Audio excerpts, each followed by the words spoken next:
Good morning, good evening, good night, just depending where you are in the world. This is Josh Wander from Jerusalem, and I'm here with my guest, Kate Hawkins from Idaho. And we have live election results here. And welcome, Kate, to Israel 365 News. Thank you so much for having me. So tell us what's going on in Idaho. It's raining and it's cold. The potatoes are growing. Yes. Election-wise, have you been following what the results as they're coming out?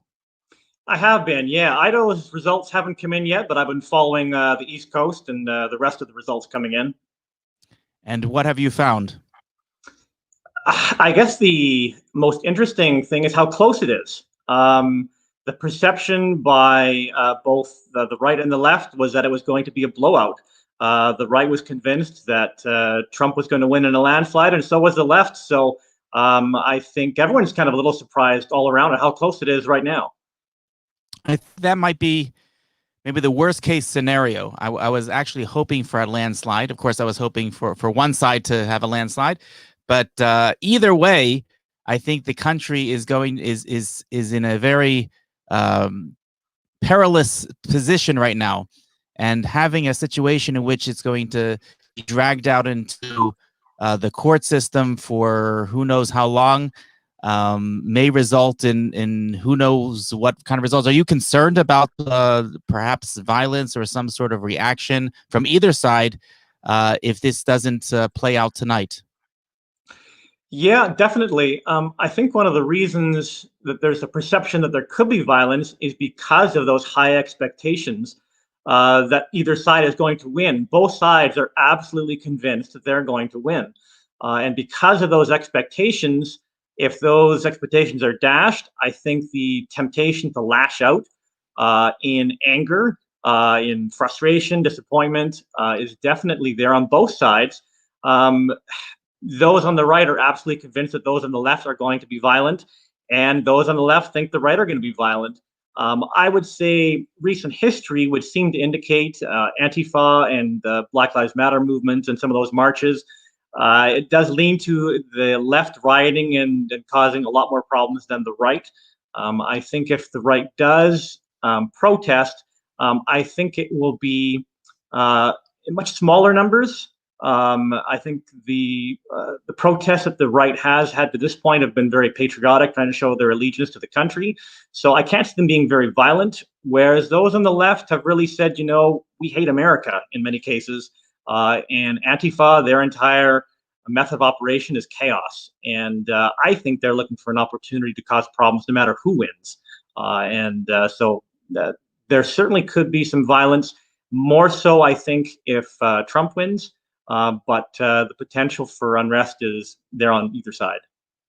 And if this is contested and this winds up in the court system, can you foresee a case in which the new Supreme Court Justice, Amy Coney Barrett, will be the key vote on the court that will make the decision?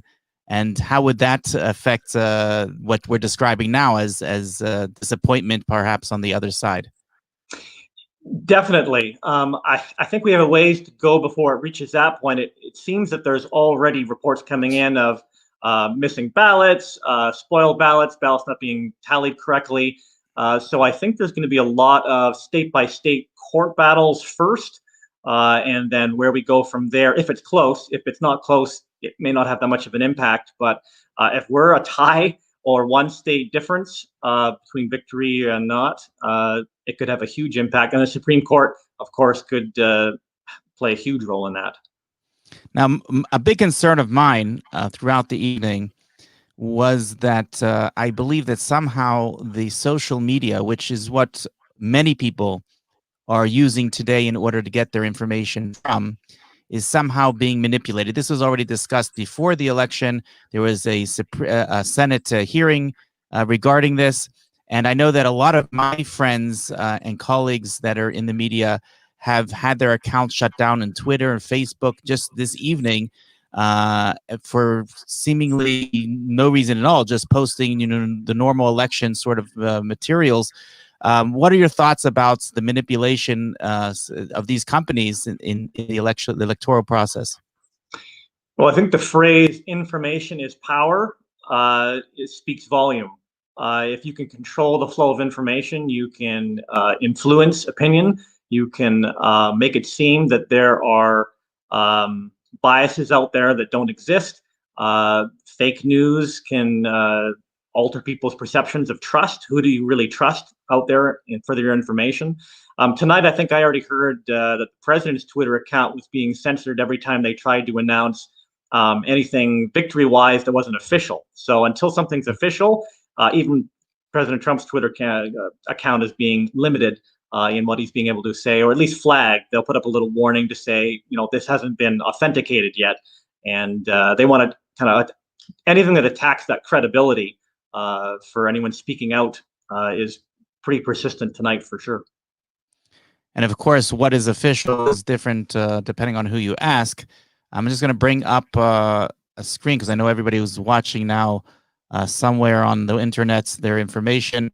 By the way, this is a live show, so people can comment both on Facebook, on Twitter, on YouTube, and definitely we are taking questions if anybody has any. And there are people that are saying now. I'll just bring up one. Laura Jeffers is saying on Facebook that's why I'm watching here, because she doesn't trust any of our media anymore. Laura, unfortunately, I can agree with that because I see myself. Perhaps this is the first election in my lifetime in which was so influenced by social media, and I don't think there was ever a concern before this election. I can't remember back in 2016 if there was ever concern of manipulation of the social media as much as there was today. There was talk about Google collecting information and how they were using it after the fact, but during the election itself, I think this is completely unprecedented. So what are we looking at here, Kate? We're looking at a map here of the U.S. I don't think all the states, all the way in the West, it hasn't closed. Have all the polls closed yet? I think there's another hour, and I think even Alaska, I think, has another 2 hours to go. So, yeah, they're still waiting to close on the West Coast, I believe. Okay, so we're looking right now at Politico. Just as for full disclosure, this is the Politico site, and it's showing us a map. Are these predictions? What we're looking at here? Those are results as they come in. So if it's a solid yellow, or sorry, solid orange, then it's kind of been called. That they've said that that's pretty determined. The percentages are high enough that it won't make a difference if anything changes too much. If it's kind of shaded, it usually means that someone's in the lead. Yeah, unless it's a solid color, I believe the results are still coming in. So I've seen a couple of those states. Some key states flip-flop back and forth. Florida was one of the ones that kept flipping. Same with Texas. And they're not solid yet, so that could still go either way. So Florida is one of the states which is extremely important, has an enormous amount of electoral votes. And I'm not sure, is it already official that the president has won Florida? From what I've seen, they're saying it's close enough that they're calling it for Trump. From some of the news reports I've seen, yeah. Florida seems to be in Trump's category now. So what other states now are in play for the president to continue in his second term? It seems to, from what I've seen of the analysis, it seems to boil down to about 4 or 5 states that could go either way. A lot of the states are pretty predictable. Idaho, for example, very solidly Republican, and so the analysis really boils down to those toss-up states. I think Pennsylvania is getting a lot of focus, Ohio, North Carolina, and they're kind of looking at what states does President Trump need to hold or flip for a path to victory, and at this point, seems too close to call. So. I'm just smiling because I'm a former Pennsylvania myself, and that's where my votes went. Actually, many people don't know this, but the U.S. citizens around the world are able to vote. Just like an absentee ballot, we have overseas ballots, we have military ballots, and we are able to send those in wherever we are in the world. And my family actually sent in 5 ballots from Jerusalem to Pennsylvania, to Allegheny County, to the Pittsburgh area, and they're still being searched for. I don't know if you know this, but there were over 50 jurisdictions across the United States in which there were federal monitors sent in, and because there was some questions as to the validity of the elections over there, and even before it started, and Allegheny County in the Pittsburgh area was one of those.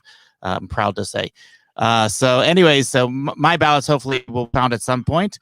But meanwhile, there are a lot of people that even within the United States, a lot of people, I think it's unprecedented how many people voted early and voted by mail. So how will that affect the election results now that we're waiting for all these mail? I know that there were a number of contested court cases in different states as far as when to, how late after, how far after the election we're able to accept those mail-in ballots. My understanding was always that as long as it was postmarked by election day, that it would be sufficient. What do you know about that?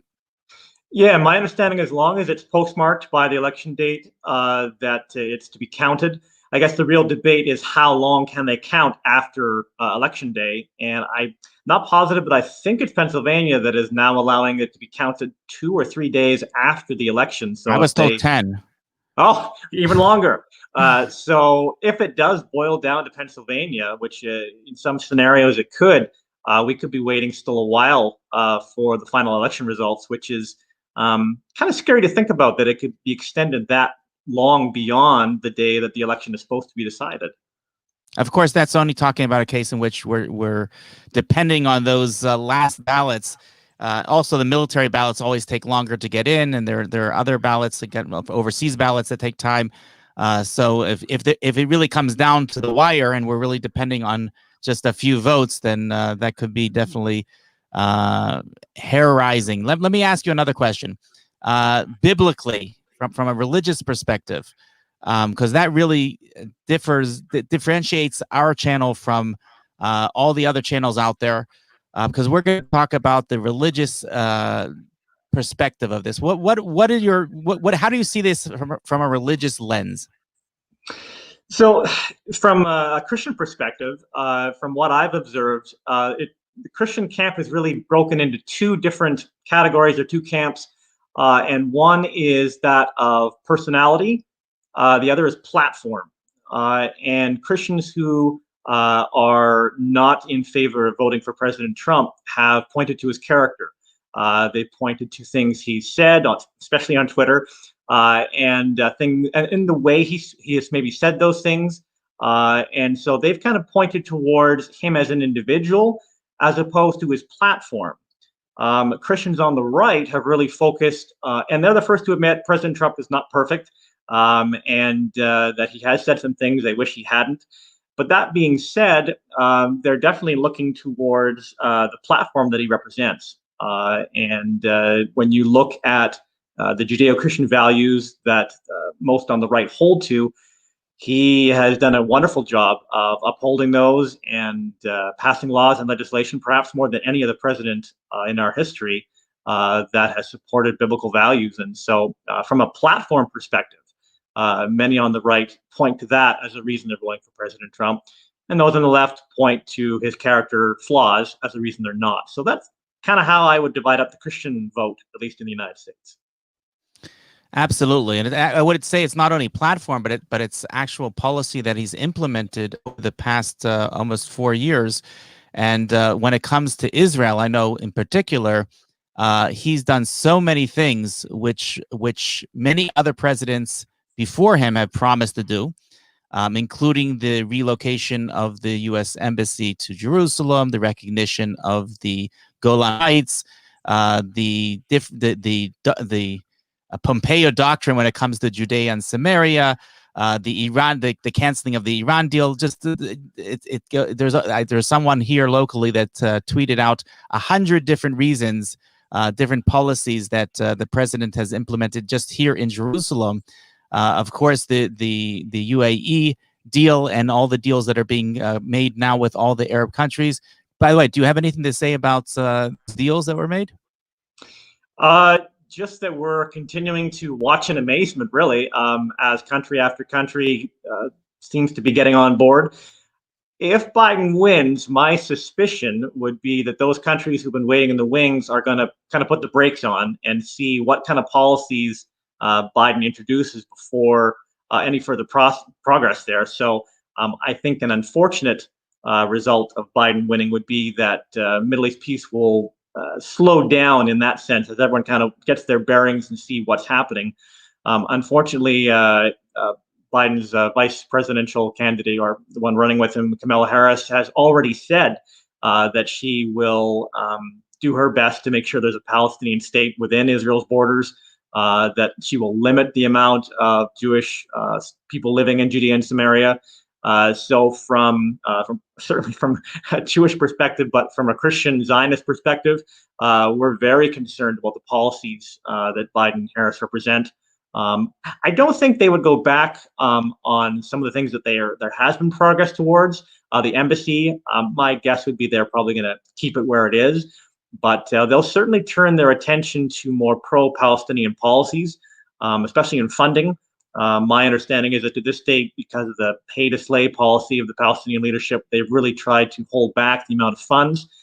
I wouldn't be surprised if those funds start flowing again to the Palestinians. And so there's certainly some very concerning policies that they have that we're watching. You mentioned Biden and his running mate, and there are a lot of people that are concerned about Biden, about his physical ability and mental ability to continue running as president. He's one of the older candidates, and there's been some signs that he has been tripping up many times when he's speaking, and all different gaffes that have been shown over the media. And there's some concern that even if he were to win, that he would not be continue as president. It would be his vice president, according to the 25th Amendment, that would take over, and Kamala Harris would be the president of the United States. Any comments about that? And I would say perhaps an even more likely scenario is you have a Biden presidency, but the people with the real power are the people behind the scenes. And Kamala Harris, brilliant legal mind, very smart individual, and yet her policies are not. I think she was actually considered the most left-leaning senator in its history. And so to give you an idea of how left-leaning her policies are, not just in social areas and economics, but also in policy towards Israel. And you have a very anti-Israel core that has risen up in the Democratic Party, often known as the Squad. And they've made some anti-Semitic statements and they don't try and hide their anti-Semitism and their hatred of Israel. And they're very open about it. And you even have people such as Bernie Sanders, who is Jewish, yet has very anti-Israel policies as far as immigration and settlement, sanctions even suggested on Israel. So very, very concerning for sure. Not so much Biden himself, but who's going to be in his cabinet? Who is going to be making those influential behind-the-scenes decisions, whereas Biden may continue to be the figurehead? Could Kamala Harris replace them? Certainly. He's made a lot of mental gaps, even in as recently as a few hours ago. Some of the headlines have been talking about that. So there's not a lot of confidence in his mental capacity and how long that will last. But I think the real concern is who's running everything behind the scenes, because they're not publicly seen, but they may be pulling the strings. So certainly want to keep an eye on who he puts in his cabinet and who is influencing policy for sure. So have there been any talk about cabinet changes, whether it be Trump or Biden, some sort of change in policy as far as the Trump administration? Will he be changing any of his cabinet? And if Biden gets in, any rumor about who he would bring in for his cabinet? The only person I've heard rumored about is Elizabeth Warren, as far as Biden is concerned, who he would bring in. I'm not sure what changes Trump would make. That does seem to often happen once they start a new term, they bring in some new blood. So that's certainly possible. But Biden hasn't really been that open about a lot of his plans. He's given a lot of generalities, but not a lot of specifics. And so we're waiting to see what happens there. It wouldn't be surprising if he repeated some of his policies that he did while he was serving with Obama. And one of those, of course, of great concern is what will be their policy towards Iran. And Iran, I think it happened just today, just passed legislation in one of their parliaments that they want to, or they're demanding that the government increase their nuclear production. And after they did that, they started chanting "Death to America." So they're already challenging who's going to be the next president. If it's Trump, they know that sanctions will probably continue. If Biden gets in, he's being challenged now. Iran is saying, "What are you going to do?" Because we're going to pursue our nuclear program, and they're challenging him. So it'll be very interesting if he follows the Obama appeasement policy of appeasing Iran and holds back on the sanctions. And that is, of course, very concerning to giving Iran the money and the power to influence the region, which, of course, would be against Israel. So very concerning for sure. Iran actually endorsed Biden. I don't know if you know about this, on Twitter. I think Twitter, a couple of countries like Venezuela, Iran, Cuba, yeah. At Iran, they actually formally said that they prefer Biden over Trump, which was quite a statement from them. It's like getting an endorsement from Al Qaeda or from Hezbollah. I mean, it's quite an endorsement. Usually presidents save most of their foreign policy for their second terms. Usually their first terms are more domestic. And President Trump, as he's done with many different things, has gone against the grain and has spent a lot of time on foreign policy. In fact, that was one of the complaints about the debates, that foreign policy was not focused on as much as as they would have preferred. But what I'm curious about is, I'm a former American. I lived in America for much of my life, but I'm not there now on the ground.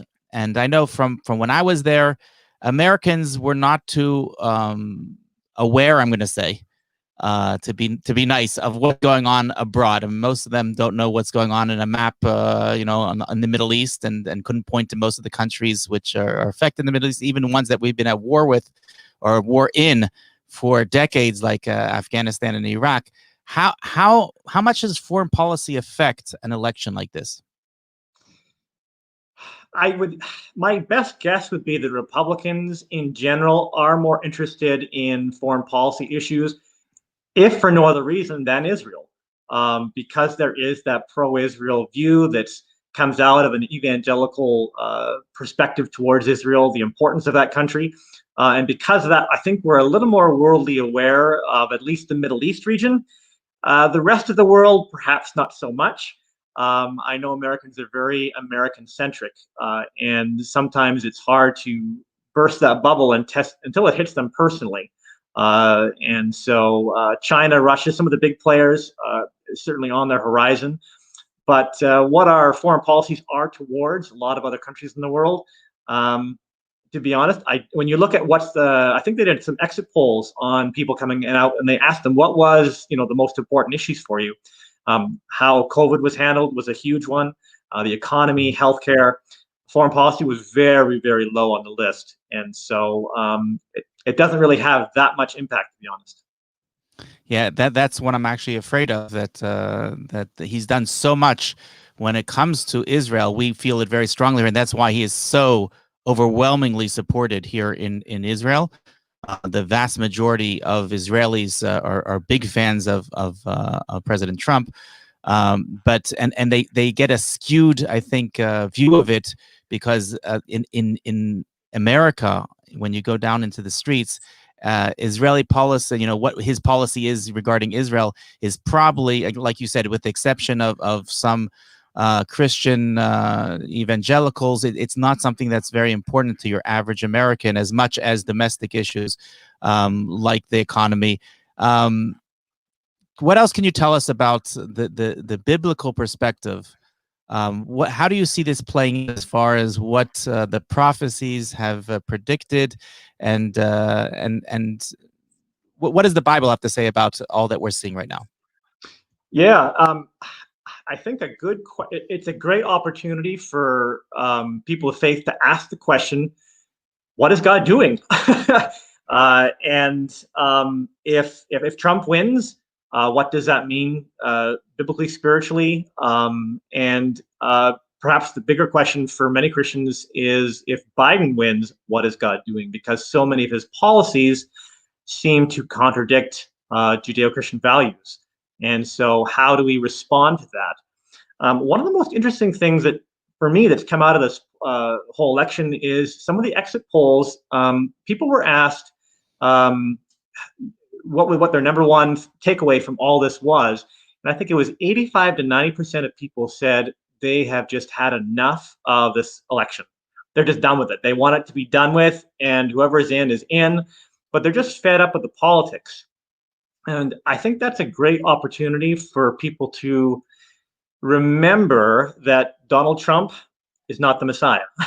And I don't think there's any illusions about Joe Biden being the solutions to all the problems in the country. I think much of the Democratic vote is not so much for Biden, but against Trump. And so it's an opportunity for people to take stock and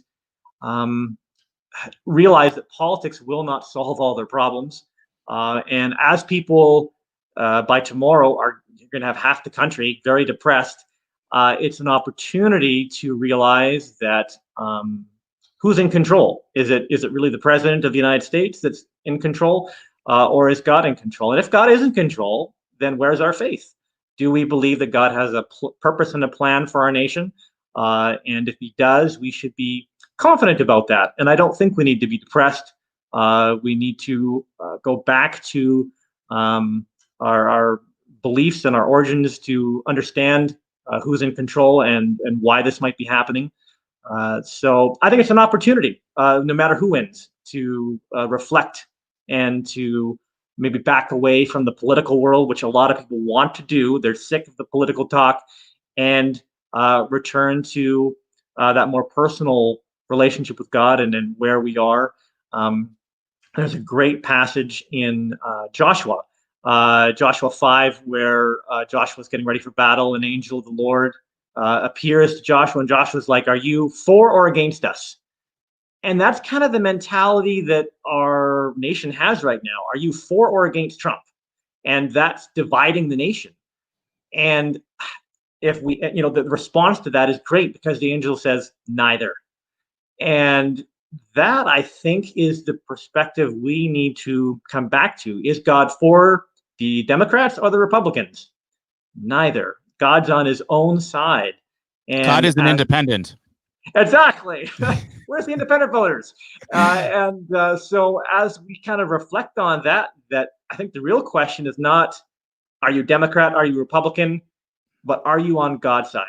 And I think that might heal some of the wounds and the divisions that have been caused, as people realize, as both Christians and Jews realize, because the response has been when you find out that someone's not voting for the person you're voting for, it's shock, it's horror, it's how could you? And now we can, I think, come back to, are we on God's side? That is the best takeaway, the best question to ask from the election results. And then we can, I think, really be at peace. So. Great. I have Pastor Bramnick on the line, so I'm going to bring him on. Kate, you're welcome to stay with us as long as you'd like, but welcome, Pastor Bramnick. Thank you. So where are you today? We are in Fort Lauderdale in the great state of Florida that we clearly look like we have a victory for President Trump. We're very excited with how things are progressing. Amazing. I also have, let's see, I have someone else popping up over here. Let's bring him on as well. Mr. Koenig, how are you? Can you hear us? I can't hear you. I can. Oh, there we go. Great. You can hear me? Okay, we have a great panel here. Where are you calling from? Outside of Washington, D.C. Wow, Washington, D.C. Okay, we have all the battle states over here. Not battle states as far as swing states, but as far as congestion is concerned, there's a lot going on. I know they built a wall around the White House, an unscalable wall because of security concerns. So, and Florida, I can't imagine how crazy it is right now. Pastor Bramnick, what are your thoughts as far as this is how I started off with Cade in the beginning of the hour about possible eruption of violence as a result of the elections, however it goes? Yeah, we are concerned. There are Marxist and progressive liberal groups. There's a shut down DC group. There was a Zoom call with a lot of these groups, some of which working with the government, some government officials to bring chaos, anarchy, and violence to Washington, D.C. They want to shut down Washington, D.C. The mayor, who's very liberal of Washington, D.C., gave a permits to Black Lives Matter, which is a Marxist organization, for all of Washington, D.C. So we were just there for a conference praying for the elections in the National Mall with Lance Wallnau and Mario Murillo, Jeremiah Johnson, and they were boarding up hotels, and a lot of the retail establishment were from South Florida. It looked like they were preparing for a hurricane, but they were preparing for the violence on the streets that they claim they're going to do, not just in Washington, D.C., but other cities throughout our nation, no matter what the results are. So from Washington, Mr. Koenig, what are your feelings as far as that is concerned, as far as potential eruption of violence? What's going on in the streets right now? Are there rallies going on? Are there people that are in the streets? Do you have a personal concern for your security? No, we're actually in Northern Virginia. I'm not sure at this point. The nice thing about tonight, it's been fairly peaceful. The votes are coming in. Everything seems to be going fairly orderly. No one knows for sure the outcome. Possibly there'll be a blessing that maybe a state or two won't be known for the next day or two. It seems, from my perspective, it's fairly orderly. And like Mario said, we're very concerned about the violence. I think if it, praying and hoping that the election will continue to look like it's moving smoothly, look like the votes are counting. We had a beautiful day for turnout voting throughout the country. It was pretty remarkable. We had great weather coast to coast. So, it's trending very much like last in 2016. It's Trump is gradually gaining his voters, who a lot of them went to the polls today.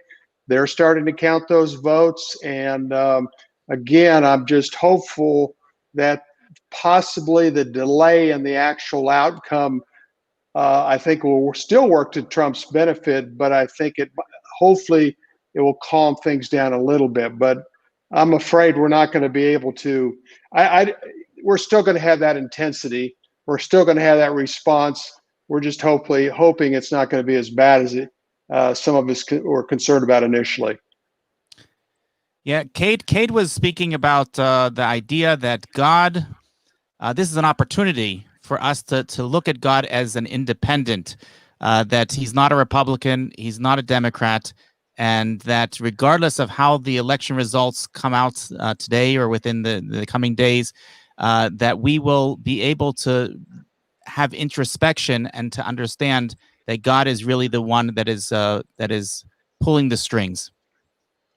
Absolutely. I think from the groups that I've prayed with the last couple of weeks, obviously we want conservative president and vice president, and the wonderful evangelical cabinet that President Trump has, and the advisors that he has around him. But we're also praying for God's sovereign will, and we just know he's in control. I don't think there's any doubt, not to speak for the gentleman on this call, but there's no doubt that God's in control of this situation.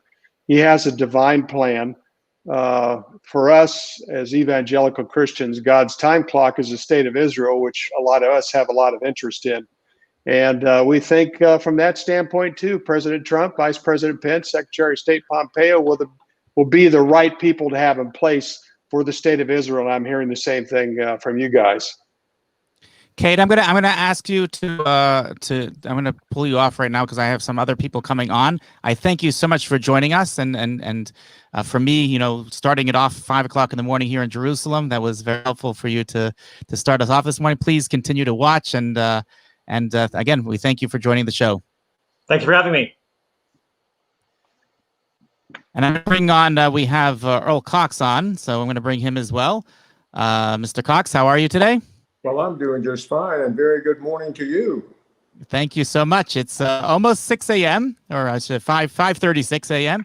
here in Jerusalem. I've been up all night with my trusty coffee, and it's nonstop excitement. I'm not sure that it's good excitement because we have, and I'd like to open this up to everyone here on the panel. When you have such division in the country, where half of the country is convinced that it's going to go one way and half the country is convinced that it's going to go the other, and of course that's what the concern of violence is. What does that mean for the country as a country?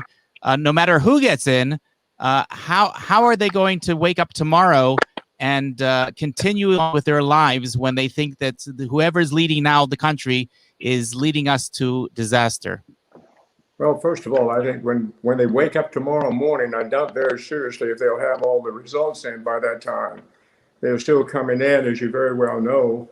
And both sides, as I've traveled across the United States in the last 6 months, have been saying there's going to be an overwhelming victory for Trump.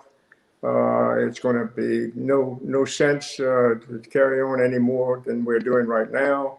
In fact, my son works for Mr. Trump, and he travels quite frequently with the Trump campaign. And he said, "Dad, we've got this thing in the bag." Well, I don't think it's in the bag by no means whatsoever from what I'm seeing right now.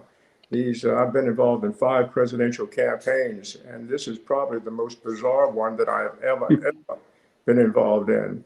And for all of those prognosticators who have predicted that Mr. Trump is going to win or Mr. Biden's going to win, I think they're all biting their nails right now because there is no answer to it at the moment. I think some of the states that Mr. Trump needs to win is down in Texas. That is a very, very important one. I think he probably will pull that one out. Of course, Wisconsin, you're looking at, North Carolina, a state that I'm very familiar with. But these are states that he's going to have to pull out in order to take and win those 270 electoral votes. And he's pretty much sweating this one right now. I don't think he's as confident as he was earlier today when he talked. Yeah, we were saying earlier that, and I just repeated myself, that half of the country was 100% convinced that that Trump was going to get in by a landslide, and the other half was convinced that Biden was going to take it by a landslide. So perhaps that is what is raised all of the emotions here in this election, because everybody thinks that their candidate is going to win by landslide, and it's clear at this that it's not going to be a landslide on either side. Yeah, I don't know that we can say that. The president won Florida by a great margin, and it was the Hispanic vote. I'm part of the advisory board for Latinos for Trump. Georgia looks like he's going to win. North Carolina as well. It looks very positive for Ohio. So we don't know yet that it's not going to be a landslide. We are concerned with Pennsylvania. We don't know if there's going to be a sufficient margin. And then we have the problems with having to count those votes later. So I don't know. I agree with the panelists that we may not know by the end of this evening, but I don't know that we can rule out a landslide for President Trump at this time. It would really surprise me if that were to be the case. Of course, I would love to see it happen. I'm a Trump supporter. I've always been a Trump supporter. I believe in the very things that he's running on, abortion. He's taken a very strong stand against that. And of course, the evangelicals are rallying behind him because of that. But as you will remember, during the 2016 election, there were 25 million evangelicals that did not vote. And I'm wondering whether they're going to come out and vote this time or whether we're going to see evidence of that. Well, why do you think that they did not vote? Is that because of the character of Mr. Trump? that was pulled through the dirt in 2016, but now I'm wondering, with all the dirt that's being brought out on Biden, whether they see that maybe perhaps he's the best of two evils. Well, I don't know if I put it that way right there, but in any event, I think probably the evangelicals in 2016, they saw Trump as some person that was not necessarily associated with them in terms of their philosophy, because he's a very tough guy. His language was not that of evangelicals, so they were a little afraid of him. And now they've become to see, well, this guy, he does profess to know Jesus Christ as his Savior. They see he just has a little rough talk and around the edges, and they've come out this time. I really believe that the evangelicals are coming out and have come out so far. I believe today is when they really came out. I think the pre-election, when they were going to the ballots to cast their ballots, I think probably we saw more people that were voting then that were for Biden than what's happening right now. Those who went out today on the polls and stood and voted, they were definitely for Trump, and we can see that as those numbers come in. Unfortunately, I believe we've lost a lot of the Hispanics, a lot of the minority blacks, and a lot of the women votes. And I think that's going to hurt us just a little bit. Yeah, I don't think that's true. Again, being part of the campaign on Latinos for Trump, we are expecting historic Hispanic votes for the president. Florida, it was the Hispanic vote that brought, I think, a 3-point margin in Florida. And Miami-Dade, which is a very strong Democratic city, but it's very majority Hispanics, the margin was much less for Biden. I think throughout, number one, because of the historic economic help for Hispanics, historic unemployment before COVID, and now we're building up because of faith and family is very, very important. And mainly, as Hispanics, we're very concerned about socialism being advanced here, because I was born in Cuba, many in Venezuela, and even Central American countries have this progressive leftist globalist agenda.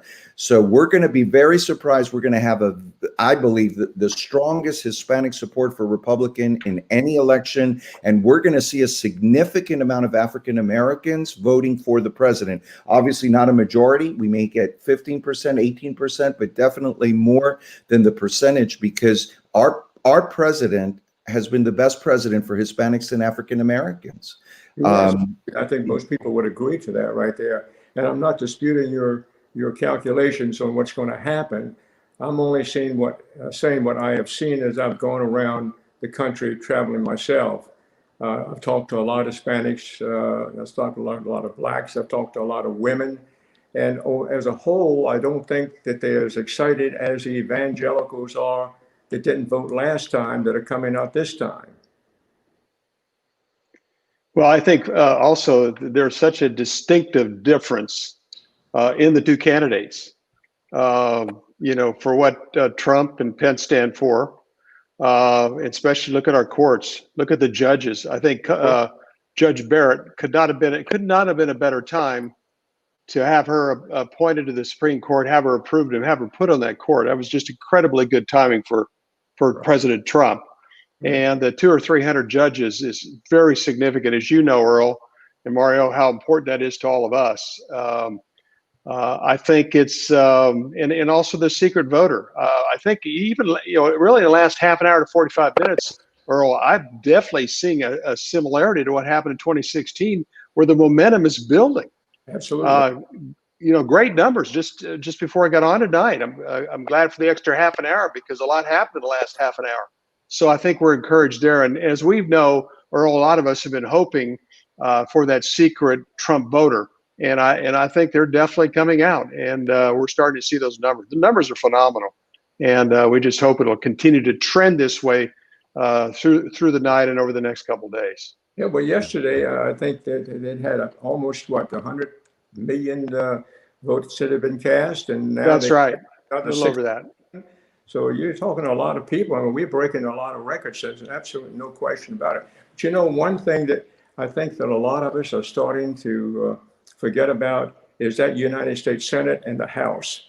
Those are races that we have to win as well as the presidency, because Mr. Trump, if he does win this, and let's hope he does win it, he's going to have a Senate that stands with him, and he's going to have a stronger House of Representatives. And those races are starting to look in favor of the Republican Party at the moment in the Senate.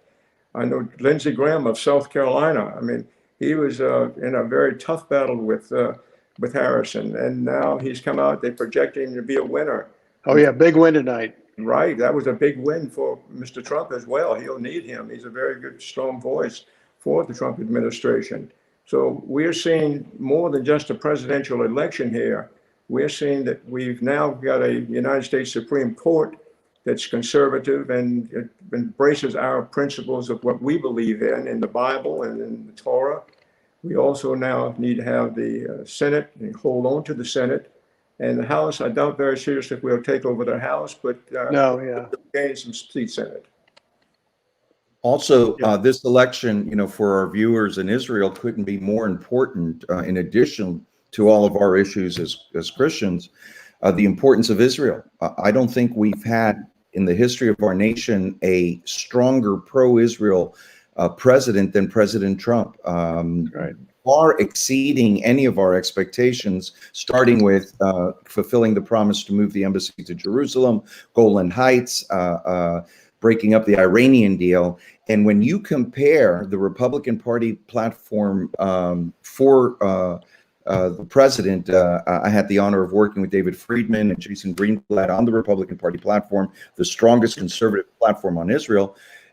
The Democratic platform and their positioning on Israel is not only not pro-Israel, it's pro-Iranian. I mean, and Palestinian. Pro-Palestinian and pro-Iranian. Biden will reestablish that horrendous deal that Obama did with Iran. Biden is already reaching out to Palestinians to push the two-state solution, which quite frankly, pretty much with these 4 years, the president has done a superb job in with his administration and his team in marginalizing the Palestinians and starting these peace accords. We're now up to 3 plus many more standing in line without referencing the Palestinian Authority. And there's other things in the Peace for Prosperity plan to continue marginalizing the Palestinian Authority and hopefully having a better moderate leadership for the Palestinians that we can go to the table with. So all of that will be scrapped. And I believe even the accords, I'll finish with this, Saudi Arabia, UAE, Bahrain are petrified of a Biden administration because they're going to go back to the Obama policy of shunning the moderate Gulf nations and working with our enemies, the PA, Iran, Hamas, and Hezbollah. Absolutely. You're right on target. You just now hit a home run, grand slam home run with what you said. If Biden is elected, everything that's been accomplished through the Trump administration over the last 4 years, as far as the Middle East is concerned, will be taken and completely torn apart. And don't you think Iran, China, North Korea, South Korea, don't you think all of these Turkey, like Turkey, Erdogan, don't you think they are praying that Biden gets in there? So we stand to lose more than just a president of the United States. We're going to lose the world is going to lose a president. This has supported a good democracy in the Middle East, and he continues to do so every day that I know of, that I've seen. And Bill, you can attest to that right there. You're in Washington. You work with him very closely. Absolutely. I tell you, Earl, and I like to say when I speak to audiences is President Trump, is what Mario was saying. He has done more for Israel than all our presidents combined. Wow. It's extraordinary what he's done. I mean, no one's even close to what President Trump's accomplished for the state of Israel. And you are absolutely right.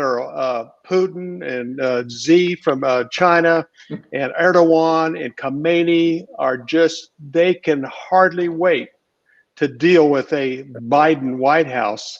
In other words, run him over.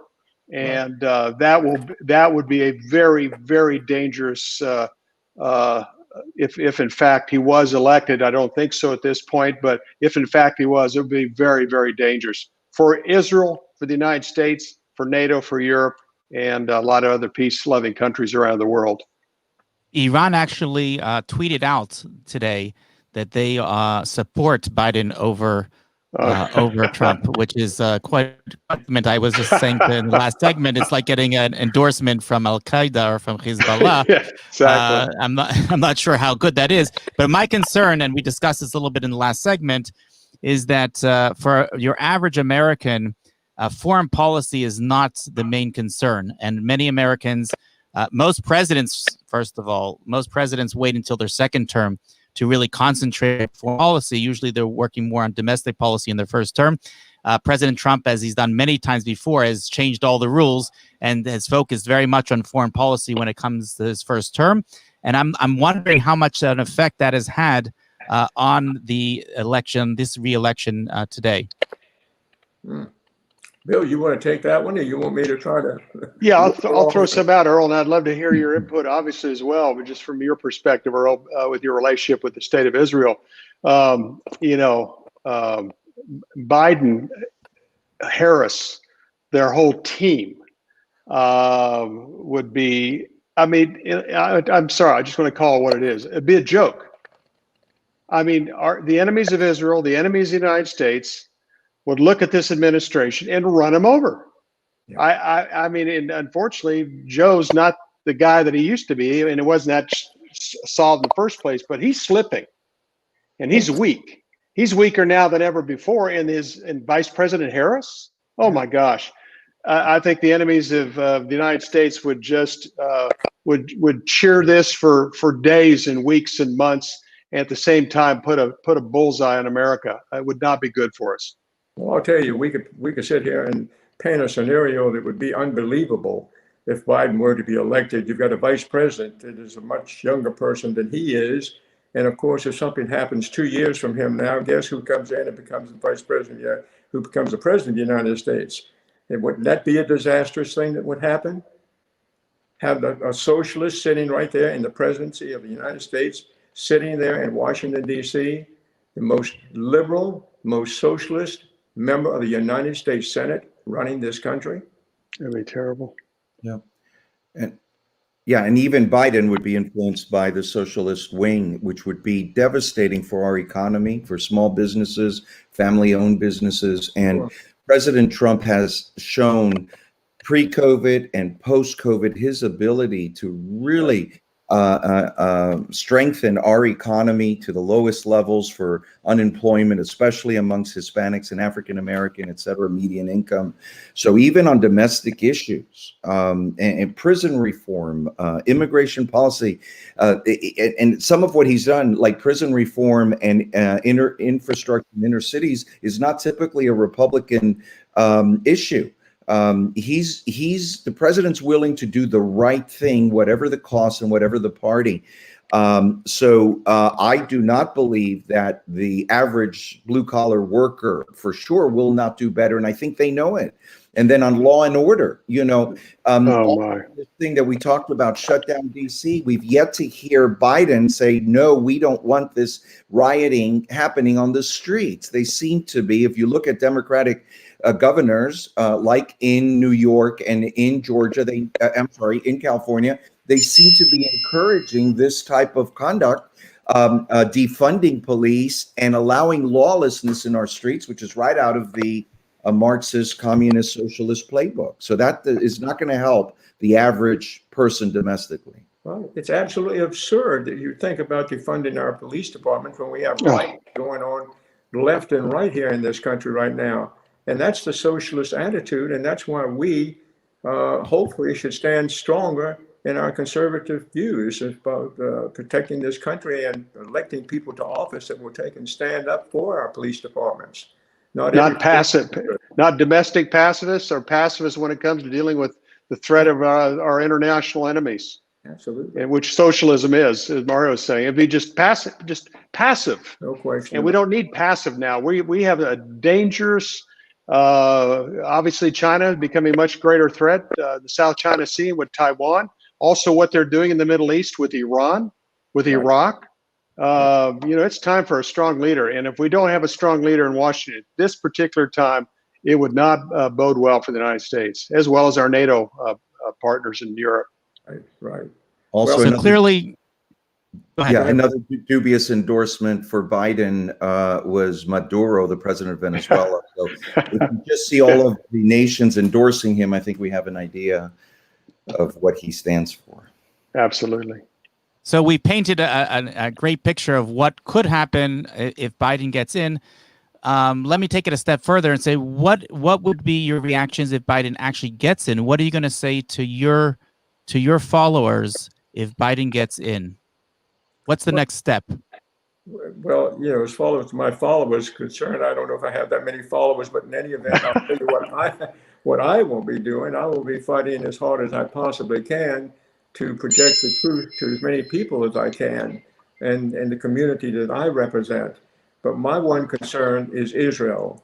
I have a deep love for Israel, their people. And I guess if I have anything on my agenda, it will be to work toward trying to get the administration to pay more attention to Israel. And those who would fight against it, I would fight against them every way I possibly could. With my resources, with my abilities, whatever I may have in my ammunition box, I'll fight against them. I'm not referring to gun ammunitions, but I'm referring to ammunitions of my experience and et cetera. Any other comments? Yes, it's not exactly on point, but Franklin Graham at a dinner we were at with the president 2 years ago said, the day we lose President Trump as president, there will be an unleashing of persecution against the church that we have not seen in America before. And That's I believe right. there will also be an unleashing of anti-Semitism that we haven't seen. We see Absolutely. what's happening in New York City with the mayor, with the governor, singling synagogues and Jewish schools. I believe that it's just a latent thing. Number one, the church was what voted President Trump in. So it's the Christians' fault. And even though most of the Jews in America did not support the president, all of his pro-Israel policies, I believe we're going to see an unleashing of anti-Semitism that we haven't seen before in America, and it really shifts everything. The 8 years of Obama were bad. I think what we would have under a Biden-Harris administration will be much, much worse. Yeah, absolutely. I think we're okay. It was interesting. Just before I came on, the Chinese yuan is starting to sell off. And I just got a text from a friend of mine said even the odds, I don't know, Las Vegas now are 91% of a Trump victory. So we're trending in the right location. I think more than anything else, just what we saw before it came on is favorable, hopeful, and it's answered prayer because we've never had so many Christians, as Mario mentioned, and Franklin, and all these amazing groups have been praying for this election, and as well as have had evangelicals turn out like never before. So I just give the Lord credit for, if this is pulled off, I give him credit for having mercy and giving us some more time. We have another guest on, Dr. Jim Garlow. We're going to bring him on as well. Welcome to the show, Pastor Garlow. Thank you. Good to be on with you, my friend. So I know you were on the White House lawn during the UAE signing of the Abraham Accords. What are your thoughts today as we go through this re-election? And we were just discussing if Biden gets in. Do you think that he would pull back and revert to what we had in an Obama administration? Would he bring back the embassy to Tel Aviv? Would he be agreeing to the Iran deal again? Would he be basically going back on everything that Trump has succeeded in doing in the past almost 4 years? Exactly. He's made it clear that he would, within the first 100 days, undo everything he possibly could. Nancy Pelosi even commented on that within the last day or two, that we're going to immediately undo. They would literally start undoing it within 24 hours as much as they possibly could. They've been very clear about that. Okay, it's the end of the hour. Everybody is welcome to stay, and we love what you have to say. So whoever has to go is welcome to go. I just don't want to make anyone feel uncomfortable. If they want to stay, you're welcome to stay. What you guys are in the United States right now? I'm here in Jerusalem, so of course it takes some time for the news to travel overseas. So tell me what's going on right now in the polls, the exit polls, what's going on in the actual results, what has been called, what hasn't been called, and what are we looking at on the map today? I'll tell you exactly what came in about 45 seconds ago. Exit poll, this is the New York Times. Exit polls suggesting that Trump got 55% of white votes, 11% of black votes, 31% of Latino votes, 30% of Asian American. Overall, 1/4 of non-white voters supported Trump. In each case, men were more likely to vote for Trump, women less likely to. So that is brand new information. Great How does that news. compare to 2016? The black vote is definitely up. Latino vote is up. He did take a little bit of a hit with suburban, and he did take a hit with women. Women vote dropped. At least that's the information as of now. Right. That's right. That could change in analysis in the next 24 hours. But right now, that's the areas that he did drop in. Rural vote, he just took virtually everything. We were very encouraged to see that black vote just continue to crawl up slowly, little by little, and to hit the 11%. That was at least in the conversation I was around. That 11% was actually a target. That was a goal they wanted to hit. And Mario, who's on with us, was very significant leader in the Latino vote, turning that out. He got more Latino pastors to the White House than anybody did. And so Mario played a huge role in the impact on that. Bill, did you find it interesting when the Amish people of Pennsylvania all showed up in the White House and Trump welcomed them? Amish people never participate in politics. And I can remember very vividly seeing hundreds and almost thousands of them when I was in Pennsylvania, watching what was going on there with rallies going on for Trump. It is some of the people they were at the White House. You saw them. They were. Oh, yes. It was incredible. And also the nuns the other night that were behind Trump at one of the events with their Trump paraphernalia on. It was incredible. I don't know. It just is this secret Trump voter, which you all have been hoping for, is a reality. And there's a lot of folks that got really, it's just amazing how God orchestrated this whole thing. Even just the timing of this, the votes, the whole 9 yards. We're living in an amazingly unprecedented time, but nonetheless, you could really see God's sovereign hand on this as he orchestrated this to happen the way it has within sequence. It's been pretty amazing. And Jim and Mario and Michelle and Rosemary, all these incredible prayer efforts. I mean, that has been remarkable. The level and the amount of Christian prayer. I know our side got a lot of people going to God about this, and obviously that's the difference maker for us. Josh, 4 years ago, none of us, including Donald Trump, believed he could win. At least the honest people admit that. And it wasn't until 9 or 10 in the evening we saw a sudden change. 9 o'clock, I was at the right across the street from the Supreme Court. I was by the U.S. Capitol, and we were watching it from there, and we saw this shocking change. Now, this one was a lot different because up until about 3 weeks to 4 weeks ago, it looked pretty rough. The last month really changed. What shifted it had to be these massive prayer rallies. Just absolutely started with the return. Shabbat Teshuvah. We got on God's calendar and repented at the right day. And that's right.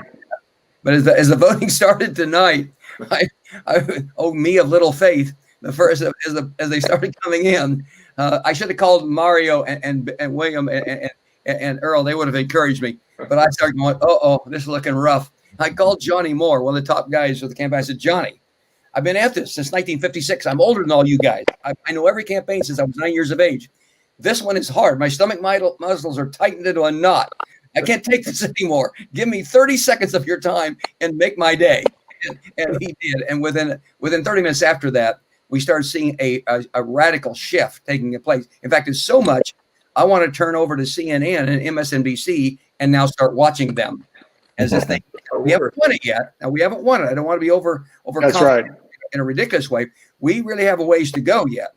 But this is, unbelievably the shift that is in the midst of occurring. And if we could have an honest election, we could deliver it on through tonight, and when the counting is done in Pennsylvania. If we have an honest election, I think we can see this thing through. What can we expect in a second term for the president? You guys all have your hand on the pulse. He's done an enormous amount, especially as has been mentioned for Israel. What can we expect him to continue to do, and maybe some surprises in a second term should he be reelected? Well, before you ask that question, I did just want to bring in the prophetic word over the president that he has been called as a modern day Cyrus. We heard that word, and even Benjamin Netanyahu mentioned that. And the work of the modern day Cyrus was not completed. And we needed a second term for the fullness of what God will do with the president. So it did take the prayer and the mobilization, but I think we're going to see the fullness of that. We work on the Latino Coalition for Israel in identifying Cyruses in Latin America, and Daniels and Jeremiah's working with them. And the nations are looking. The Democratic, pro-Western, pro-Israel nations are looking for President Trump to be that strong leader. Right now, the threats from China, the things that we're concerned about are pretty striking. We don't know what's going to happen after the election, what China can do. And China is trying to take a lot of these nations and pull them to that area. Yeah. So I think that we're going to see more alliances between democratic nations in Latin America and Europe and so forth, with a strong President Trump. And that's why we really continue to pray to retain the Senate and hopefully win the House in such a margin. I don't know if we can at this stage, but there's still work to be done to complete what the president has started. Are you capable of understanding what it would be like to have Biden as the president of the United States of America? And with these other nations, as much as they hate Israel and want to take over, as long as you have a powerful president like Trump sitting in Washington, D.C., they are not going to make any moves toward Israel in any way whatsoever. Yeah, absolutely. What you said, an article. Go ahead, Jim. Well, I just released an article a little bit ago on saying, what on earth is the difference between a Biden and a Trump presidency? And I simply went country by country by country. All those countries that would be traumatized to lose Donald Trump. It would be traumatic for so many countries. Mario, by the way, we're not going to be able to take the House. We're actually we lost the House. We're losing some seats in the House. I got a text here a moment ago that potentially Florida may have been called. I don't know. Oh, Florida supposedly has been called. Yes, for Trump. CBS, I think, or CBS.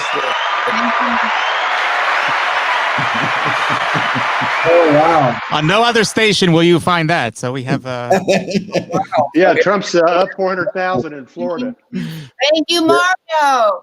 Up 400,000 with 2% left to count. Man, that is incredible victory. Yeah. Oh my incredible victory. Well, it's like what Earl said about I think when the challenge, Josh, is President Trump, Erdogan, Turkey's going to be a big issue.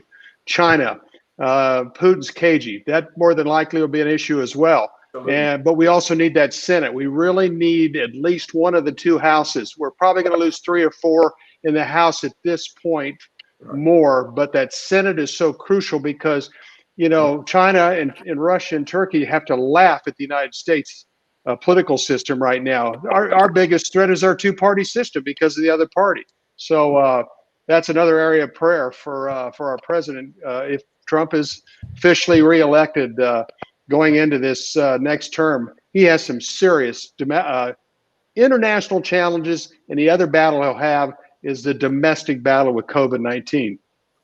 Isn't it ironic how President Trump has come this far with a news media that is so biased against him that everything he does is wrong? He does nothing right, and yet the Lord God Almighty has taken and brought this man to this point where he could conceivably be reelected the president of the United States, the greatest nation in this whole wide world. That's right. He takes on the Democrat, the media, yes, the academic, Hollywood, And quite a bit of business and a lot of the entertainment and the sports as well piled onto a cabal. And I don't know how he withstands every day. By the way, not so good news. Arizona is looking very bad right now. Now it's not called yet. We still have to nail down Minnesota, Michigan, or Wisconsin, Pennsylvania. Those Ohio. Ohio. I think Minnesota has been called, if I'm not mistaken, Minnesota has been called for Biden. Oh, it has. Okay. I think it has. Okay. Josh, I do have boy. to sign out. Okay, thank you very so much for joining us, and thank you for all that you've done to bringing out the votes in Florida, and it's been an incredible success. So thank you very much. Thank you so from much. Jerusalem. Thank you from the Israeli people. Shalom, shalom. Thank you. Shalom. Okay, so we were discussing. I have a question for you. It's a little bit of a heated question, and I just say this a little bit cynically, coming from Israel, where we see some of our leaders all of a sudden around the election start to talk more about God.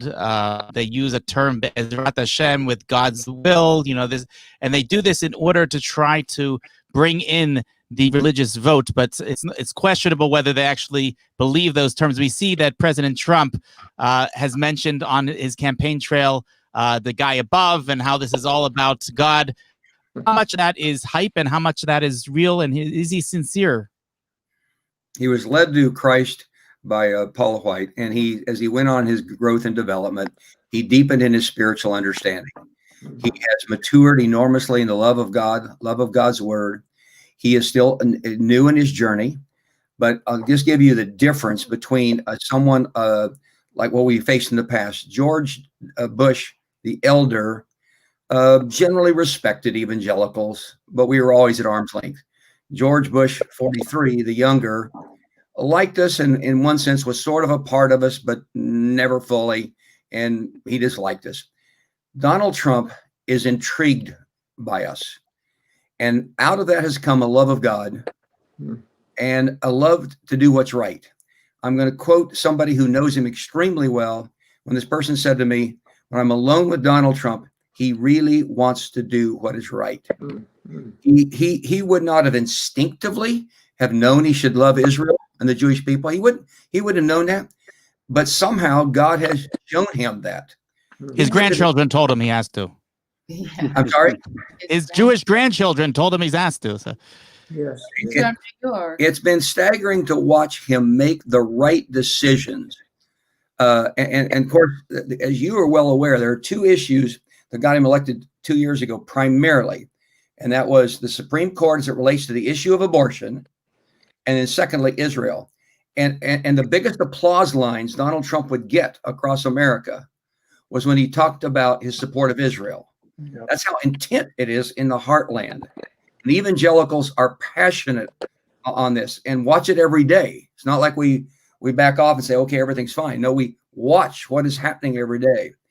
I don't know what the percentage of evangelicals is going to be in this election, but it appears to me that it may be holding around that 81% mark again. Mm-hmm. We don't know for sure, but it appears.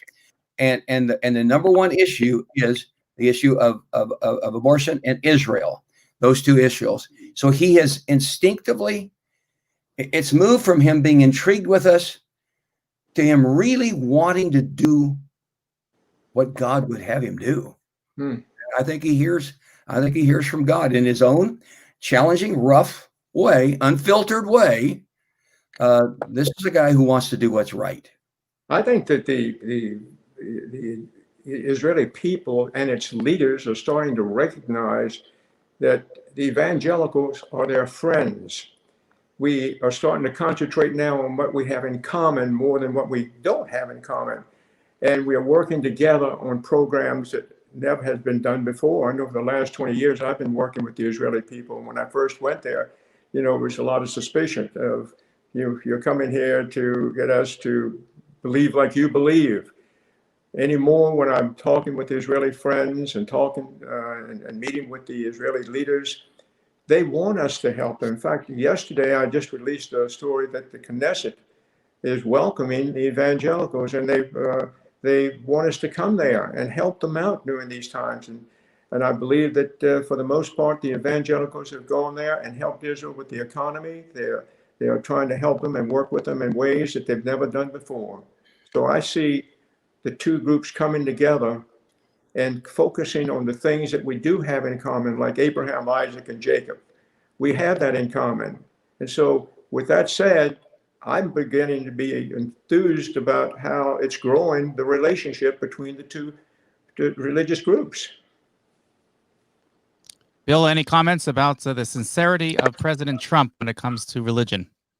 Both Jim and Earl made great points, and it really has been fascinating. Man that doesn't have a strong biblical or evangelical background, he's just done a lot of things right. I know he appreciates the evangelical support that he has, his advisory group. I've been at the White House for 20 years. George W. Bush was appreciated and appreciated Protestants and Catholics, but President Trump likes evangelicals, and he's surrounded himself with evangelicals. He's probably got 7 or 8 that are on his cabinet. And then again, what's really important is he's made a lot of correct decisions. And, that's, his gut. Maybe it's the God of Israel putting it on his gut to do the right things. But like I said before, Jim and Rosemary were on the phone, before on the call, he's done more as a president of the United States for the state of Israel than all our presidents combined. It's extraordinary. I'm always amazed by the fact that he has embraced Orthodox Jewry, which doesn't make, the evangelicals, you can make an argument that they are an enormous power within the United States, and getting their votes is essential in helping an election. But the Orthodox Jews are perhaps less than 10% of Jews in America, and every other president has always catered to the Reform and conservative and unaffiliated Jews because they knew that's where they're going to get the most of the votes. But he has embraced the truth, and he has embraced Orthodox Jewry, which has always amazed me and shown me, for me, that's a sign that he cares more about truth than just votes.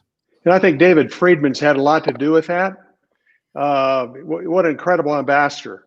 I don't think we've ever had a better ambassador to Israel than David Friedman. And he's an Orthodox Jew. He speaks Hebrew. Jason Greenblatt, I think the same thing.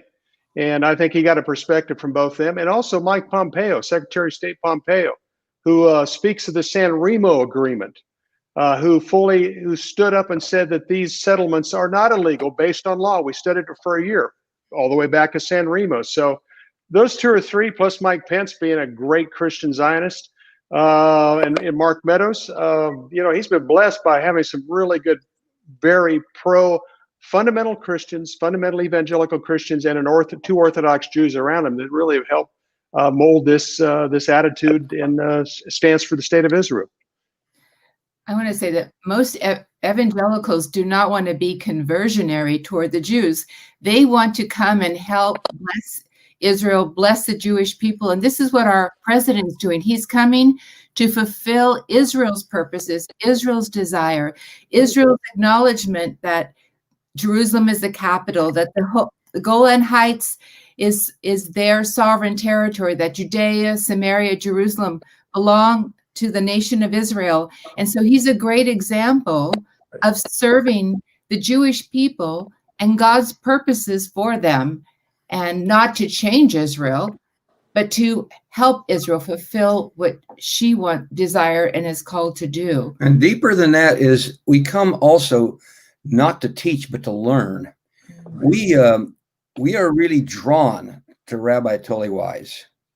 We're drawn to Rabbi Yehuda Glick. Yeah. People like that are heroes among the evangelicals. Yeah. And they teach us foundational things that we do not know. When we had the privilege of co-sponsoring with Rabbi Tully and Rabbi Yehuda a Bible study in a Tanakh study in the Knesset, and someone said to me, "Oh, you Christians think you can come teach us Jews something?" I said, "Oh no, you misunderstood. We're coming as learners." And in those meetings, it has been so glorious. There's been a hunger for truth, and the Jewish rabbis have instructed us in some remarkable things that have been an enormous blessing. We're witnessing things in the last 5, 6, 7, 8 years that we wouldn't have thought conceivable 15, 20, 30 years ago. And that's the work of God. And Donald Trump is very much in the midst of that as the Cyrus to Israel, who loves Israel, as do 81% of the evangelical, perhaps all the evangelicals, but 81% who voted for him. Pastor, you and Rosemary have said it so eloquently, and I appreciate what you're saying. But I can remember when I first went to Israel, you're talking about learning from the Jewish people about the biblical things that I believe in and how they have taught me. I didn't even know where the Temple Mount was, and I was standing looking right at it, and my assistants and aides said, "Earl, it's right in front of you." Well, fortunately, I know where the Temple Mount is, but you're right. We have learned so much from them. There's a relationship that's been developed between the evangelical and the many Orthodox as well, as Orthodox have supported Trump, as you very well know, just recently. The Admar Slita of Sherette Vishnetz has said something just recently about how important it is to have a president that would take and stand with the state of Israel. So you're right, and I just commend you for what you just said. I don't know if you can see the comments that are coming in, but we have one from Rabbi Tulais that is saying that he is so grateful for Rosemary Schindler Garlow and Dr. Jim Garlow for the insider perspective. And he also writes that that he thanks Earl Cox and Bill Koenig for their fascinating insights. So our group is definitely, our staff is watching. And also we have another editor that mentioned, Adam Berkowitz, who mentions that David Friedman's middle name, I don't know if you know this, is Melech, which means king. And he's also he is a Kohen, so he is actually from the priestly this descent of Aaron. So we have a lot going with us, a lot of spirituality here in Jerusalem. And it says in the passage that from Jerusalem, from Zion, will come the Torah that we will teach the nations, and we hope to be able to live up to that very high calling. My husband taught young adults 2 nights ago, and he had slides in Hebrew explaining Hebrew words and the significance of their meaning from Bereshit. And the young people, when they got that, they jumped out of their seat and began applauding, because it made their whole faith make sense. And it was phenomenal. All at once, it clicked, and they were so excited that they understood God's word and had a real foundation for their faith, and could know what they believe in. It was amazing. So thank you for feeding us so we can feed our children. And I told them, I said, everything you just heard me talk about, I have learned from Jewish rabbis. And all I was doing was going through analysis of the Hebrew words in Genesis 1, 2, and then a little bit of 4. And I walked through that, and they were blown away by the truth. That is something that I don't think we can explain. Why is there a hunger globally, millions of evangelical Christians in any country you go to, they're driven to come to Israel to learn from her? And that scripture you just gave is literally being fulfilled before our eyes, unlike any time in Israel's history. Absolutely. Bless Israel, and I'll bless you. I mean, and we've seen that happen in our daily lives, all through my daily life. At least I see it. God has blessed those who bless Israel. I'm talking about, and that is what the prophecy says, that lo ra'av lelechem, there will not be a hunger for bread or a thirst for water, but there will be a hunger for the knowledge of God, and that's what we are seeing today. And I'm hoping that the president will be able to be reelected. Let's pull it back into the election over here, so we will continue to see these miraculous decisions and policies that are being implemented, both domestically and internationally. So what's going on? Let's get back to the election. We see that Trump is, I'm just getting a message now, is likely to win Ohio by a larger margin than 2016. Is anybody else seeing that? I don't know who. Yeah. We got bad news from Arizona, but I'm glad for your good news from Ohio. Well, every president, Ohio is, if Absolutely. You have to pull Ohio in with you, because at 15 consecutive elections, I think Ohio has been there with the Republicans. Can I ask? We've had so many prayer gatherings on internet and in locations in every state, and especially in our capital, for President Trump's reelection. And we know the rabbis were praying for President Trump's reelection in Israel. And we so appreciate, that was the greatest encouragement to see the Israelis come out in support.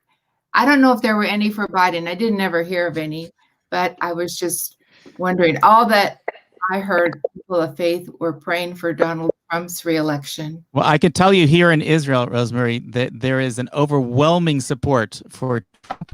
I don't know the numbers, but I could tell you that it's very, very high. I think it's almost 70%. Almost 70% is what I saw, I think, in Jerusalem Post. Indeed, that's Right. right. I would think it's even higher than that, but very, very overwhelming. And that's, a lot of that is due to the fact that he has concentrated so much of his first term in helping Israel. There was someone who posted over 100 different policies that were made that were pro-Israel in his first term. And it's just, it goes on, and the list goes on as far as what he has done for Israel. That's why I'm so curious to hear, to see what is going to continue in his second term, because he's done so much in his first term. It's hard to imagine that he's going to be able to beat that in a second term. Well, I like your positive attitude. What he's going to do in his second term. Boy, I just want to hear you talk more and more and more, because that confirms what we all want. Did you hear what Rosemary said? Mm-hmm. We need to help you build a third temple.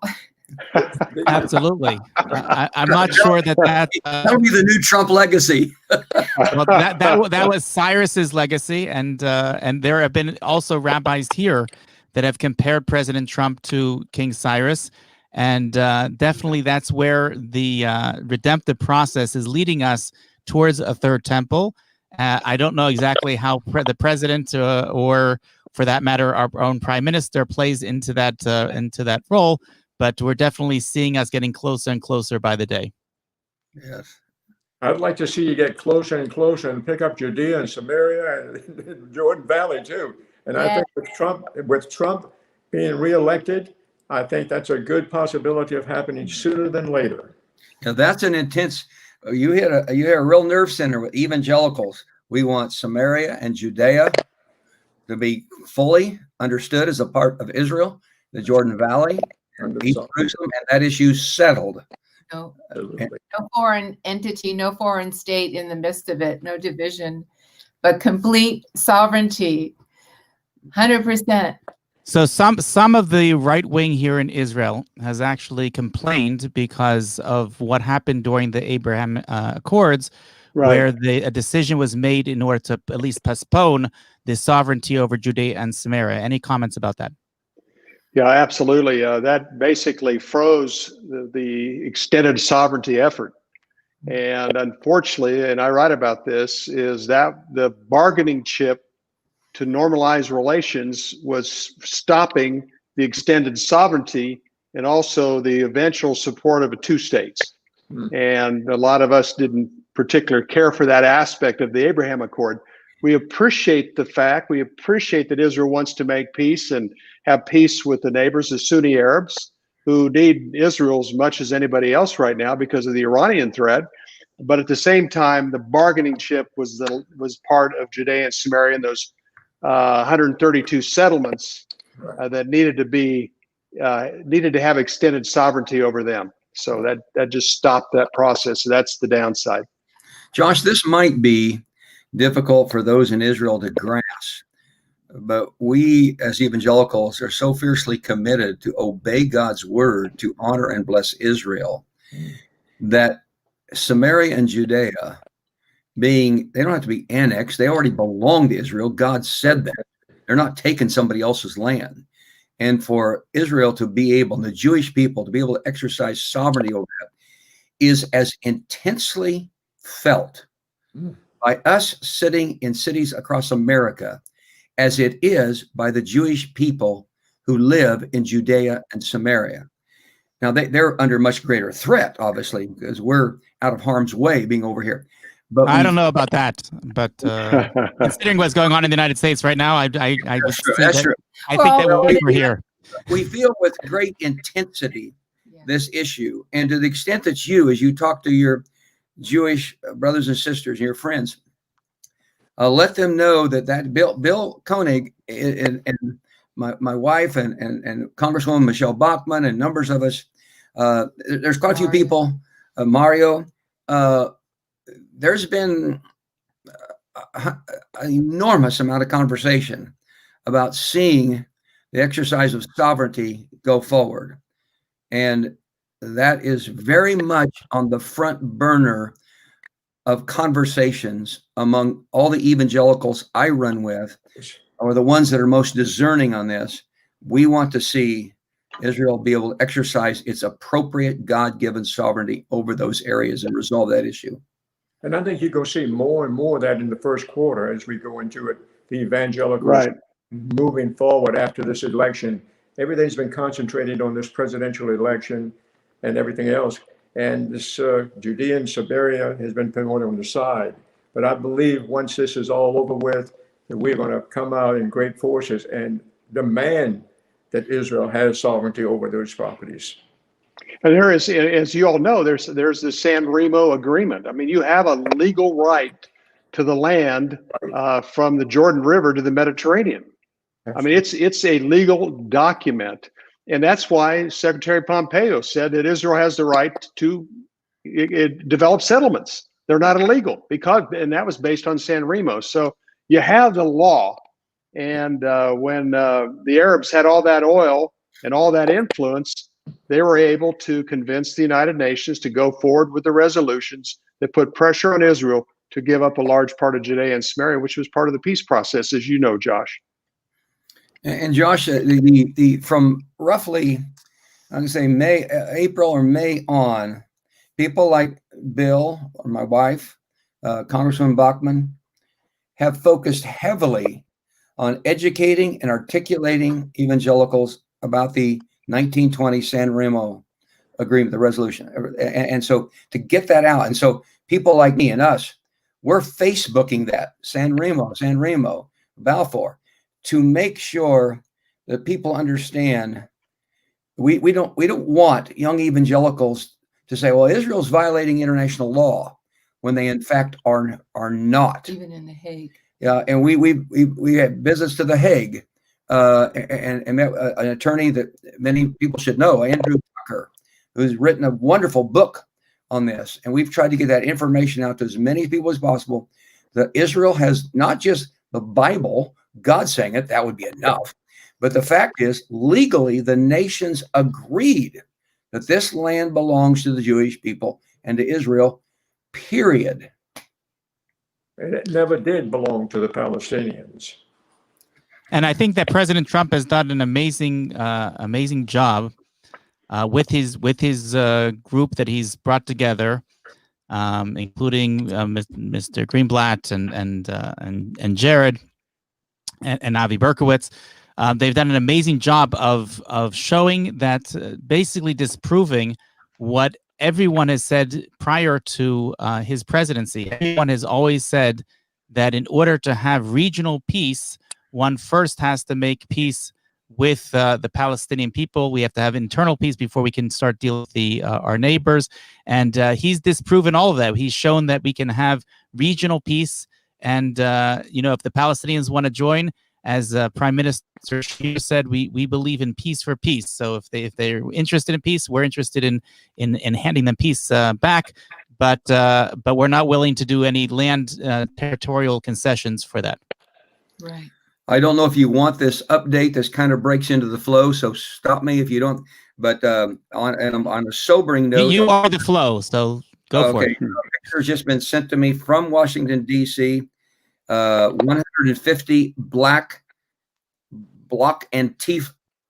I don't know if it says black or block here. It looks like it's been Antifa activists are marching toward the White House right now. And then they showed me a picture of them, and they're screaming obscenities, which I will, and they're saying something even bizarre. Blank Trump, blank Biden, no more presidents. This is bizarre. They have gas masks, weapons, and some have shields. Now, that's the bad news. The good news is I think our president and the police, and I suspect maybe military might be called up, are prepared for this. Washington, D.C., as you probably have already discussed, is boarded up and even has unscalable 15-foot high walls in an extended perimeter around the White House. Maybe you already discussed that issue before we came on, but that is current, just apparently just now happening based upon the note and the picture that came with it. And you're concerned of our safety. Okay, You guys are the best, Josh. here is a video. There's a video Yeah. happening right now. I won't keep it up there. That's great, Jim, because Josh was asking about that a little while ago. If we had any details, we didn't have at that time. So this is all new. Josh was asking about that. So, yeah. Talk about how all our major cities are boarded up: Los Angeles, New York.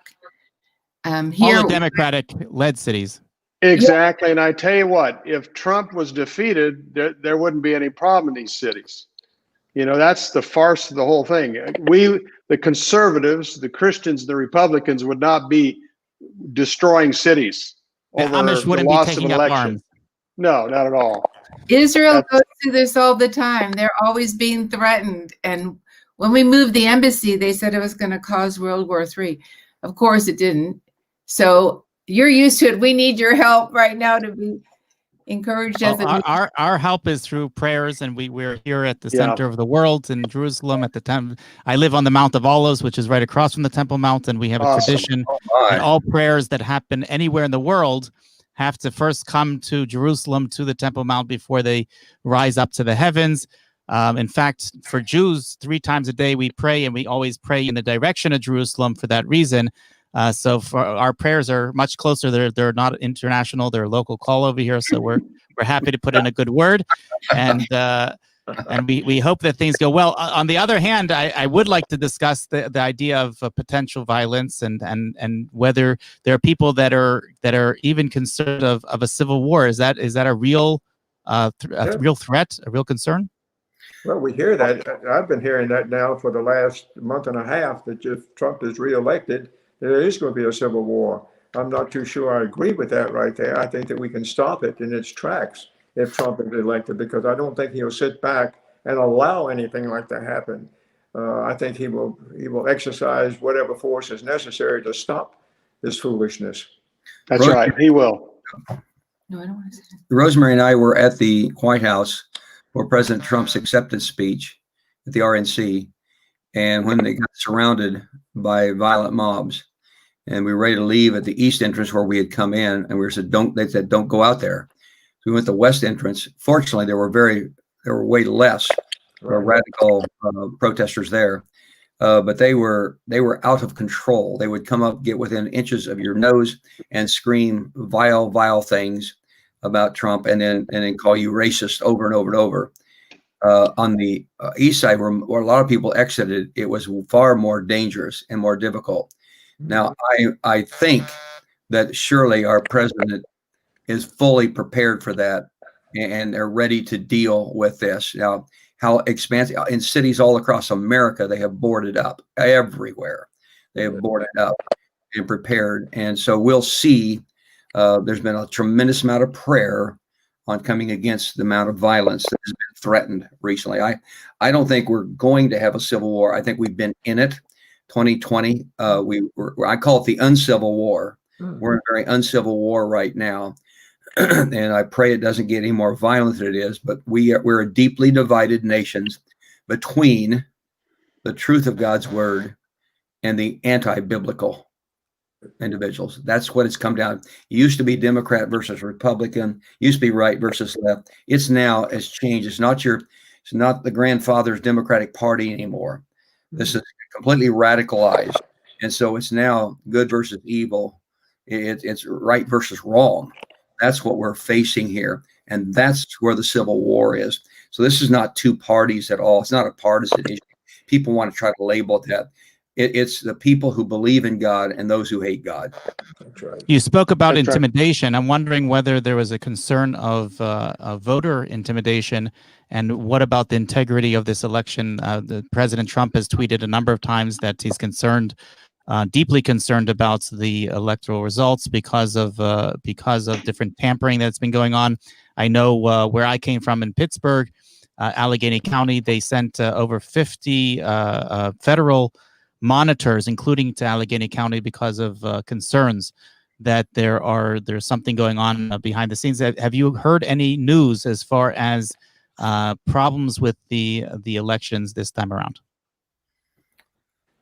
Mountains of it. It boils down to this: one, multiple ballots sent to homes, or Congresswoman Michelle Bachmann.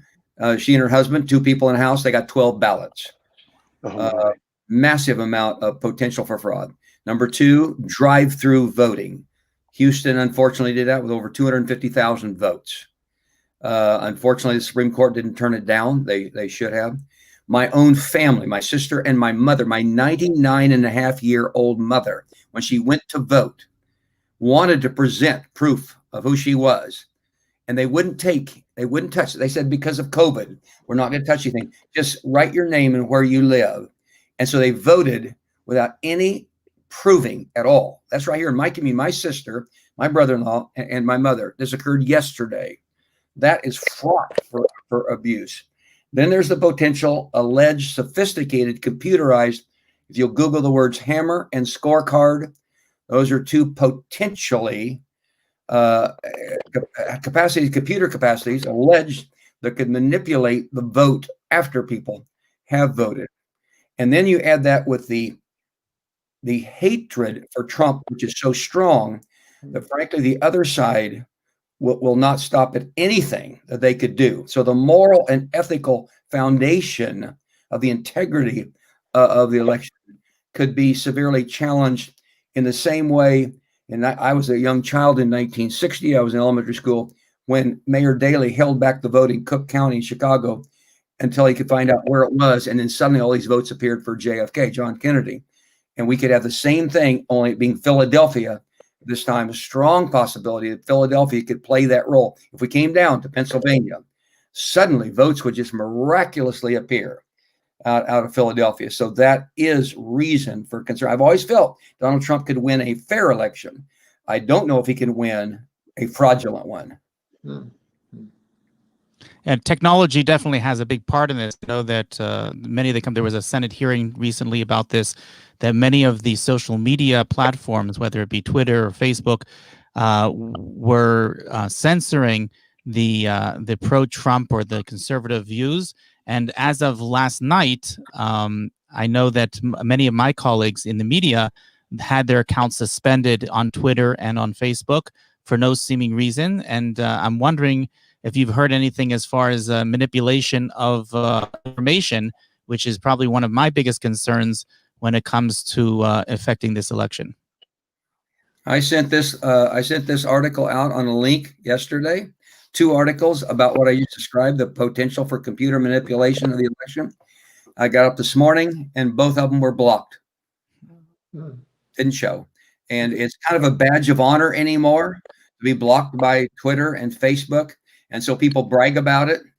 And they did that to us if we would put anything favorable towards hydroxychloroquine.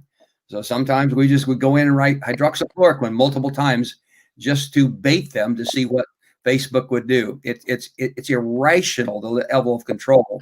And we will have to have these monopolies will have to be brought to a halt and broken up, as we've had to do in the 1920s, 1930s in America, in order to restore and make sure that they do not usurp governmental authority.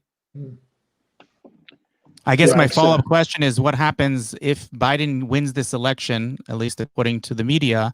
Will the other side be claiming that this was manipulated? No one You mean wants the to take that one. Republicans? Yeah, I don't want to go there. Don't you want to take it? Yeah, I mean, Well- let's hypothetically say Biden is announced the president of the United States, and this is a big concern during one of the debates where President Trump at least insinuated that he would not accept results in which he would lose because he believes that the election was being tampered with. He Well, would- I don't Oh, go I don't ahead. think it would be, I was going to say, Jim, I don't think it'd be, the Republicans would not do what the Democrats would do, or the violence that would Antifa and some of the other groups. We would not resort to that type of violence. We'd probably take it to the court. We could, the main thing is if we did take it to court, I think we'd have it well documented. We're not going to just say it without facts. The other side seems to be just saying whatever they want to do and not having to necessarily prove it, and then going and destroying public property. So that's a distinct difference. And hopefully we won't have to be put in that position where we have to defend this. But I can tell you what, the Republicans have attorneys everywhere, all over the country, monitoring these votes very closely. They've got a handle on it, the best I know, under the circumstances. But obviously there's some things that Jim mentioned that had been a concern to us, but hopefully it won't be a main, and hopefully it won't stop the actual election of Trump. Josh, what we have on the Republican side is we have the disadvantage of having to obey God. Our moral and ethics will not permit us to knowingly, intentionally lie, cheat, steal, etc. I'm not suggesting for a second that every Democrat lives contrary to that. I'm not suggesting, but there are enough in that umbrella of that party who feel no compulsion towards obeying the ways of God and have no fear of God and are willing to do anything. And that's what makes it very difficult. Our founding fathers said a democracy could not survive unless we're a people of the book, of the Bible, of God's ways. And so we're being tested as a country on that very issue after 244 years of existence. Well, I guess that just reinforces my question. If you believe that the election was won because of lying, cheating, then how do you respond to that? Like Bill said, with facts, facts, truth, investigation, legality. The attorneys will play a key role. Not only are both sides are severely lawyered up. There are lawyers everywhere, ready to and watching everything. But we really only have our greatest value. What we offer is truth. And so we have to function within the framework of that. And many people feel Biden doesn't even qualify to be president based on the evidence of the laptop of his son and what he had been doing throughout his career in taking in great wealth and making these alliances with our enemies and betraying our nation. We don't understand how he could even qualify to be a president after that. Well, I hear that he has brought on counsel Hillary Clinton to teach him how to get rid of emails. So maybe she's helping him out. Oh my Not the only wise thing he's done. Oh, In terms of getting talent, yeah, she would definitely know how to do that. As an observer of this process, as I indicated earlier, since a young age of age 9, I'm shocked as we have watched the radical shift in the Democratic Party and its eliteness. And if you do an analysis, for example, of the language or words in the two platform, one mentions God repeatedly, the other one mentions God once. The difference in the word analysis in the two platforms is absolutely staggering. And the Democrats had many values in common with Republicans until you get 1980, 1990.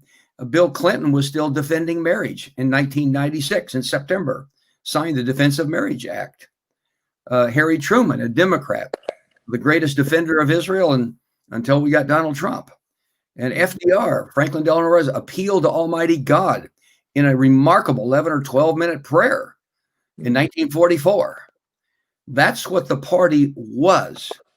And that's why so many Joe Lieberman, if I'm sorry to interrupt, Joe Lieberman, at the moving of the embassy to Jerusalem here, I was fortunate enough to be at that historic event, and Joe Lieberman, I was speaking to before the event, and he said to me that he prayed every day that he would be able to witness this happen. No president before Trump took that jump, and he couldn't imagine that this would ever come about. He's the one that initiated the bill in the first place, but he never thought that a president would actually pull the trigger, and he prayed every day that would happen, and he as a Democrat was thankful to President Trump that he actually made it happen. I talked to him at the event in Jerusalem in 2018, and then spent time with him, talking to him in the White House lawn at the Abraham Accords. So this is a real honor to the legacy of this remarkable man. But he's a great example of how the Democratic Party has changed over the years, because the Democratic Party are no longer Joe Lieberman's. Now they're more towards Bernie Sanders. Well, Joe Lieberman had to become an independent. He leave the party. The party simply left him. Ronald Reagan was a Democrat till the party left him. So it's a massive left-hand turn, and it's been pretty gradual, ongoing from roughly the 1970s on. But it took a sharp left turn this year that all of us were surprised by. Even Joe Biden, he may not have figured it out yet. But AOC and Bernie Sanders, they took a severe left turn, like we have seen against advocating socialism, pro-Muslim, and anti. For the first time, it used to be all Democrats and all Republicans supported Israel. Elliot Engel was the co-sponsor, a Democrat from New York, of the Israeli caucus, along with Todd Franks, a Republican. That was normal for Republicans and Democrats to come together. But in the recent years, the shift is so severe that at the moving of the embassy, when all members of Congress, 535, could have come, would have been paid for, to my knowledge, not one single Democrat attended that incredible event. Not one. Because Trump did it, and they were so anti-Trump. And then you have, for the first time ever, with Ilhan Omar, you have people advocating openly, embracing a terrorist organization against the Israeli people. This is, and Elliot Engel lost his primary to another radical extremist. That's unheard of. It's almost like we're experiencing some of the anti-Semitism Jews have known over the years in the persecution that's on anyone who stands for Donald Trump. You can't wear anything, any clothing signifying that, and you have to be very careful who you tell, and you get the most outrageous, inexplicable, violent reaction where people they hate you for no reason and just want to kill you and destroy you. And to me, I said, this is a small bit of what the Jews experienced in Europe during the Holocaust. They were the coronavirus then. They were the plague. They were the entity that the Germans despised and wanted to remove. And for us, our strong stand with Israel, I guess it is a badge of honor to wear that persecution, and to know a small bit of what Jewish people have endured throughout the centuries. Go ahead. No, I was just going to say that, just to be a devil's advocate here, that there are many people that claim that polarization also happened on the right, and that the Republican Party has shifted what they call the alt-right, that moves far to the right. Perhaps that is created the divide that we have today in the United States, that both parties have polarized to the extremes. And I would contend the Republican Party has exactly the same view on the sacredness of life in the womb it's always had, the same position it's always had on the sanctity and sacredness of the institution of marriage, the same position it's always had on Israel, the same position it's always had on fiscal responsibility. We could go through the list, and the Republican Party has not veered. It has deepened in its self-awareness of these issues, but it has not changed. It was started to end slavery too. It was very involved, and the consequences of the Democratic Party, in contrast, you can track each time they have changed a position. Every 4 years, analyze their platform. I've been spending some time on that myself, even this very day. And you watch and you track the radical alteration from the previous, and you go back enough years, and you can see where, as I mentioned a moment ago, Franklin Roosevelt, as a Democratic president, leading the nation in an emotive, powerful prayer, appealing to God for help supernaturally. And then when it came up, Bill will remember this, in the Democratic Party, a vote on God, on whether to keep God in. And they voted to a voice vote, and overwhelmingly the delegates of the Democratic wanted God's name out. Obama, knowing the damage that would cause, sent his guy back in to do it again. And when he ruled on the voice vote, it was clear they all wanted the names of God out. It was, you could hear it. And he ruled, oh no, we got to keep it in, because Obama knew it would backfire politically for him severely in the election. That's how secularized, hyper secularized the party has become. So the question I have is how to bring the other half of the nation back towards us, assuming that President Trump is reelected in the coming days. How are we able to bring in, and this is a question that we have here in Israel, and we have also in America, amongst the Jews in America, most of which are unaffiliated. How are we able to, even if we are able to continue to hold the power, how are we able to embrace and to bring together all the other parts of the society which are not on our side? Well, I think it's because our president, he's for both sides, and his policies has helped both sides. And this is why many of the minorities have turned towards him, because they said he's the first one that actually did something for us. But we need 4 more years to continue all the great plans that are ready to take place in inner city communities, and to help people in prison get out of prison and get back in a normal, sustainable lifestyle. There's and human trafficking, so many issues. Help the drug problem. All these plans are in the birthing right now and need to continue. And that's what is going to prove to the people when their own personal lives are influenced. And that's what's happened with many who've been in prison and been let out, and other great things have happened to them because of our president. Josh, I so apologize. We have another interview that we have to be on in just a couple minutes. So I sincerely No need to apologize. Thank you so much. We love you. We honor you. Israel 365 is remarkable. And Rabbi Tully Wise is one of our heroes. We think so highly of him. So it's really been an honor for us not only to be on with you, but to have the relationship we have with you and Israel 365. That means a lot to us. So we pray to continue this relationship, and that we will expand this relationship, because we believe that it is mutually beneficial to everyone, not only the evangelicals, not only the Jewish population, but for the entire world. This is our goal in this world, is in order to bring us all closer to God, and I think we can do that together in an amazing way. And again, I thank you for joining us today, and I appreciate all of you coming on and giving your incredible expertise on the subject. I'm going to let you go back to whatever sites you're looking at now to check out what you've missed in the past hour.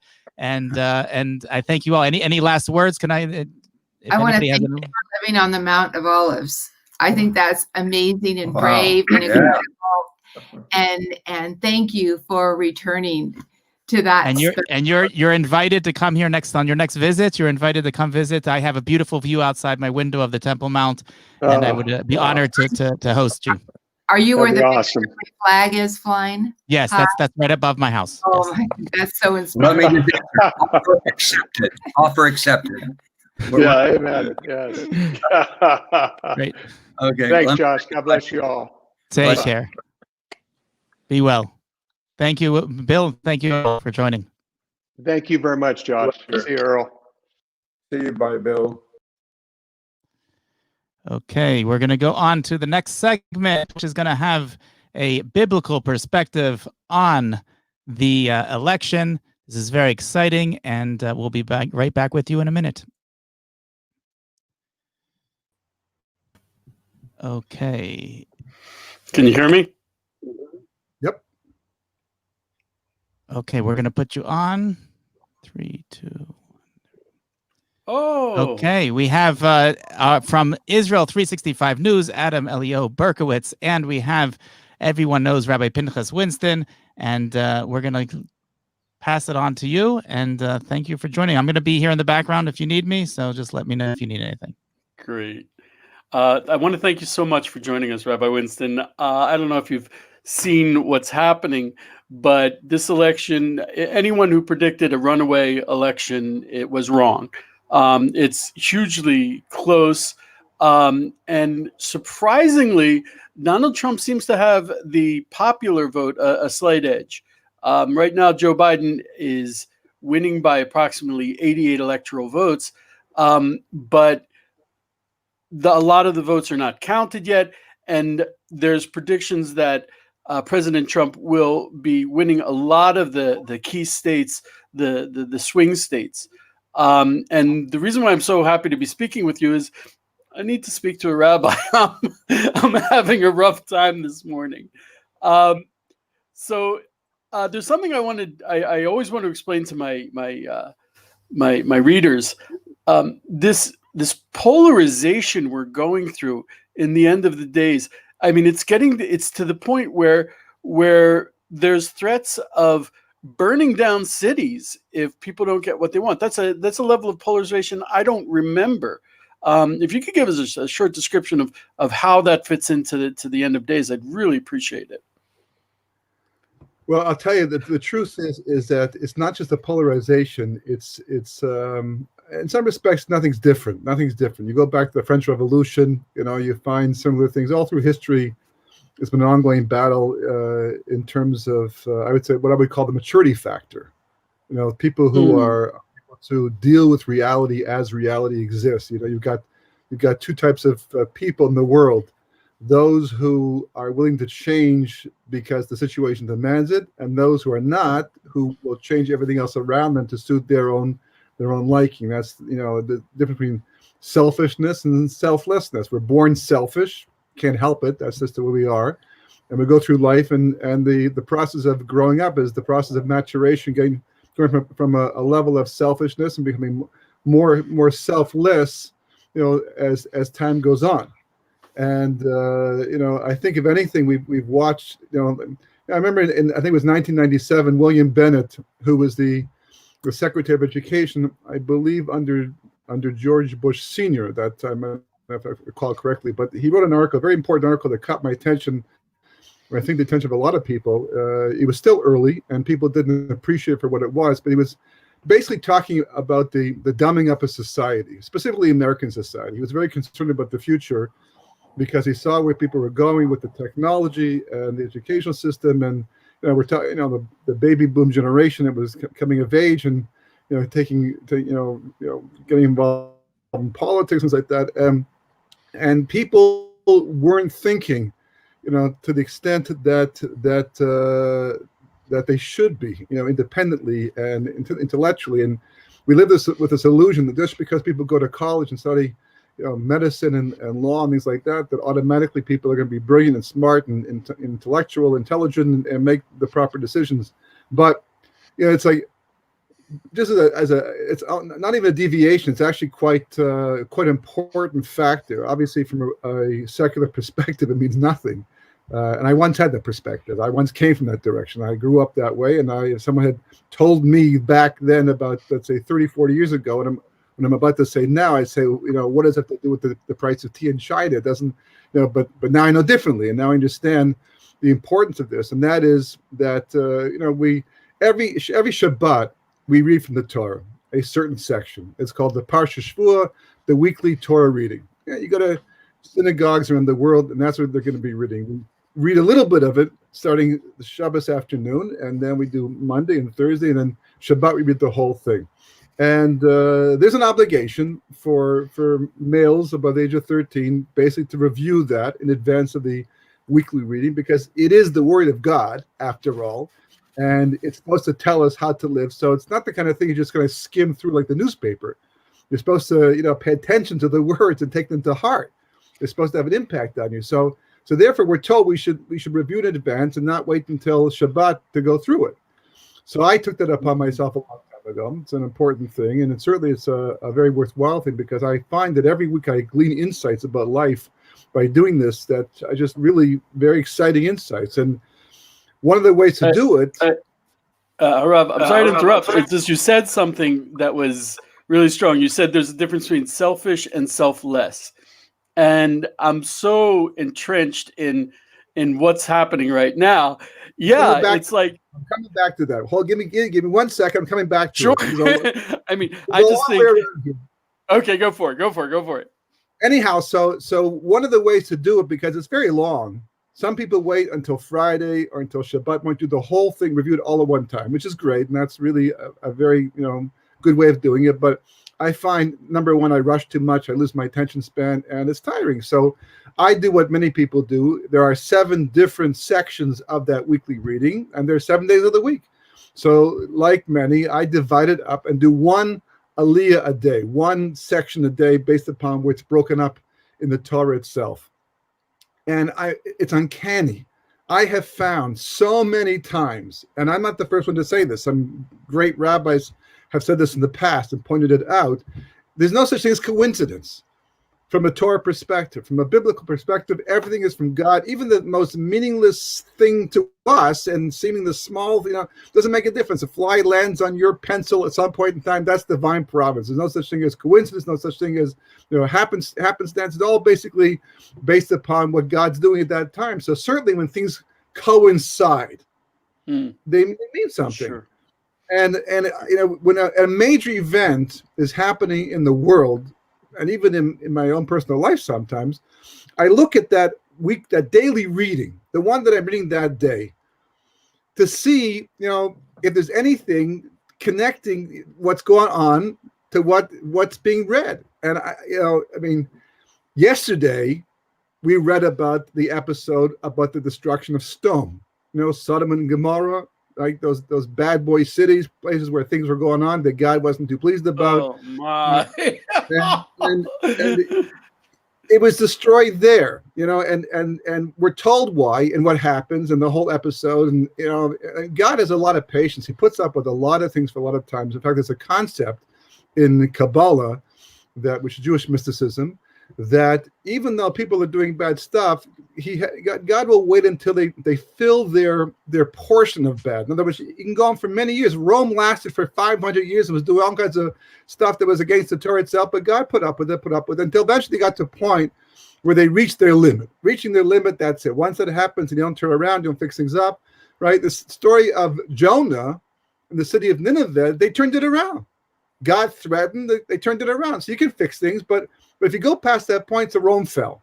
Historians will say, yeah, because it was 500 years old and the Mongolians came down from the north, it was corrupt. Yeah, we're not so concerned about the means that it takes place. The fact that it takes place, from our perspective, is a meaningful thing, and it's God talking to the world and telling us what he thinks, and he's responding to reality.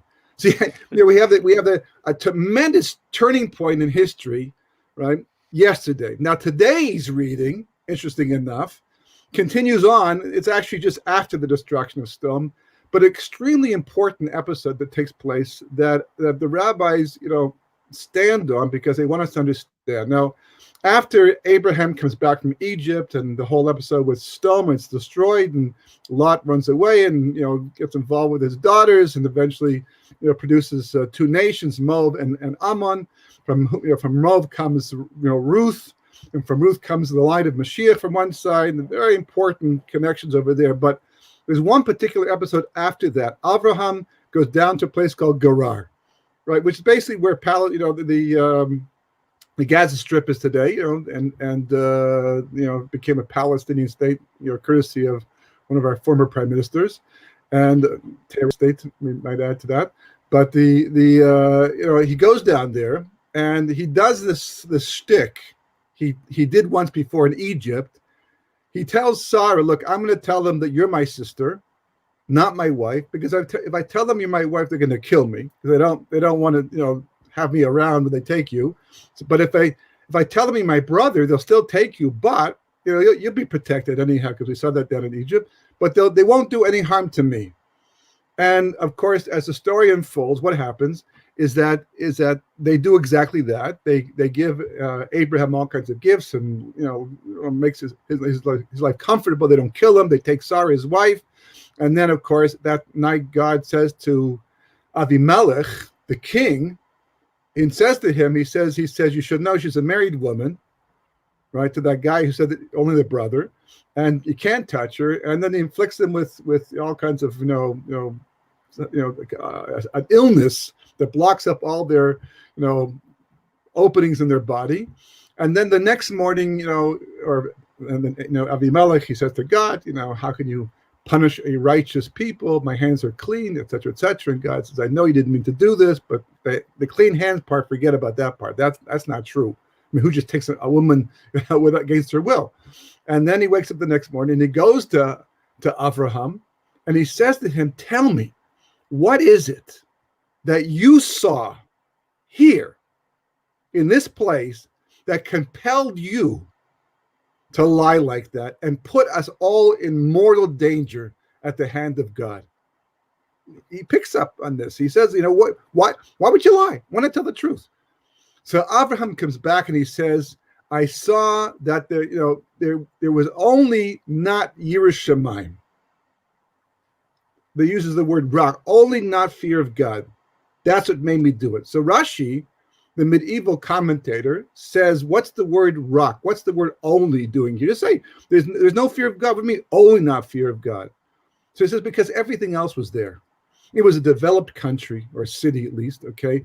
The population was successful. They had stores, and they had markets, and they had malls, so to speak, and they had every other aspect of life. The materialistic aspect of life was there.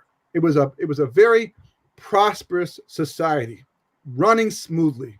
There's only one thing that was missing, he says, is fear of God. But that was everything. So when someone tells you something today, that kind of describes America in a lot of places right now. They have everything. Well, in general, even in Israel, we have that problem too. It's all over the place. Yeah. So nowadays, when someone comes up to me and they quote somebody about this or about that, whether it's financial, whether it's health, you just ask one question. Tell me, does this person believe in God? And does this person believe that if they lie, they're culpable? And like most of the time, no. So what's going to stop a person from lying? What's going to stop a person from cheating? Now, that point is so strong. I remember in the last presidential debates, I remember thinking that Donald Trump, he talks like every successful, horrible boss I've ever worked for. He tells you the difficult truth straight to your face in a way that hurts deeply, but it's the truth, and he's successful. I think it's one thing that he didn't catch on the entire 4 years, which is one of the reasons why he made a lot of enemies along the way. I mean, God runs the world. It's all from Shemaim, everything, all that also is part of the thing. But on a more superficial level, he came in to run the country like a businessman, and that's why he did, and it worked. And he turned it around. The only problem is he ran his boardroom like a businessman too. And a businessman is somebody who knows he signs the checks. Because he signs the checks, everybody has to put up with everything he says and does, or you find another job. That's how it works in the business world. And he says it because it's right and it's true, and it'll make things work. Yeah, I mean, and then when I saw Biden talk, he's like, he'll say one thing one day and exactly fracking. Oh, I'm against it. Oh, no, it's great. And he'll say whatever people want to hear. And that makes people feel good. They just, they go into this coma and they die very peacefully. Because in the business world, time is money. Yeah. Right. Because time is money. You don't have to mince words. We're all here. You may not like what I say. You might think it's embarrassing. You may think I put you down. But if you believe that my doing this is going to somehow increase your paycheck one day, you'll put up with anything. Right. Behind my back, you'll talk about, boy, is he a nasty boss, right? And at lunch with your coworker, you say, boy, is he hard to work for, right? But you're going to go back to work together. You know why? because there's a paycheck at the end of the month, 2 weeks, whatever, which you like and you enjoy, and that's it. You'll work. You can stay there for 35 years, sometimes like that. But when it comes to politics, it's a different story. People clearly aren't interested in the truth. Right. That's not Right. the issue. I think it's the difference between Shaul and David. Shaul was the big, tall, guy who made a great impression, and he did what the people wanted, and the people loved him. And King David was like, I'm for Hashem. I'm working for Hashem. He's the boss. And so King, not just that, but he understood we're building something here. See, we're building something here, and this is the difference. The difference is that nobody involved in this election is thinking about tomorrow, or the day after, or 10 years from now. Doesn't cross their mind. What do I care? What do I care? It's like we're living in, I hate to say it, extremely selfish society today, and I mean across the board. It's not just there; it's here too, and it's not just in the secular world; it's in the religious world too. Yesterday, 2 days ago, I watched people drive the wrong way down a one-way street because they didn't want to go all the way around. And these are the same people who might do this and do that and give check, tzedakah. But we think in terms of what works best for us today, because that's the way society has gone. And there's a rule in the Torah world, and that is, if we don't lead, we follow. We don't just not do what they're doing, but we actually become we absorb that way of life, and it spills over into our reality, and we start to apply it in our own life and the world as well. And this is what we're fighting against. We're fighting against this selfish drive. I mean, I've talked to people and been shocked, even though I know what to expect sometimes, by what people say and what people think, when they make the decision about, not just about who they're going to vote for, but how they're going to live their life, where they're going to go, what they think, how they're going to spend their money on. And ultimately, it's like, are you looking at the big picture? Because that's really the bottom line. I hope I learned this from you, that there also seems to be a dispute, and I think you touched on this, between subjective and objective reality. For example, in the last couple of weeks, we've always known about Hunter Biden and all those not so pleasant things, and now it's become very clear, and it's really suppressed, and there's a huge amount of suppression of information. And it seems like the Democrats, I mean, you have this thing basically saying that the vice president of the United States took money from foreign governments and established policy according to it. It's almost like if it doesn't fit into my perception of reality, my subjective reality, my narrative, then it doesn't exist. And I've seen that in a lot of ways. I mean, if you walk up to me and tell me tomorrow, you bring me proof that Donald Trump, was really did something wrong, I'd be like, get rid of him. He's a crook.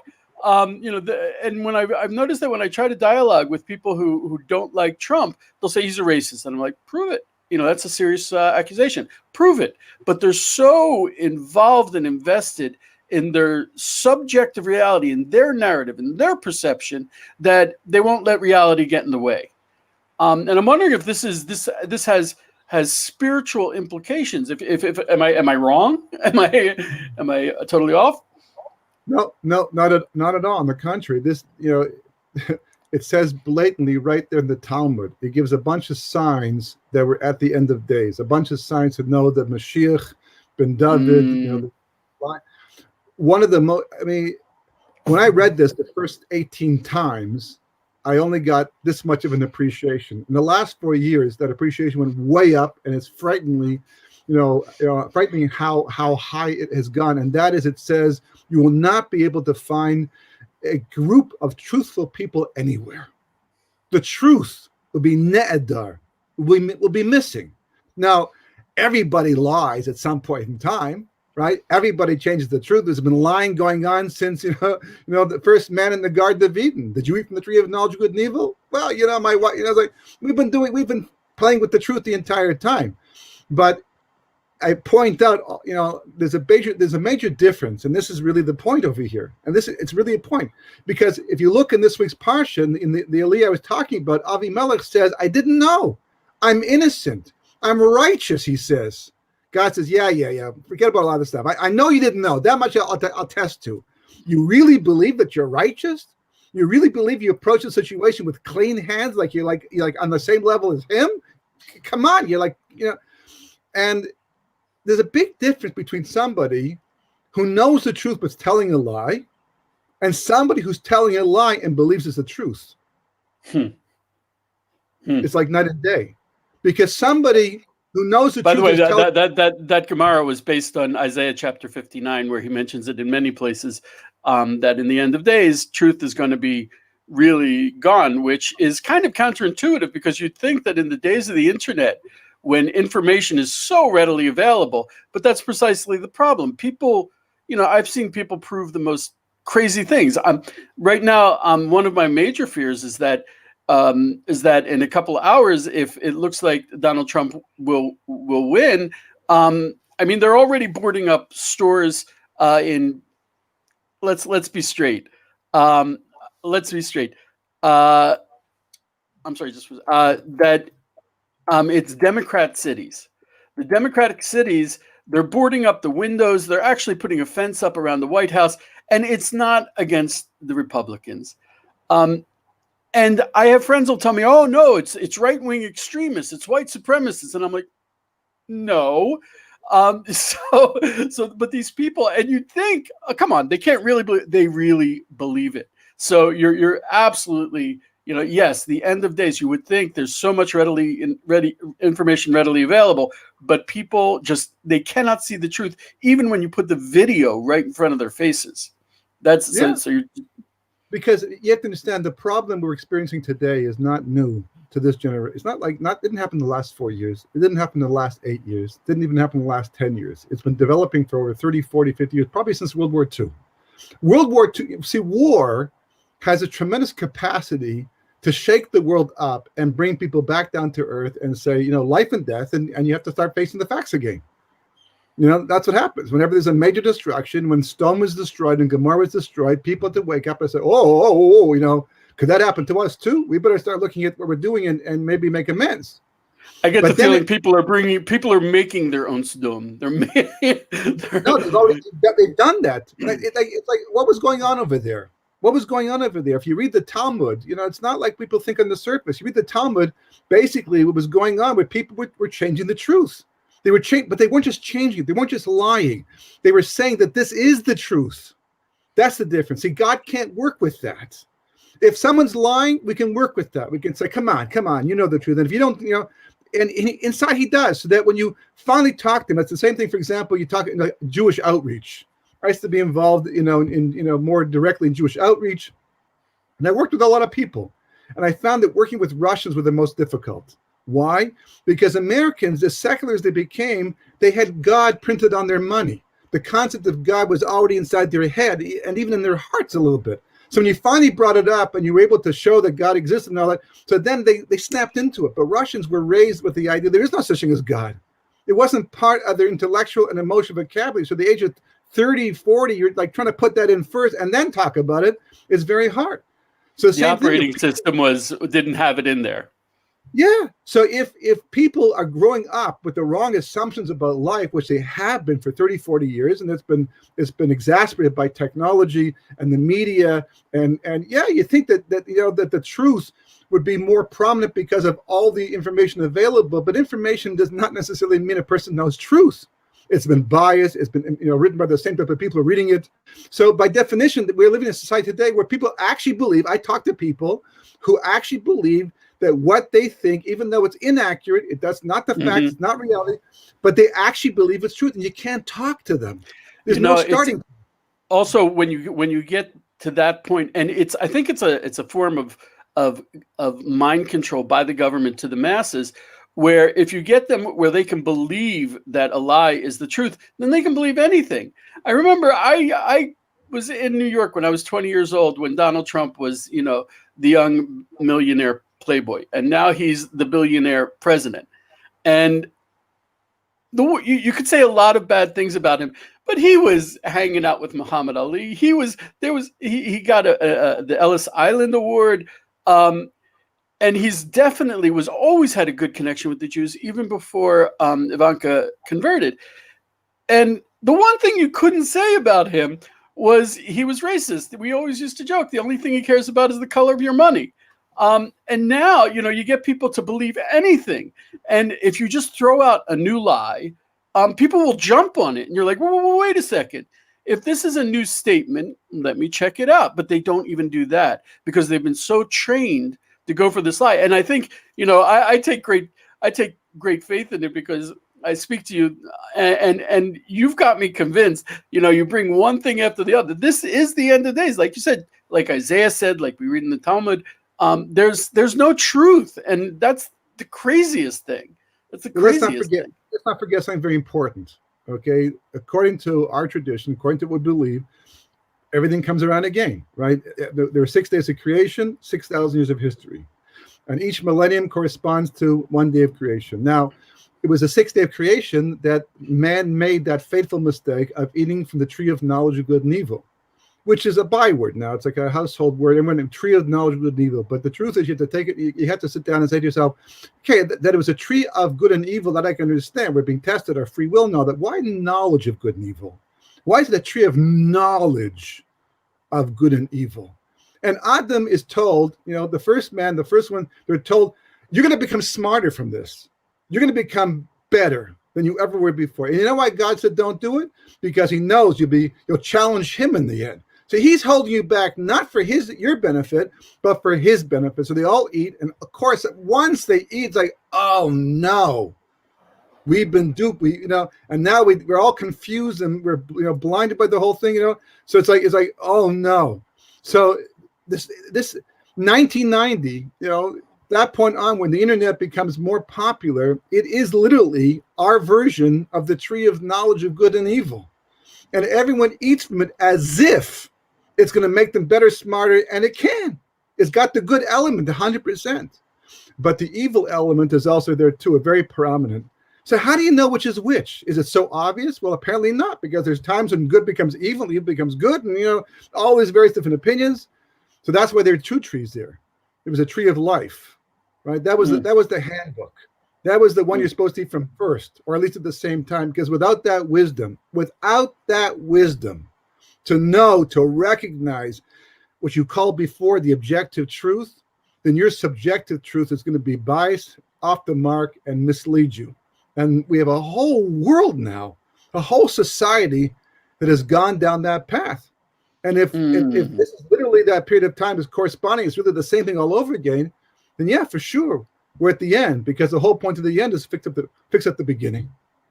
Oh man, Josh, I got to tell you, I was so tense this morning, and now that I see you wearing your tefillin, I'm okay. I can face anything. You look great. Thank you. Two things. First of all, we have soon we're going to have some breaking news because the Vice President Joe Biden is supposed to make a public announcement. We don't know what that is, but as soon as that comes on, we're going to bring that to you live. Also, as soon as you're finished with Rabbi Winston, we have another guest in the studio, so just let me know when you're ready. Great. I think actually, Rav Winston, to say we're on the edge of the end of days, and it's a good thing, and we're going to be fixing up the beginning. I would like to end on that, just because I'd like to. I mean, it's clearly true, and if I have your word on it, then I can certainly rely on it. Well, there's no question about it. I mean, that's the point I'd also like to leave with. It's another part of the message in this week's Parsha. That some negative things have long-term positive results. The problem is what happens in between. What's the transition? That's the part where it gets rough sometimes. That's what we have to watch out for. We have to rise above, the media, and people who are only focused on the events of the day will pull you down and drag you down into that reality. And from that perspective, it's like looking at a skyscraper from the top. When you look at the world from the top of the skyscraper, it's different. It's massive. You can see the larger picture. You see all the streets all interconnected. Even though it's the exact same place, but nonetheless, that perspective is completely different. And we cannot lose sight in all of this and all the frenzy you know, especially the media frenzy and being fed by information from people who don't really care so much about the truth, but more what their mandate is and what they're being paid to do. We have to rise above that. We have to try to look at the situation from God's perspective. And when you do, it looks very different. Rabbi, if I can, we have another guest. We didn't talk about this. If you'd like to join us, it's Tommy Waller, the head of Hayovel. If you'd like to stay on and talk about the elections with him, that would be great. If you're going to be running off and greeting the Messiah, then I don't want to stand in your way. But we're now going to bring Tommy Waller on. Would you care to stay with us, or would you care to? I think I'm going to move on. I got some things to do today, but it's a busy day. Okay, I really can't thank you enough. Speaking with you, really, has helped me cope with these very tense times. I really appreciate it. And I'd like to suggest to everyone, Rabbi Winston is a prolific author that writes about the end of days. You can find his books on Amazon. I highly recommend it. Thank you. Okay, so Elio, we're going to introduce Tommy Waller, who is the founder of Hayovel, which is an important organization that brings Christian volunteers to harvest in the vineyards of Samaria. Welcome, Tommy, to the show. Hi, Tommy. Yes, good to be here. Wow. Hey, should I be wearing my mask? I don't know if it's to be appropriate to wear this or not, but well, I don't know. Only if you're trying to hide something. So first of all, okay, yeah. But I didn't know if we were required. Was it a mandate to wear the mask while we were doing? Not in the Trump world, no. I actually, if I can choose people who are going to help me get through this difficult time, Tommy, you're certainly one of them. Rabbi Winston was one, and Josh, you with your filling on your head, you're certainly helping me get through these hard times.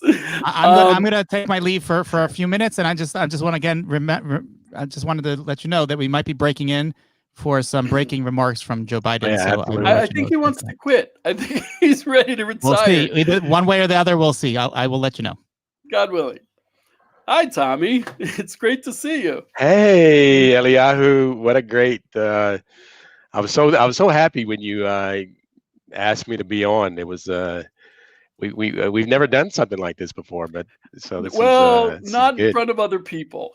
Tommy Not in and front I've of had other people, right? Yeah. Tommy and I have had a lot of very deep discussions, and if there's one thing about Tommy, he thinks things through. He's a man of the earth by nature, and those are people who think about process and about how things grow. Tommy, we have a concept in Judaism called Bitul Torah, which means the commandments are pretty much from when you open your eyes until you go to sleep, and there's no time to waste. In theory, video games are not, really acceptable to a religious lifestyle, and I know that you actually do that. You're like, you wake up before sunrise and go out to the grapes and work like that. And yet, I know that in 2016 you led a mission, or you took Rav Yehuda Glick and what was her name? The other Sharon Haskell. Yes, Sharon. Sharon Haskell to the inauguration. And you would think politics, religion, not really compatible. And you're very involved, I think, in this election. Could you tell me how politics can be an act of faith, especially in this election? Yeah, it's difficult to understand how I got to this position. I was farming in Tennessee, just very simple, living off the land, almost living actually in the center of an Amish community. And how I got, and that was 16 years ago, how I got from there to here, really not knowing at all that I was walking into a political hotbed. I understood that the scripture, that the Bible, that the prophet spoke about the Jewish people returning to the land of Israel at some point, and it was happening, and I understood that the relevance of it. But I didn't know the intensity of the opposition to that. When we came, it was almost immediate. You know, there was several things working. One is, what are these Christians doing on the mountains of Israel?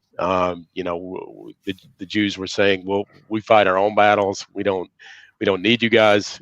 We've seen what you do. You're not going to help us. Go home. You know. But I think there's a few of us in Christianity. Unfortunately, still a few, but it's growing. You know, on the positive side, it's growing.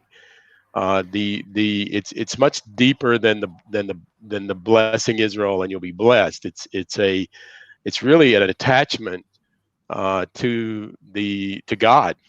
And if we believe in God, then we have to see, you know, we have to follow God's plan. And God's plan, you know, remarkably is political. I mean, how do you get around the politics? There I mean, you you go. just can't.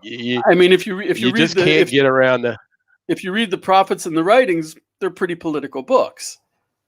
You know? Yeah, And, I mean, we're talking about, you know, a king and the kings. You know, there's a government of Israel that has to be established, and the world needs to support that.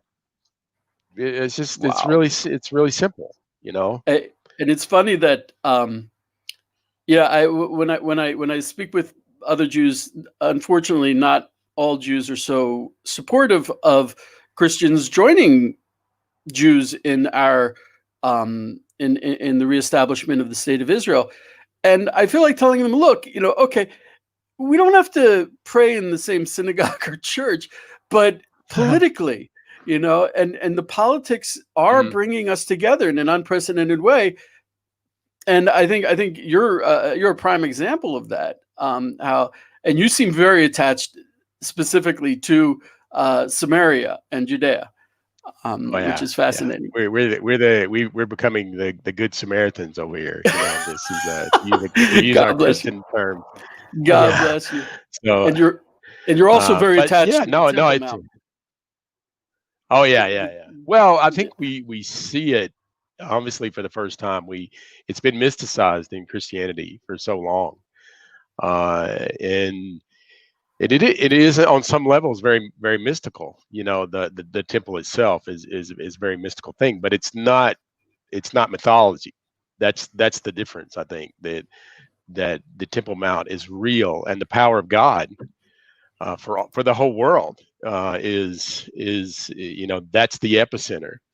I'm here in Har Bracha on the Mount of Blessing, where, you know, almost 4,000 years ago, your people came here, and honestly, for the first time, I was introduced to this understanding from a Jewish religious Jew, that we married the land here. We stood on these two mountains, and we set vows over this land.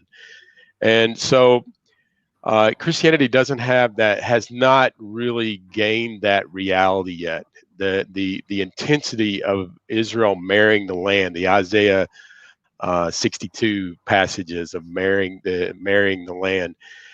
So we have to get this, and this is one of the things. Getting back to the election here is so critical, because we have to understand if we are going to see, if we desire to see God in this generation, then we have to be pursuing God. And to pursue God is when He says, "Hey, I want to meet with you. Like, this house shall be a house of prayer for all nations." Then we have to say, "Oh, where is that house?" Well, He says it's in Jerusalem, so I have to go to Jerusalem. And it is a house of prayer for all nations, which means that the nations, plural here, is a group, a collective of individual nations, all with their own identity. This is why it's so important that you have your identity, and this is why we have to support your identity, because if you're just mixed in with all these nations, we lose where we're going, and we end up building we have been for 2,000 years. We've been mixed in, and the Jew has always been the stranger pushed aside. So Yeah, we end up building God's house in Albuquerque, and it's not going to work there. It's just not which going to people work. have tried. Which people have tried. They're still trying. There's a beautiful one in Sao Paulo. I love them for it. It's huge. It's beautiful. But if we could pick it up and move it, you're touching on something. Politics is process, and it's very easy to do when you look back. But to place yourself in that process is hugely important. The Jews coming back was important. Jerusalem was this big pow, and then and everyone compares Trump to Cyrus, but they're forgetting what Cyrus did. He didn't just say go back. It was kind of his pushing us that made us build the temple. And the temple is a thing. It is a house of prayer for all nations. King Melech Shlomo, King Solomon dedicated it for all the nations, and it will be a new political reality. I think there was an awakening through the League of Nations, the United Nations, and the first thing they wanted to do was to bring the Jews back to Israel, but they kind of got it wrong. But now that we're back here, it's going to be a new spiritual / political reality for the world, one which attaches itself to life, and the epicenter of that, I think, will be Jerusalem, the Temple Mount. And it's funny that that's where people are fighting it, and it comes down to the Palestinians. Oh, they're the ones who should be on the Temple Mount, but we know that the nature of Ishmael is to sow discord, as opposed to the real nature of Jerusalem is Yerushalem, the place of completeness and peace. So I think that by attaching yourself first to Har Bachai, and it's very true, a wedding, and then to the Temple Mount, I think you're very much identifying where this political process is going to lead us. And I think that is today. We are. Boy, it just seems like deja vu. Are you feeling that? I mean, it feels like that we're like 4 years ago, and we're like going, "Hey, what's happening here?" Yeah. I just feel something is and whatever Hashem does, whatever God does in this, we've been through it all, right? We've been through administrations that opposed Israel. And we still move forward, and there was a place for that. So whatever happens today is we're moving. We're not packing up, and we're not throwing in the towel. None of us. So, I feel like I left America in 1991. But I feel very spiritually connected to America. I don't think that would have been the case had I come from another country. And I'm looking at this election, and I feel like telling the Americans, please, please, please choose life. Choose life. Come with us and choose life. All right, here we go. We gotta. By the way, I want to point out that Kamala is the same letters as the word Amalek. And that's I heard that. the correct call. Yeah. I'm sorry. No, you don't have to be sorry. We just want to be. We just want to make sure you're sure. The president is not happy. Well, thank you very much. Arnon, we appreciate your time. Get back in there so we can make some more calls. Yes, Chief. Thanks, Arnon. So we're looking at the scene where Joe Biden is to come out, and to me, it's reminiscent of what we saw in the primaries. When states were not being called, like Iowa, right? And then we started to see people coming on stage. Look at the masses of people that are there. Acceptance speeches. Yeah. There's two. I count two. About what happened tonight. Yeah. And I think the real aspect of a king should be channeling between God and the people, and he doesn't have either. New Hampshire, there's a reason. Here it's a little different. Well, they got their light sticks. He's really doing it just so psychologically. Here he comes. If they end up in challenges, he thinks he looks stronger. All right, here's the former Vice President Joe Biden with Dr. Joe Biden. Let's listen in. Anyone out there? We hear the horns. Good evening. Your patience is commendable. We knew this was going to go wrong, but who knew we're going to go into maybe tomorrow morning, maybe even longer. But look, we feel good about where we are. We really do. What does he mean? I'm here to tell you tonight, we believe we're on track to win this election. Oh, I want a president who tells me when we're in trouble. We knew because of the unprecedented early vote and the mail-in vote, it's going to take a while. We're going to have to be patient until the hard work of tallying the votes is finished. And it ain't over till every vote is counted. Every ballot is counted. Did he say Italian votes? Why do I get the feeling that Hey. every time he We're opens up feeling his good. mouth, he's lying? We're I feeling really good do. about where we are. We believe one of the nets has suggested we've already won Arizona, but we're confident about Arizona. That's a turnaround. We also just called for Minnesota, and we're still in the game in Georgia, although that's not one we expected. We're feeling real good about Wisconsin and Michigan. And by the way, it's going to take time to count the votes. We're going to win Pennsylvania. I've been talking to folks in Philly, Allegheny County, Scranton, and they're really encouraged by the turnout and what they see. Look, Isn't Pennsylvania know number one in results fracking? And he as said no early to as tomorrow fracking. morning. Yep. But it may take a little longer, as I've said all along. It's not my place or Donald Trump's place to declare who's won this election. That's the decision of the American people. But I'm optimistic about this That's the outcome. point of this. He's going to say that the popular vote is I what thank matters, not every the one of electoral you vote. came out And the popular and vote voted right in this now is election. separated By by the way, by Chris less than a Coons and million the people. Democrats, congratulations here in But when you Delaware. add California, it goes over. Pardon me? I mean, it always Hey, does that. John, the Gov. Yeah, When the California votes the come whole in, team, man. the popular You've done a vote great goes. job. I'm The same grateful thing happened last to the year. poll I mean, last workers, to our election. volunteers, our canvassers, everyone who participated in the democratic process. And I'm grateful to all my supporters here in Delaware and all across the nation. Thank you, thank you, thank you. And folks, you heard me say it before. Every time I walk out of my grandpa's house up in Scranton, he'd yell, "Joey, keep the faith." And my There you go. grandma, when she was alive, yelled, "No, Joey, spread it. Keep the faith, guys. We're going to win Scranton. this." Thank you, thank you, thank you. Your patience is great. Let's walk over here. Former That was Vice it? President Joe There you go. Biden It's and his wife Jill Biden saying this race isn't over, saying he feels That was good, it? count every vote. He said one of the nets called Arizona, that would be Fox News, called Arizona, and we do not retract that. We just had Arne That's a Michigan shocker. on saying that they stand by that 100%. You heard it here live. So We the could have vice called president, California 6 month- months ago. Yeah. Yeah. Wow. Okay. So Ah. Tommy, I feel like we're writing a new chapter in the Bible here.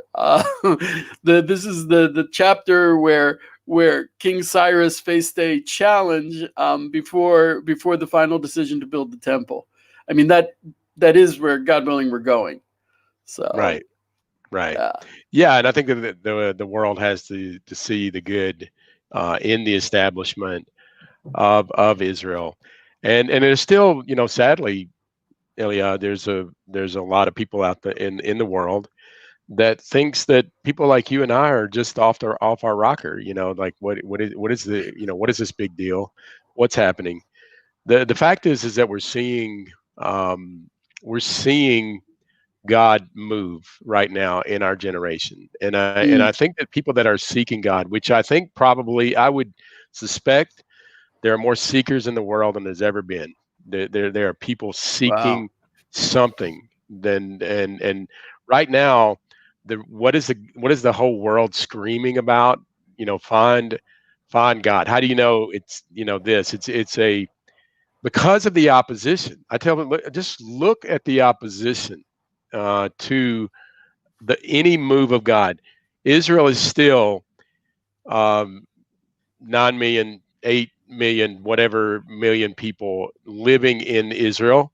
There are cities bigger than that in the country or in the world, and yet there's the whole world is looking even to this place, and they're they're and it's causing a stir. It's causing anger, within the UN resolutions and all the things. And we saw the last election, right? Even as Obama's leaving the administration, he's leaving the White House. He's writing this UN resolution that he hopes is going to shut down the whole expansion of Israel, the destiny of Israel, what the prophets spoke about in Israel. And I see that happening right now. I mean, I think it's funny that in the campaigns, Israel was not really discussed. When you watch the debates, they didn't talk about, and that was crazy because, I mean, Donald Trump actually brought peace to the Middle East, and no one wrote about it. No one noticed. Which is, let me just interrupt for 1 second. Sure. The president has tweeted as a response to Biden's words, "We are up big," big is capitalized, but they are trying to steal, which is also capitalized, the election. We will never let them do it. Votes cannot be cast after the polls are closed. That is what the president just tweeted. Right. Yeah. So as I was saying, I think it's a pity they didn't, because not that Israel's so important, so great. We're the litmus test. If you object to Israel, I mean, objectively, I remember one of my favorite authors, Orson Scott Card. I saw him. He's a Mormon, and Mormons have no stake in the game at all. And he was passionate about Israel. And I think if you look at Israel objectively, the Jews in Israel were far more democratic than any other country in the region. Technology. There's so many reasons to support Israel, and there's really only one reason to object to Israel, and that is you hate God. It has nothing to do with that's the same reason to hate Jews. And I think when the world first brought us back, there was. Through the United Nations, it was like, oh, we feel bad that we stepped into the abyss. We did the Holocaust. Everyone, I think, in the world at that time, certainly a lot of Europe had a hand in the Holocaust. And so they're like, oh, we feel bad, so we'll do that. Now we're past that. And we've gone from a negative aspect of Israel to a positive aspect, which is what is our place in the world. And I think Donald Trump really, really hooked into that, even though he isn't by nature a religious man. He understood what is the place of Israel in the world. We have a positive place. It's not as a bastion against anti-Semitism. You're certainly seeing the process of coming back to Israel, planting vineyards. This is the prophecy, and the prophecy includes all the nations of the world. And the only reason to object to that is to object to Israel, to object to God. And I think you certainly have seen that, I think. Well, yeah. Well, we obviously have, and I think that's the bringing people to the reality that God wants to establish Israel for the sake of the world. For the sake of the whole earth, not just for the purpose of strengthening and creating this Israel entity, but that it will profoundly affect the whole world, and is already doing that. We're already seeing the waves of influence that Israel's having around the world, and what's happening here. We're seeing the accords, not discords, but the accords, that Israel is bringing together. And I would say too, because some people have, what the beautiful thing about us, because Hayuvel's not been. Some people would look at Hayuvel and say, "Hey, well, you guys, you kind of faced Trump on a couple of issues, like we were. I think I heard Pastor Jim Garlow saying, and some of the crew that you had on earlier were talking about we're standing with sovereignty, and we want all of Israel. It's all of Israel or bust. We're not taking just so." The beautiful thing, and I answer that question because that doesn't mean we're against Trump. What the beautiful thing is that we have a president that we can actually talk to. Yeah. Imagine Biden is in office, And we go knock on his door saying, can we talk about the situation in Judea and Samaria and sovereignty? Do you think we're going to even have a say, or even an opinion, or even allowed to have an opinion or a presentation with the president? No, it's shut down completely. That's why 100%. That's why it was sad that they never spoke about foreign policy, because actually the one thing they have been clear, or one of the few things they've been clear about, is their policy towards Israel, both Biden and Harris, and it's pretty horrifying. On Sunday, Kamala Harris gave an interview to an Islamic paper based in Dearborn, Michigan, and everyone was focused on the fact, but the last thing she said was that they were appointing a special envoy to the Organization of Islamic Countries, the OIC, which is kind of like people who don't do their homework. And I noticed even the other media didn't notice this. Erdogan he's basically the head of the OIC. They frequently meet in Istanbul, and he's called on the OIC to create a billion-man army, billion with a B, to attack Israel. And this is all spoken in code. Special envoy to the Organization of Islamic Countries. They've also, the OIC has also come out and said horrible things about America. So there's this code here, and not only couldn't we talk to people, they wouldn't give you a straight answer if they did speak to you. Right, and I think that's a good point, because Israel and America have been historically tied from the very beginning, and to bring on an administration that would hurt that or harm that, and I think that's those are the issues that we face right now that are critical. For us, even with all the elections, we have to, as Christian Zionists, whatever you want to call yourself, pro-Israel people all over the world, need to get involved in politics. We have to get this. This is the way right now that God, Hashem, is giving us to make things happen. Crawling in a cave and watching your internet news deal is not going to help anybody. It's not going to help us. We have got to become active. We have got to become active, and this is the key. Josh, you got something for us? I just wanted to mention, yes, thank you. I wanted to mention that there's a Twitter account that the official Iranian Twitter account. If you could see it over here, and they actually endorsed Biden. It says Biden's words are more promising. So them, along with the great endorsements of Al-Qaeda and Hezbollah, are great endorsements for Biden. They also mentioned afterwards that Iran will not be affected by who becomes the U.S. president. And then they continue saying that despite normalizations, Palestine will remain and Israeli regime will perish. And finally, they finish off with, will the U.S. presidential election poll results and to affect Iran? So it's just interesting to note how Iran is definitely, first of all, pulling for Biden, but they're also, on the other hand, trying to pretend like it's not going to make any difference to them.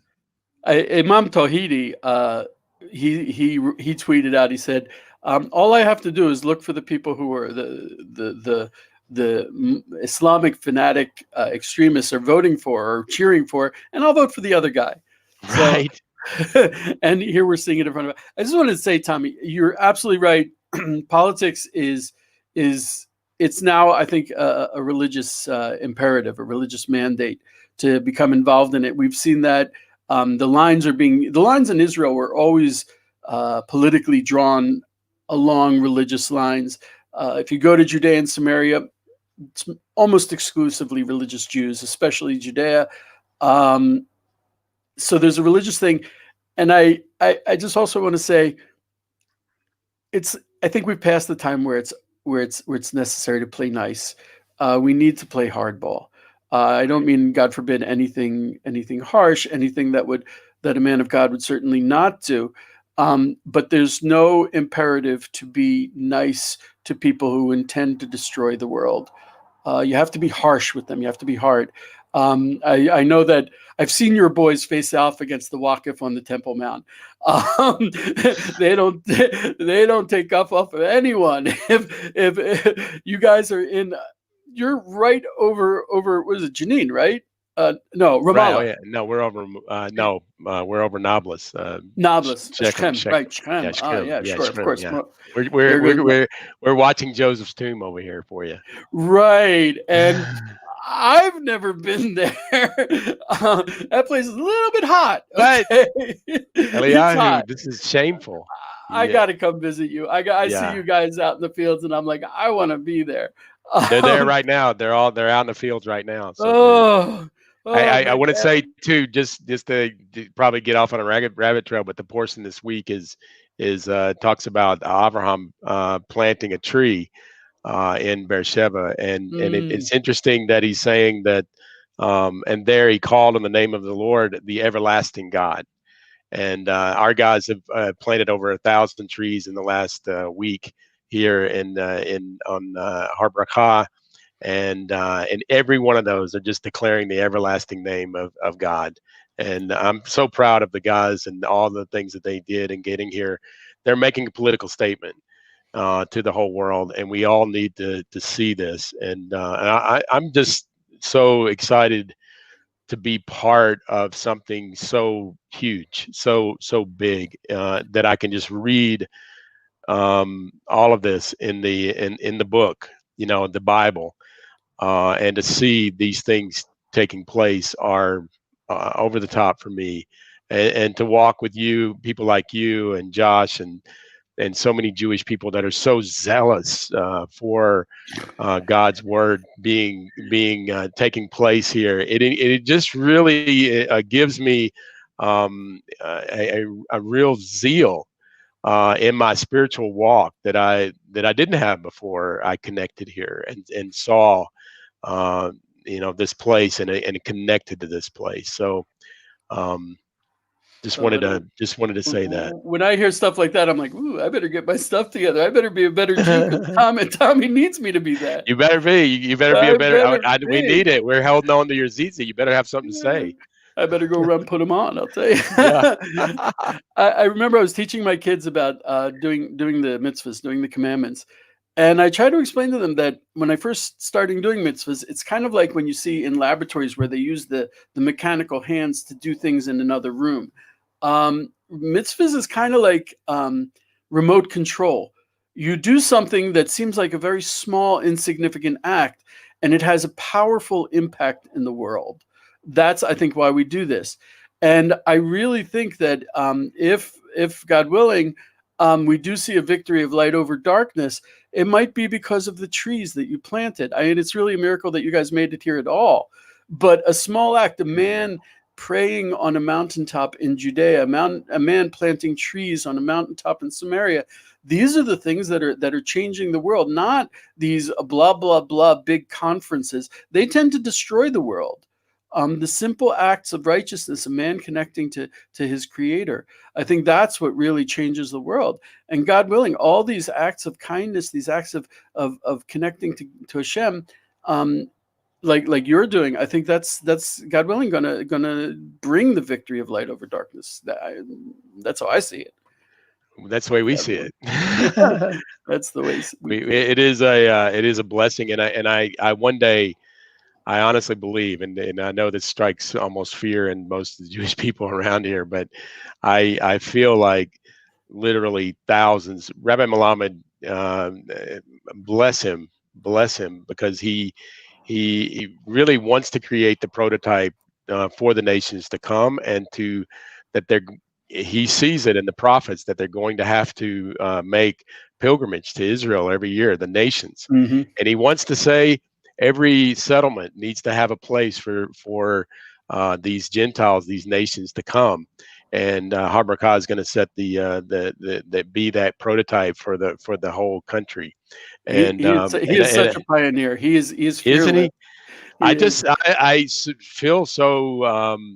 Like every step that I take, I have to take it very carefully, because to dishonor him would be just the worst thing that I could ever do. But for him to give us a chance after everything that's happened, he lost most of his family in the Holocaust. So many people here in Har Bracha lost their families in the Holocaust, and yet to allow us to be here, that's only God. Only God would allow that, and we have to be very thankful that we are part of this move, and to get the nations on the right track, both politically. These are issues, huge issues within how we vote, and that is whether or not, what is the impact on Israel, because the impact on Israel is an impact on the moral compass of the world. Really, the way that we move morally. The more that we move to a pro-life place, if you're pro-life, you need to be pro-Israel. If you're pro-marriage, you need to be pro-Israel, because all of these are in the context of the scripture that is emanating and radiating out of Israel. These are the words of God that was spoken from this place. And so the moral compass begins actually with Israel. It's it. Yeah, it's interesting how the concept of elections, which is not necessarily a biblical concept, how that fits into it. When you cast your vote, you're not just, as you said, you're not just saying, oh, I like this guy, I like this. There's a whole perception of reality if you're choosing to stand with God, and that's not separated on religious lines. And I think we have a Mishnah at the end of Eduyot that says that why does Elijah the prophet precede the Messiah? Because he'll come and he'll say, "Oh, you thought you were on the inside? You're on the outside. Oh, you thought you were on the outside? Please come on back in. Oh, you forced your way in? Get out of here. Oh, you got pushed out? I'm so sorry. Please come back in." And what we're seeing is a polarization like I've never seen before in my lifetime. And it's almost like there's no going back from it, I mean, all these people who I've been loosely connected to, who were like, oh, I hate Donald Trump. Blah, blah, blah. What are they going to do? They're going to come back from it. They've made their decision, and like you said, it's not. I was shocked to find out that not every country that has socialized medicine has legalized euthanasia. But every country that has legalized euthanasia has socialized medicine, because social justice means we're not going to accept a large justice. We're going to judge everyone according to groups. So the socialized medicine, because it's because the state is actually making decisions about the money, you have a lot of socialized medicine countries have legalized euthanasia to a horrifying degree. You might not believe it, but Canada, they advertise euthanasia in the medical. Oh my goodness. And this is right.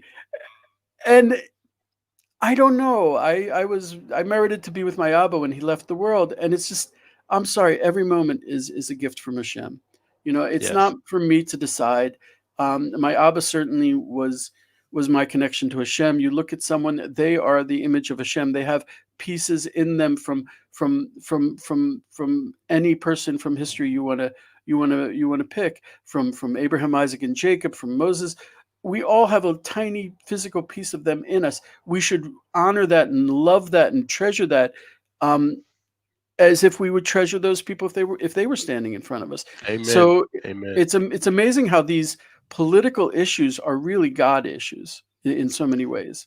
I love it when I see Josh come on because I know I'm always, because I'm like not watching the news right now. So whenever you pop up, I'm thinking, what's he going to say? What's he going to say? Well, I have some news which I don't think is good, but you were mentioning Canada and other countries, and as far as morality is concerned, there's breaking news from AP out of Oregon, which obviously is one of the 50 states. Oregon has become the first U.S. state to decriminalize possession of all drugs, including cocaine, heroin, and meth for personal use. Gracious. So there's wait. definitely. You mean I can walk around and I can be carrying? I assume that there are limits to how much, if it's for personal use, to how much you can carry of each one. But it is legal it will be now legal in the state of Oregon to carry any type of drug. think about it. If you're sitting there, You're God forbid, right, Josh. a man sitting there with his No, son, and unfortunately not. heroin falls out of his pocket, how can you not say, "Please stop, I love you"? How can you just see a person getting into that and say, "Oh, I don't. Not only don't I care, I support it." That's Right. It's terrifying. There's no love there. We've become a country, even a world of, and especially America, I think, a country of addiction. Addiction now to everything, and now we're seeing it. It looks like in our own the political world, where how in the world, how I'm going to vote. I have a heroin addiction. Oh wow, now I can vote. How many heroin addicts want to continue to be heroin addicts? I mean, I never was in that culture, but it seems like to me that they're desperately trying to get out or stop it. Please, somebody help me. It doesn't look like. Please, someone look at me. Please, someone tell me that I'm worth. That I'm in the image of God. Yes, I think. There's a Hasidic story where there's a hospital and there's one ward in which the people are lying peacefully and they feel no pain and everything's great. And you go to another ward where they're working the people, making them get up and move around and exercise, and they're giving them painful drugs, and they're giving them and they're cutting them open. And the point is that the people in the first ward, they're hopeless. They have no hope of living. So we just give them anything to make them feel nothing, and then they'll leave the world. Life is hard, and if you just want to feel nothing and feed that temporary need, you're not going to your potential. And a man's potential really is that he's in the image of God. So it's a tragedy to say, oh, this person, he's not worth helping, or this person, his life, it could go on for another month, but we don't want it to. I mean, of course, abortion is the most absolute horrifying aspect of that, which is just that this person is not worth being in the world. There's a concept in Judaism that the Messiah will come when all the souls have been completed. They've come into the world and they've been completed. So that was actually why Pharaoh threw the babies into the Nile. He was trying to put that off. And that's also, I've heard it from a man who works against abortion, that he says that these are all attempts to push off the abortion. Any attachment to death, to push off the Messiah. Any attachment to death is delaying the Messiah, hopefully pushing it off, and God forbid they actually think they can stop it. So I think it's clear that religious people, they love life. So here we see, my gosh, heroin. Getting back to Biden's speech there, we were just wondering what he's saying. I think it was calculated in the sense, as I think about it, that he's preparing. You notice that he's preparing that the election will not be decided over the next anytime soon. He's preparing people for right now for what's about to happen. He's going to, obviously he feels that things are not going his way. So what he's doing is he's saying, we're going to take this, we're going to fight this. Whatever happens right now, whatever momentum is going right, don't worry, to his base there. Don't worry, we're going to fight it. And when you heard him say all the votes come into Pennsylvania, we're going to take it, which is going to be next week sometime, next month sometime, whatever it is, it's going to be. So I think that's what he's preparing his base for. Don't worry, whatever you're seeing right now, we're gonna change it. I'm rereading 1984, and I think it's called Newspeak, is the language where they can make it mean whatever they want. And I think you're exactly correct. He's saying one thing when he actually wants to say something else, but isn't. So he's actually hiding the truth through his language. Whereas the word of God is eternal. We're very, very careful when we copy a Sefer Torah. The Torah hasn't changed for thousands of years, because the word of God it is the truth, and it says what it means to say. When we say don't murder, we're not saying something else. We're saying don't murder, and they're saying something else. And they're. Have you met David, Tommy? Hey, David, how you doing? Hey, Tommy. I don't think we've officially met, but I know I know him. Yeah. There's a lot of loving going on here. Yeah. Thank God. Tommy's Morning, kind of a legend. Oh, wow. So what do you guys think? I want to hear your takes, actually. Arizona. What about Arizona? Didn't that go for Biden?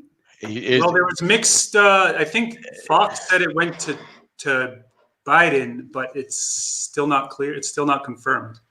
I think that only. What are they saying? Fox What's is the only update? network Because that we've has been missing called some of the latest. So with Fox is the talking only too much network that religion has. here. Fox is the only network that called Arizona, but it called it decisively for Biden. But there are still many states that are in play, including Pennsylvania, which I think that Tommy had a great point to make, which is that Biden is getting his base ready for a long, drawn-out battle over here. Clearly, even though he's way ahead in Pennsylvania right now, there's going to be a lot of contested areas. I know that I'm coming from Allegheny County, one of the few counties in the nation that they sent in over 52 federal monitors in order to monitor the situation because they felt there was fraud. The Pittsburgh area is one of those places. I know that we sent our overseas ballots in from Israel after we got our email. We got them emailed to us. We tried to enter to reply by email through their system, and we weren't able to get in. Eventually, we wound up sending in federal ballots by DHL Express. They were received because we have a signature. They were received by the Allegheny County Board of Election, but then they sort of went missing. So we're not sure where they are right now. But there are 5 votes for Trump that are somewhere in the pipeline, and I'm sure that there's many more like those that are going to be investigated over the coming days and weeks. I also, there's so many people voting. The voter turnout is so heavy. And I wonder, like, there's got to be a lot of voter fraud. There's been plenty of reports of voter fraud.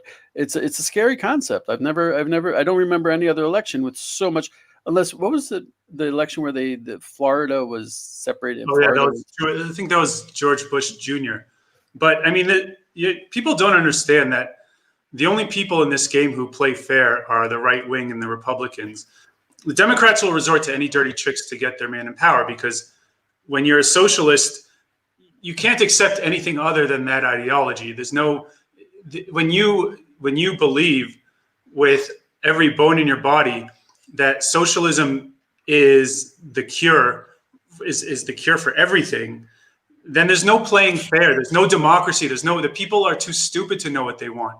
We know what they want. So they don't even think twice about pulling up all sorts of dirty tricks to rig the elections. Is it just a coincidence that all of the ballot machines in what happened to be Republican districts failed? No, of course not.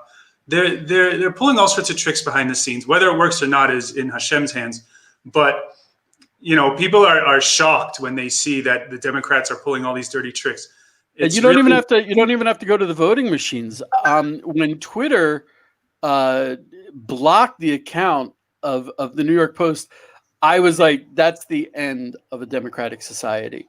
The New York Post is one of the oldest and I think it's got the 4th largest circulation of any newspaper in America. To censor them, to shut their accounts down, that's already, you're in the region of Pravda and the KGB. This is mind control we're talking about. The fact that it didn't work overwhelmingly, I think, is a huge testament. I think specifically to the American spirit. The fact that it takes a free American to stand up against all these stupid celebrities who may have one particular talent, stand up against all of the social media, and then it takes an American to say, no, I know what I believe what I believe. And I think that's also a religious thing. where a So I religious just, person can stand up against that. Elio, I just wanted to, first of all, I wanted to thank Tommy for coming on. He is welcome to stay if he wants to, but he shouldn't feel uncomfortable if he has to go. We understand that people have lives beyond the U.S. election here in Israel, and he has a lot of trees to maintain and people to manage. I just wanted to bring on one other person that we have in the studio, which is Harry Moskoff. So we'll bring him on. And again, Tommy, you're welcome to stay if you'd like. Tommy, you're going to want to hear him. Okay, yeah, you guys got me in here. I'm enjoying the conversation here. So yeah, thank you for allowing me to be a part of this. Harry is one of the most prolific archaeologists in Israel, who believes that he knows the precise location of the Ark of the Covenant, and I think he does too. So until we find it, Harry, give us your general take on this election. Who's the big winners? Who's the big losers? What's are there going to be any upsets? Well, I wrote an article actually about a month or two ago about the election. It's called "Why I Believe Trump Will Win." Why Trump will win this election. Of course, as you were mentioning in your studio, it is extremely important. There's nothing less than the future of the U.S. at stake. And I mean, I'm actually Canadian and an Israeli citizen and a rabbi, and my work is in biblical archaeology. But I've worked on the peace treaties, etc., with the UAE, and how it affects the Temple Mount and things that my own expertise. But what I find is that overall, it's not just going to affect the U.S. this election. It really is going to affect the whole world.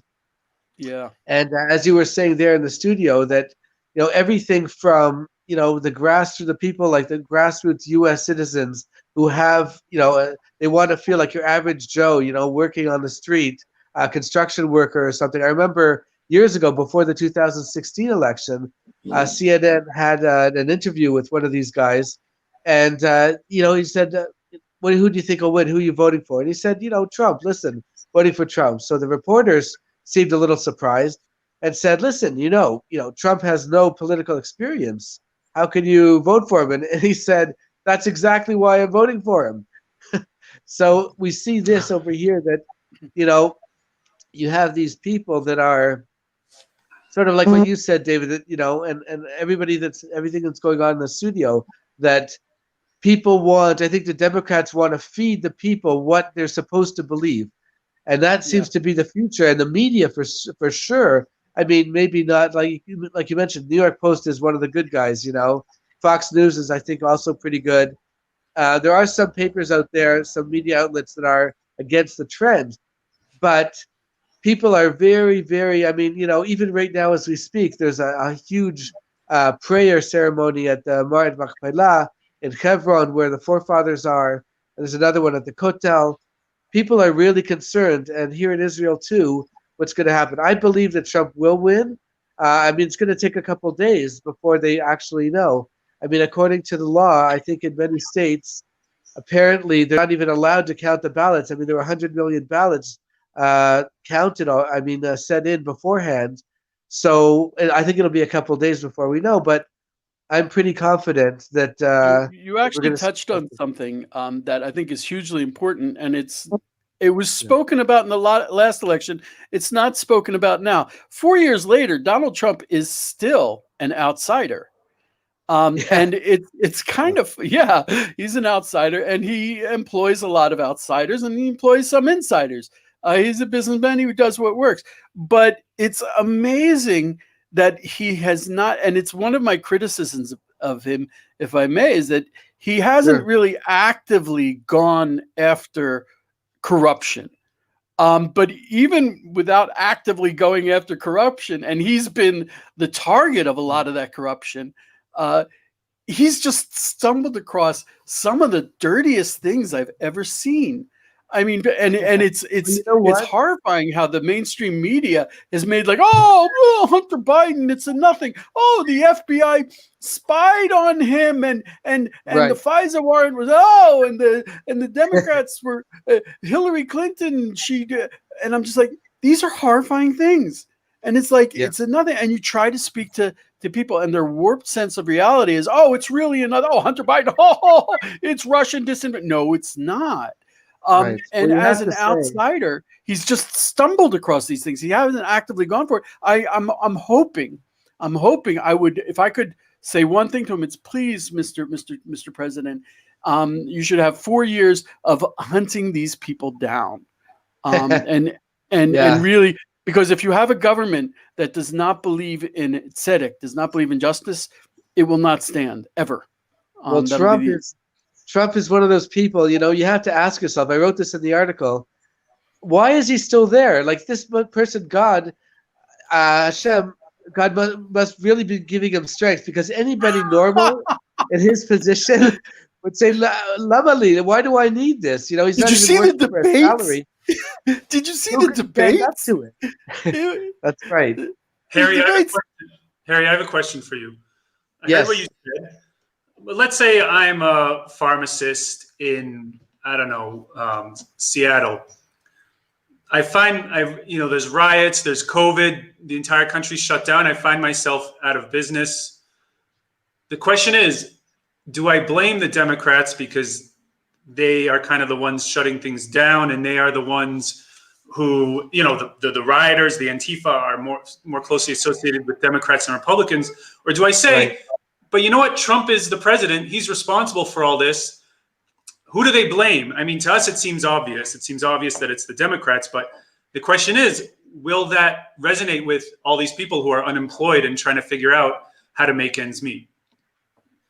Well, it's a good question, David. I think that the answer, I think the blame, not that I'm trying to point fingers, but a lot of people need that. They need to say, okay, this person's responsible.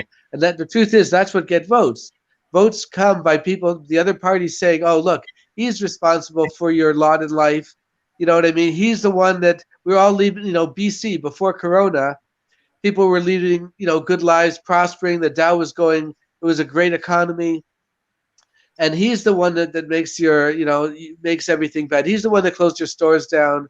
He's the one, he's responsible for your lot in life now. A lot of middle-class people feel that way. This is what I think the Democrats want to do. They want to point a finger. Now, regarding this pharmacy owner, let's say, I think it's a problem on both sides. I think that Trump, he's in a bit of a, it's a problematic, like between a rock and a hard place. On the one hand, he has to say, look, he has to tell the governors and the mayors, listen, you got to crack down. You have to do that. But it's increasingly difficult in democratic states to actually do that, because they'll point the finger and they'll say, this is your problem, President Trump. You're not, you're the one responsible for this overall. And then the Republicans will say, no, the Democrats are responsible on the ground for the rioting. So it's really sort of, it's hard to say, but I think they're both partially responsible. I think you're pointing at something interesting, which is like when it comes to the coronavirus. First of all, horrifying. I don't know, but the point is, it's horrifying. Economically, it's horrifying. Economically, it's horrifying, and right. what's funny is you're saying, people are looking for someone to blame. Whenever people blame Trump for coronavirus, I'm like, you're giving him a lot of credit. That was clearly an act of God, but they can't go there. They can't go there. The question doesn't matter. The question is, does it matter? Meaning, what the Democrats are doing is they're saying, like, forget the fact that coronavirus came from a lab in China. Forget the fact that the Democrats criticized Trump for wanting to shut down incoming flights from China. Forget the fact that Trump wanted to close the border with China. Forget all that. Look what's happening now. Now there's a close down. Now there's a lockdown. Now there's economic devastation. Now there's, all this fear of this virus. And then they're saying, who's responsible for what's going on in America? It's Trump. And they're going to make that association. The question I'm wondering is if the average American will fall for it. I don't know about the average American. That's tough. That's a tough one, because, when I was producing some of my films about biblical archaeology and the geopolitical scenario revolving around Jerusalem, they told me, listen, you're going to have to, your target audience in the U.S., just pretend that you're speaking with a grade 8 student, an average middle school minority grade 8 student. So people, when they watch like CNN, some of them are very gullible, and some of them will believe what they hear. On the other hand, you do have the academics, you do have those on top, and they'll say, you know what, they can see through that. I like to believe personally that the Americans will be able to see through what's happening, you know, the setup and everything and all of these, you know, the fake news, as it were. I do believe that. I do think it makes a big difference, though, what they're putting out there. Like, you know, when you had on Israel 365 News recently about CNN, you know, the mental health specialist saying that, you know, Trump is worse than Hitler for society. I mean, people that are average Americans will look at that and say, oh, man, and there'll be fear there, and still fear. So they're playing with fire, you know, and I really hope. I've actually had people defriend me, people from the left, and get very angry when they say Trump is worse than Hitler. And I'm like, can we have a little perspective here? No, he's not. I can think of 6 million reasons why he's not worse than Hitler. Right. And they get, how dare you say that? Objectively speaking. And yet here we had, as you said, a Yale psychiatrist say that and also they said it a year ago on CNN, and CNN was totally okay with it. That's deeply disturbing. Harry, I have a question. Yes. Another question. Will it matter if Trump wins? Meaning, if Antifa and everyone who's against Biden reflexively contests the elections and takes to the street and starts this uprising that we reported on, that is being planned, that's apparently being planned with Soros is activating his stormtroopers. Will it matter if Trump wins and America devolves into a kind of civil war? And you know, and you already saw that all these businesses in the cities are boarding up their walls in anticipation of these riots. They obviously know something that other people might not know, and or they're being warned about some sort of imminent threat. So the question is, you know, will any of this, will Trump's victory even matter if half the country doesn't believe that he was elected, that the elections were fair, and and completely lose faith in the electoral process? And I would even say the other way around, meaning if Biden wins, I would assume that Pennsylvania rigged the election. I don't necessarily have hard evidence, but I see reports coming out that, you know, machines happen to be broken in only GOP areas and of Pennsylvania, and that they're not letting observers inside. So I mean, like, will any of this really matter? Like, you know, we're hoping for a Trump win, but if half the country stops believing in the electoral process and devolves into civil war, will any of it matter?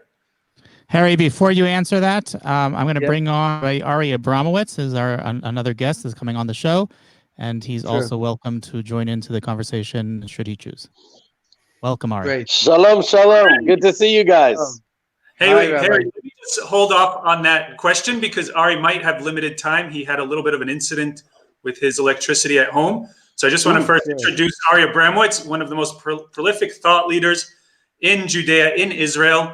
And I'm sure he has a lot to say. But Ari, I have a kind of a contrarian question because I know you're the type of guy who likes to be challenged, okay? The only thing I have to just one small point about the question before I forget it is that, like you said, David, Pennsylvania is the key state. And already, I mean, Trump has already won Florida, which is also very important, apparently. I mean, you know, that's what it looks like. But Pennsylvania is the key state to watch for. And if they're closing up their doors and their shops and everything, then it's not going to really matter. Like you said, it really isn't in a way, because people are going to say, look, no matter who wins, we're going to force this issue. We're going to force this issue, whether it takes months. Each side has legal teams already set up and watching every step of the way. So, yeah, that's what we're looking at now for the first time in history. I just want to throw in. I'm looking is that we're not the key state; we are the Keystone State. The Keystone. I just checked the electoral results on the New York Post, and they're showing Trump ahead by three electoral votes. Wow! Which is the first time I saw him ahead today. That's right. Ari, welcome. Good to have you. Thank you. All right, I have a question that I've been saving for you, and I want, because I know you like to think kind of contrarian, and you're not shy of kind of thinking outside the box. What is the upside for Israel if Biden wins?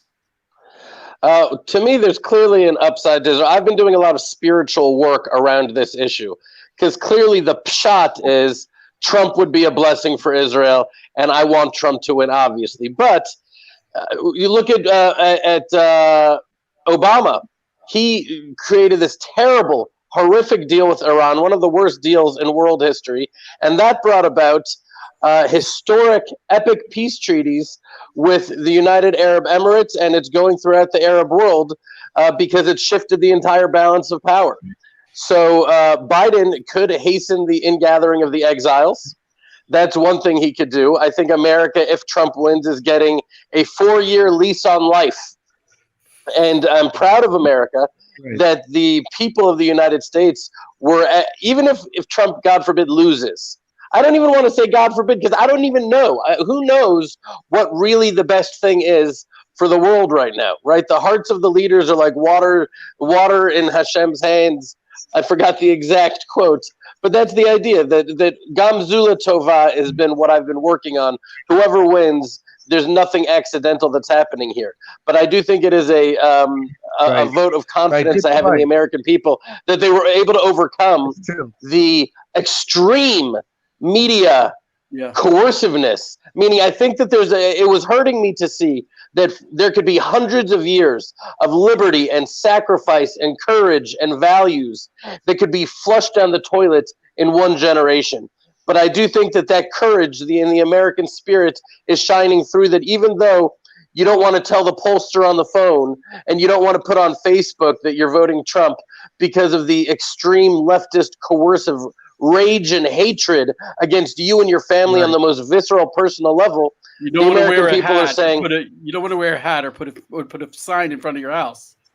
Right, exactly. So, but I think the American people are like, don't push us around, don't threaten us with violence, and don't gaslight us. There's been so much gaslighting of, they burn the whole country down and say, if you vote in Biden, then the violence will stop, and the violence is because of Trump. It's insane. It's crazy. And I think that if they do get this 4-year lease on life, the first thing they need to do is approach education. They need to work on educating from preschools through colleges on what America is about on a foundational values liberty level. Because if they don't, they've abandoned, conservatives, Republicans have abandoned the educational institutions in America to the left, and they're now really playing with fire about the fruits of that game. The Talmud states in the tractate Megillah, it states that Haman was able to accomplish more than all the Jewish prophets by accepting the ring off the finger of Ahasuerus. And it's sometimes what seems to us to be something which is not pleasant is sometimes the best thing for the Jewish people. I was asked to read a short prayer for the president, so I'm going to do that very quickly. We just save it for a little bit later because Ari, are you good with time, or are you limited? I'm a little bit limited. We had what happened here, as you guys know, I live on the Judean frontier. So when you say I'm one of the most prolific thought leaders, I can say definitely on my mountain I'm one of the most prolific thought leaders because there's only 3 of us here. But we had an electrical fire at my house, which was really quite terrifying. And thank God we put it up. But I have a little bit of time. I have a little bit of time. A quick question I want to ask now, since I still have you. So here's what I thought about it. Here's my biggest upside with a Biden victory. And you tell me what you think. I think that a lot of the culture in Israel kind of sees themselves as almost like a colony of the United States.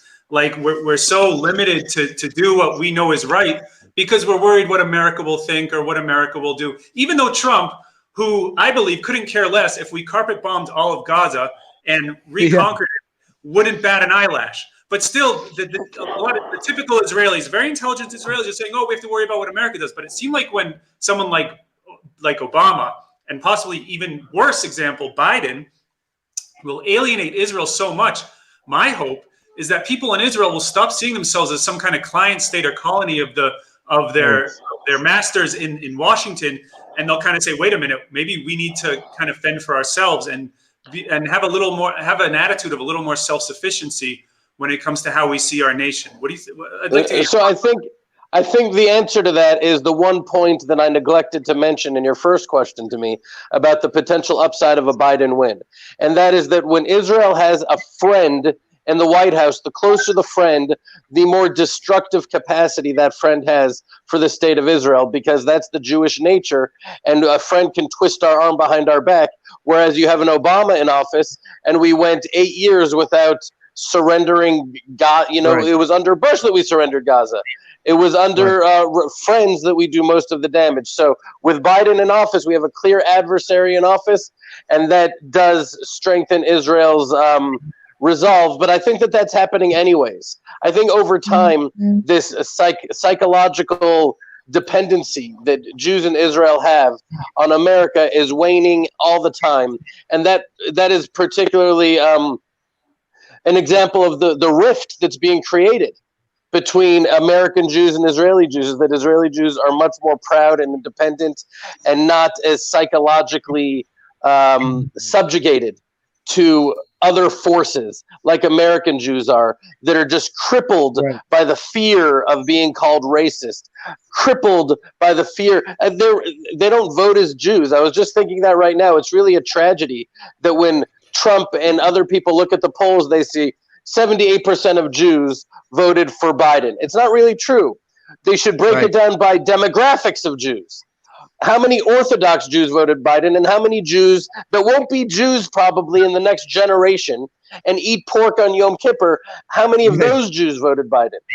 Because the only thing that's really Jewish about them is their ancestry and their deep, guilty pathology that is a trademark of Jews that is causing them to vote against their own interest. But anyways, that's part of the history of the Jewish people, that we're always in the same boat together. It doesn't matter what we call ourselves, Orthodox, Conservative, Reform, Reconstructionist, we're in the same boat together.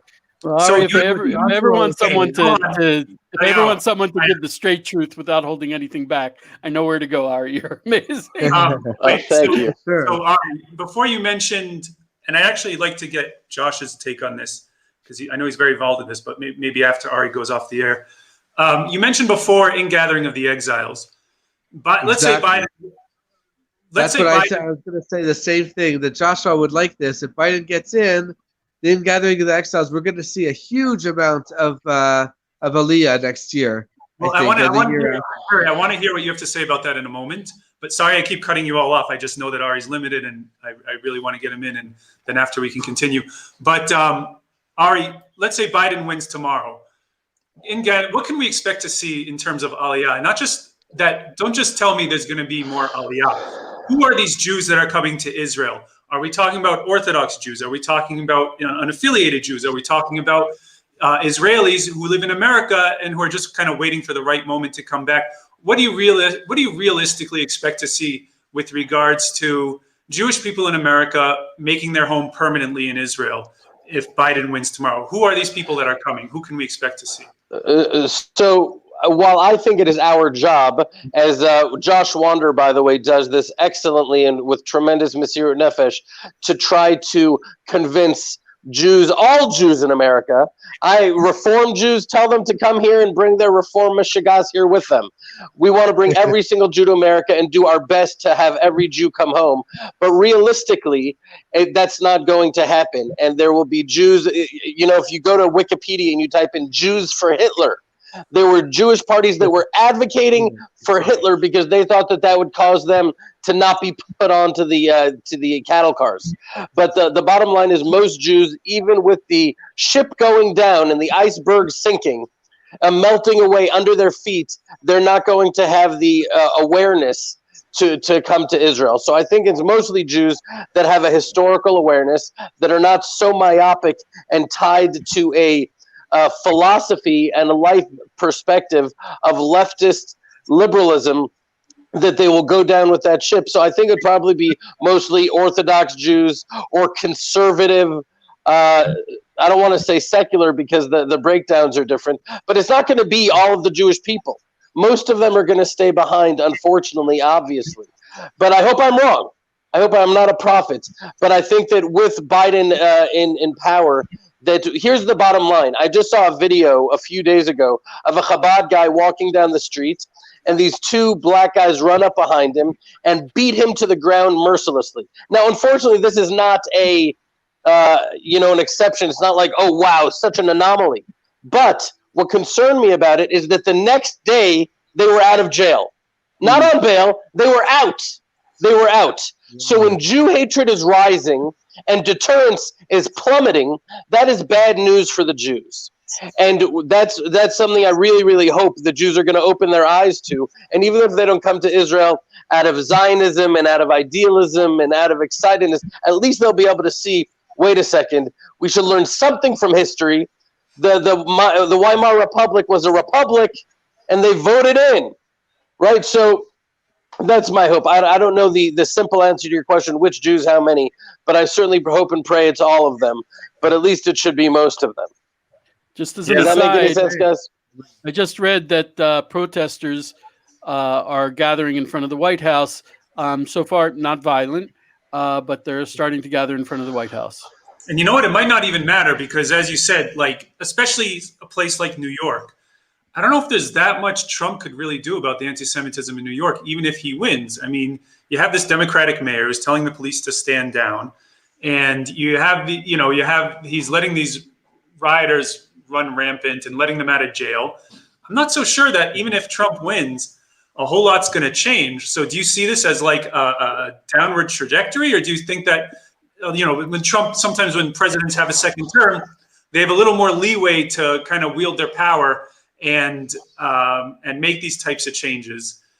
I mean, how do you see, let me ask you something, Ari, how do you see New York City with a Trump victory and with a Biden victory? Specifically, that's a good question. Well, I'll tell you that, I was here in Israel. I served in the army. I was in wars. I was in Lebanon. I was in Hebron. I was in Gaza. I go to New York, and the second week I was there, I was stabbed in the back with a knife into my back and in my arm. And the police said that he needed to stab a Jew to get into a gang. Now, you're asking what things will be like in New York under a Trump victory or Biden victory. I think a lot of it is connected to the economy. When people have a roof over their head and food on the table and things are going well, then the Jew hatred tends to remain dormant. But when that goes away, then it is activated. And so I think that Trump will help because it gives a different avirah, a different atmosphere, a different ruach, a different spirit to the country. And there's also something called national hate crimes legislation, where on a national level, if something is clearly and obviously a hate crime, where someone is beating a Jew down to the ground and saying, "Die Jews, Hail Hitler, Allahu Akbar," then that's already a different deal altogether. And so there's a higher possibility and probability that these laws would be enforced and there would be more deterrence. But again, I do feel like it's a 4-year lease on life, but it's not an eternal lease on life. And unless America really gets its act together, we're just seeing a ha'aracha, just an extension. I mean, it might not be inevitable. A lot of economists are saying it might not even be a 4 lease on life. In 6 months, it's very likely that we'll see the entire American economy collapse, whether Trump or Biden is in the White House. That's right. That's right.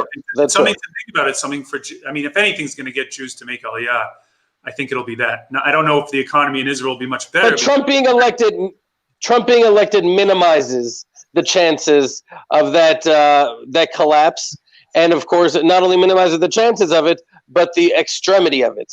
Meaning people have a lot more confidence on Wall Street, businesses, in the economy, in Trump, that is not going to put a stranglehold on their businesses and tax them into oblivion. So that will maximize the chances of the economy of America rebounding. So Ari, tell us what we can do. Let's see, as a Jew in Israel who wants to raise awareness about making Aliyah and even about the Tanakh, for educating the Tanakh to people outside of Israel. What are you guys up to over there? You want to kind of just like give us a call to action? Well, I'll tell you, one of the good things is seeing the perspective of what's happening in Israel and connecting the dots with a spiritual cohesion. One of the things you're doing there at Israel 365 with Adam Eliyahu Berkowitz and you and Tula, you guys are doing great work in and really connecting the dots and helping share the spiritual perspective on things out here on the Judean frontier, where we have built the most. I mean, it's just Adam Elliott, Berkowitz. You got to come out here. Harry Moskoff, you two. You got to come out and see it. You give us a little tour. I would love to. We don't have good reception. I'm sitting in the corner of my house, which is the only place with a good reception right now. But I used to live it's a near Garden there. of I would Eden. love to come. I would love to come, and the fact You that gotta you see live it. there makes it even better. Thank you. Yeah, we have this. It is a Garden of Eden like oasis, and one of the things that we're doing is we've started. It's called the Land of Israel Fellowship, where every Sunday, I mean, Hashem has blessed it unbelievably. Primarily Jews and Christians from all around the world are coming together, and we're learning Torah together, and we're connecting the dots on what's really happening. We're strengthening each other's faith, and we're aligning our destiny with what's really unfolding in Israel, because I think the air of the land of Israel makes one wise, and there's a certain Judean Torah, Torat Eretz Yisrael, and we're trying to broadcast that out to the world on the Land of Israel Fellowship. So we'd love for you to come and check it out, thelandofisrael.com/fellowship, and of course, stay connected to Israel 365. You guys are doing great also. Right on. It's so a little bit of important to light have you. that sends out a lot of darkness. It's an important thing. Yeah. It's so man, important thank to you. get the What do you Christians think about what over Ari to said? that area. You know, you got to get the Christians and the evangelicals, everybody over to Judea and Samaria, over to your area. It's so crucial in the future of Eretz Israel and everything that there's so much, like you said, you're on the borderline, you're on the front lines, on the frontier. Kol hakavod, all the more power to you. Keep up the good work. I'll get there. Thank you. Thank you so much. Thank you. Harry, did you disagree with anything Ari said? No, to be honest. I mean, I could have said it myself, and it's great to see. I think that Ari and also Jeremy Gimpel, people like that they're brave individuals. For one thing, doing something that I myself would have had trouble, leaving Ramat Beit Shemesh, the comforts of like Thornhill, Toronto, but to go out there and be on the frontier. I think I agree with exactly what you're saying. Ari, on the most part, I would say that that's exactly what it is. I mean, we're seeing 4 years. If Trump gets in, if and when, God willing, we're going to see actually 4 years of of an extension, like a sort of a grace period. But after that, and maybe even during, you're going to see very possibly the downfall of the U.S. being a superpower. Yeah. Okay, just a quick update. Trump is up by 700,000 votes in Pennsylvania. Biden has to win the remaining by 2-1. He has to win the remaining vote by 2-1 to win the state. That's going to be tough. That's why they shut down Philly early tonight, just in case a few extra are needed. There were about 700,000 votes total in Philadelphia in 2016.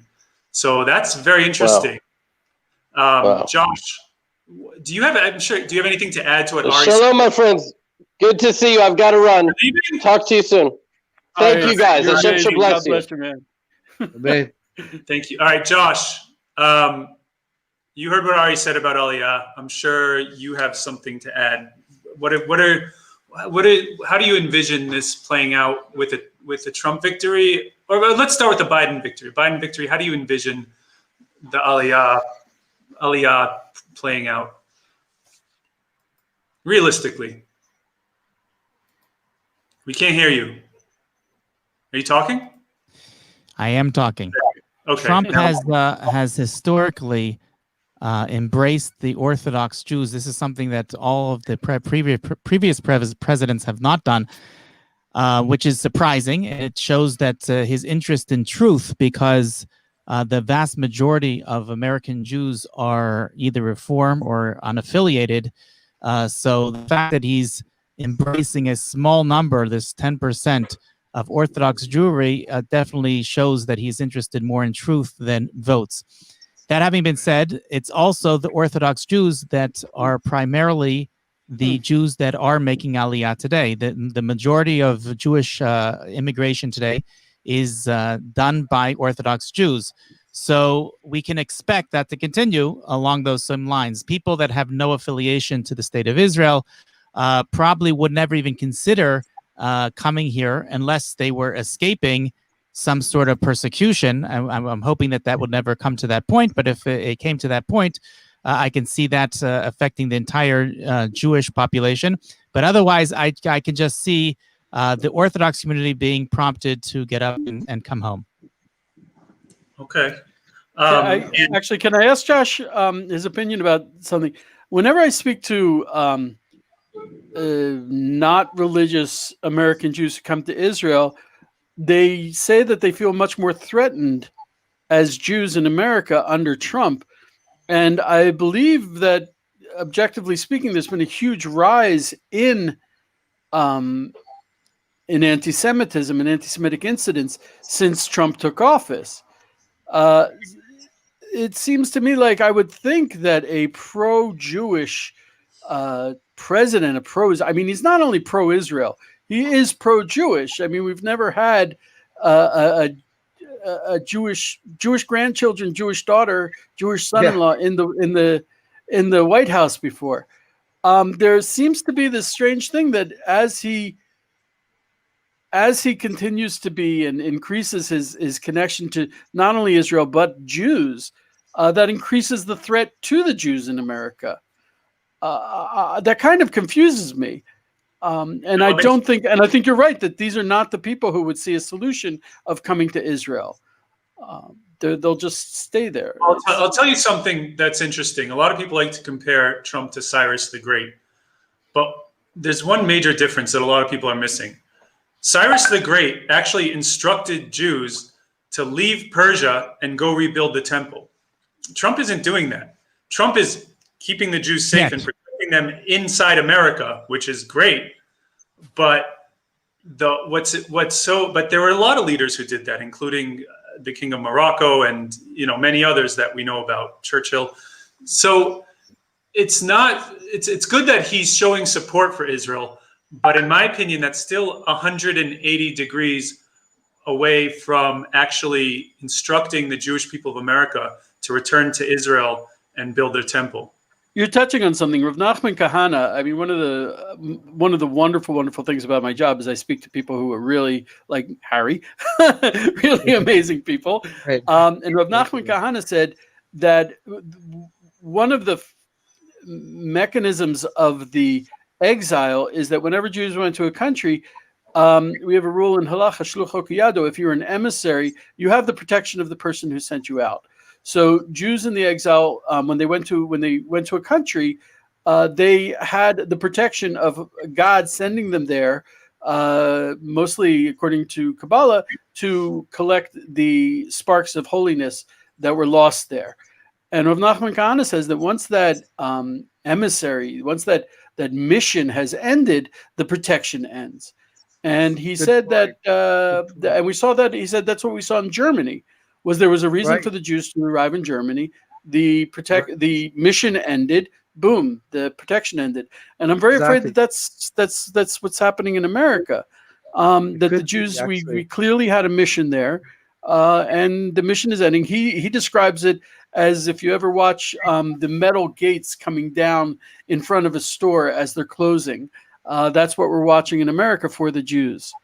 So it's a very scary, and I think like Rav Abramowitz said, if Trump wins, we're talking about a delay, a short delay of 4 years of the inevitable.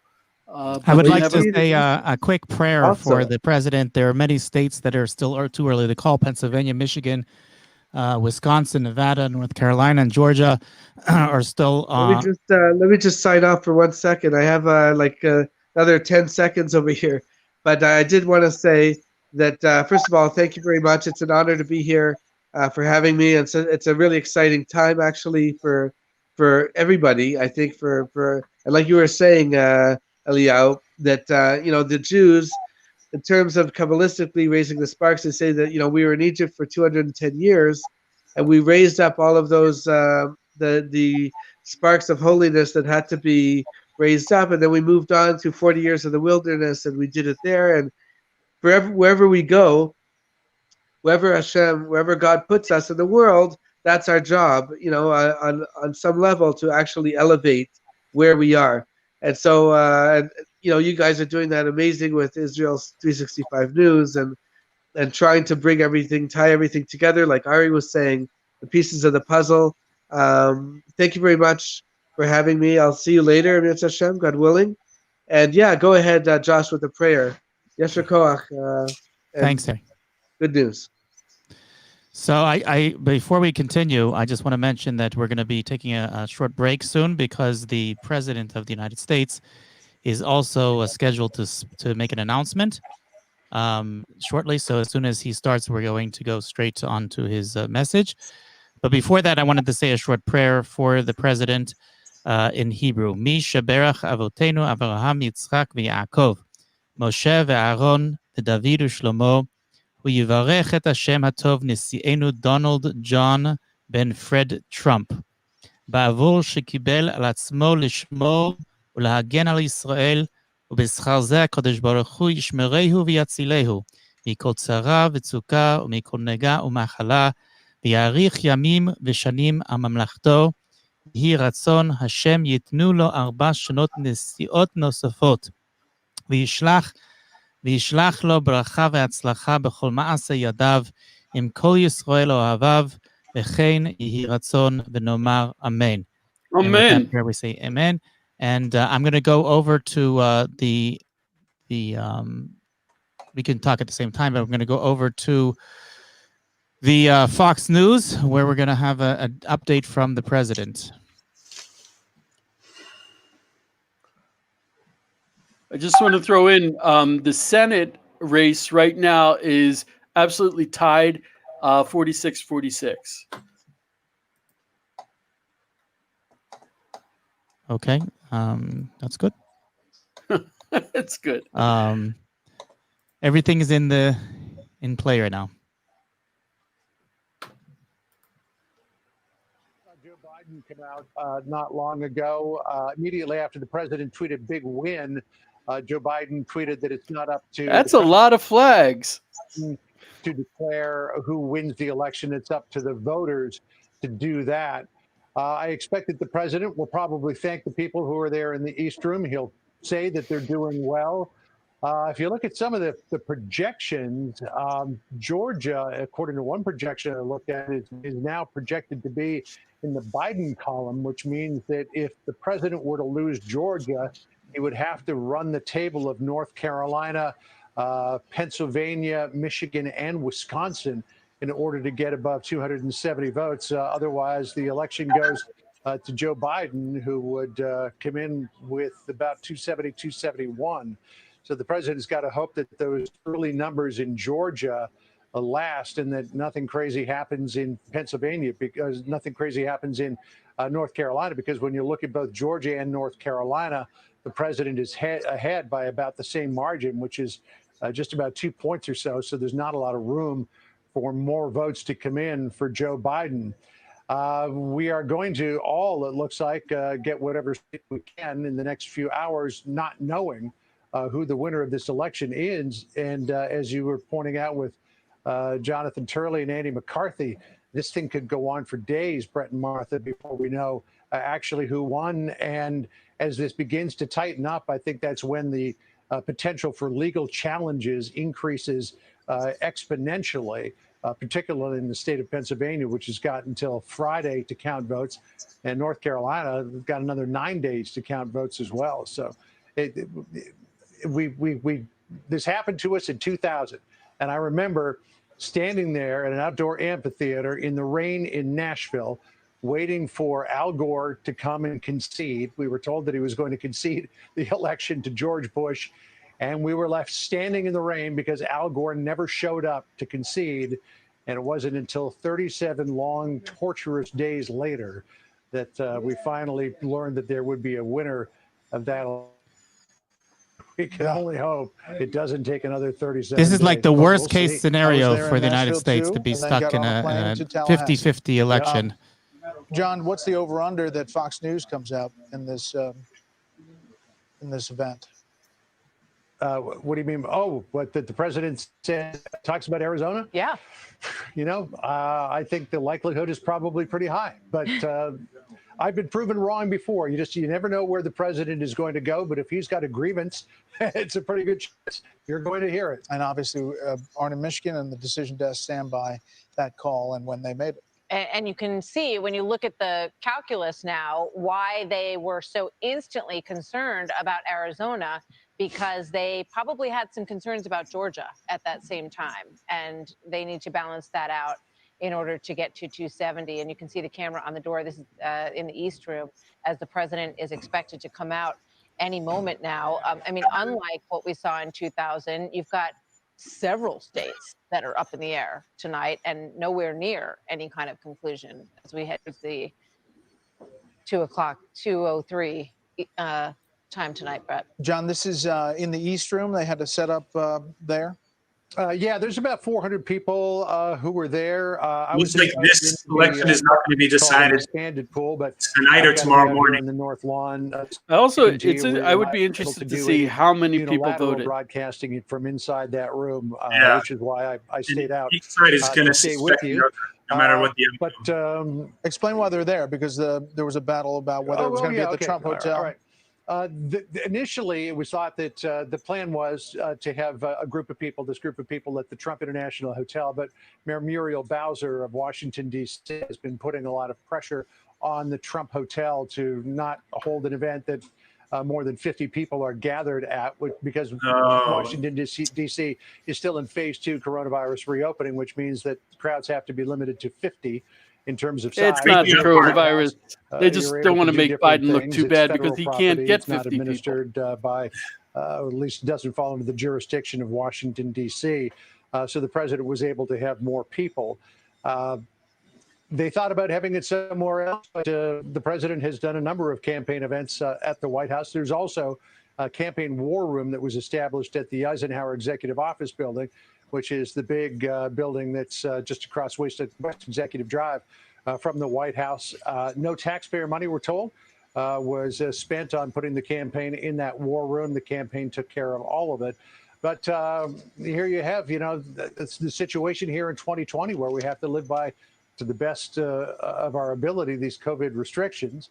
Though a lot of people would say that the president flaunted, if not violated, those rules with the airport gatherings he had across the country with campaign rallies. They're trying to But the waste decision time right was now made until to the bring it here president to the comes in. White You can see House, that they're so just as not to run afoul, at least the Trump International delaying. Hotel, the COVID restrictions imposed by Washington, D.C. Doing a good job. Joe Biden came out at 12:31 this evening, a little over an hour. There's a lot of differences between the different news services and their reporting on the results. I mean, you have to wonder if there's ongoing discussion or what took them this long to do this at 2:05 in the morning in terms of how they're going to present their case here. Yeah, well, I think the president might have been waiting to see if Georgia was going to be declared. And when it became clear that that wasn't going to happen because of the suspension of counting there in Fulton County. The fact that they're suspending counting in Georgia and Pennsylvania, these swings, is very disappointing. I think that is ripe for in terms of potential for, as he has been saying on the campaign trail. What's their For justification for weeks, if not months now, suspending that the counting? only way that he is going to lose is if the election is stolen. What are they- And they've sort of laid the groundwork here for myriad legal challenges to I don't know, but there are massive amounts of attorneys on both sides. There was a thought earlier tonight that if the president looked like he had a sizable lead, in I'm places finding like that Pennsylvania and Trump North is Carolina, ahead that there by wouldn't be any 3% reason in for a Georgia. legal challenge, but as that vote He's ahead by begins to tighten, 1%, we expect that it will tighten if that, Pennsylvania in as well, North Carolina. as more results come in from the heavily Well, that's a good Democratic idea. Let's areas take some around questions from the Philadelphia audience. and Pittsburgh. It seems like Pennsylvania, Trump is way ahead. Pennsylvania, Michigan, and Wisconsin. Joe Biden that comes in, and every percentage point by which There are those that are saying that they're tuning in, like Laura in from Facebook. That's why she's watching a news channel instead of one of the other ones. She trusts Israel, and she understands that we are an ally and that we are interested in what's going on here. So. Chris Wallace, what do you think? Thank you. The president is going to do? He obviously listened to the former vice president. Yeah, I think that both of them are setting the table for the possibility. So it seems like no one really knows anything at this point. And a lot of the election is going to depend on the final count in Pennsylvania and possibly Georgia, which could drag on for up to a week, as far as we know. And what's going to happen in this week is a big question. I mean, you have rioters gearing up to do exactly what they did for the past few months after the George Floyd incident. But this isn't just about some guy who was killed by the police. This is about the very leadership of the country. So I expect to see a lot more backing behind these riots of, you know, even people who don't necessarily take to the streets but hate Trump, and they'll support the other guy. I mean, I think that the real issue here, I think it matters less who wins the election. What's going to happen in the next week or coming days? Don't be surprised if we see an all-out civil war in the streets. And by the time the election is announced, it might not even matter, because half of America will distrust the other half of America. Because this is like a worst case scenario if it's dropped, and the worst case scenario would be if it went up into the courts, and our new Associate Justice of the Supreme Court, Amy Coney Barrett, would be the deciding factor. I can imagine that being like the worst case scenario that I can imagine as far as a potential eruption of violence in the streets. Especially since this is turning out a lot closer than most of the polls predicted. Most of the polls predicted that Trump pretty much did not have a chance, especially when it came to the popular vote. And I think when we get finished with the key states, the swing states, we're going to see that this is a lot closer. I'm showing I'm showing so far as the popular vote, Biden has 64,600,000 and Trump has 63,200,000. That's pretty close. So I can definitely see people getting hot and bothered and screaming fraud, screaming all kinds of things. This will be a problem. Yeah, and they're already gearing up for riots now tonight, and just like they had a lot of financial and logistical backing during the George Floyd riots, they're also going to have a lot of that during these riots, where they're just, why are they even rioting? Maybe Biden will win. I mean, you really have to ask yourself, why are they rioting in the first place? What if Biden wins? Then what's the reason for rioting? But they're just already gearing up for riots. And they're not just Democrats, they're anarchists, and their goal is to bring down the system. Okay, but why either from within or from inside or outside. So even if Biden gets in, right, they're going to be working behind the scenes within the Biden administration to try to bring down the government. And if he doesn't get in, they're going to work from outside the government in order to try to bring it down. But either way, I think that they have one goal. So I disagree. I think these people are Bernie supporters, and Bernie endorsed Biden, and they want to see Trump out of office. And if you look at all of their protests and riots, what do they shout? No Trump, no KKK, no racist USA or whatever, right? They don't want Trump. Why are they rioting now? Why are you rioting on election day? What if Biden wins? Wait at least till Trump wins and then riot. But it just goes to show that they're setting the stage for a civil war. And I don't think it's an anti-Biden riot. I think it's just either they believe that Trump will win, and they want the riots to already be in full gear when the elections are announced, so that they have the momentum to kind of discredit the results, or they are simply trying to start a civil war, no matter, even if Biden wins, just to kind of consolidate the power that, or the other option is that Biden will swoop in and be the savior who will be able to stop the riots when Trump couldn't, and it will make Biden look more powerful, and it'll gain him a lot of credibility, even though he doesn't know what day it is today. Well, I think I kind of agree with Josh, just because I remember when I was doing a research on who the Proud Boys were, who the Boogaloo Boys were, the mainstream media tried to present them as white supremacists, which was absolutely not true. Neither of these groups were white supremacists. Antifa is not anti-fascist, and they're not right-wing or left-wing. They are anarchists, like Rabbi Batman said. Some people just want to watch the world burn, and I think actually that's what we're seeing here now is people who want things to work and people who don't want things to work. So the people who will be coming down hardest, they're already lighting their torches, even though we don't know who won. It doesn't matter to them who won. They just want to watch the world burn.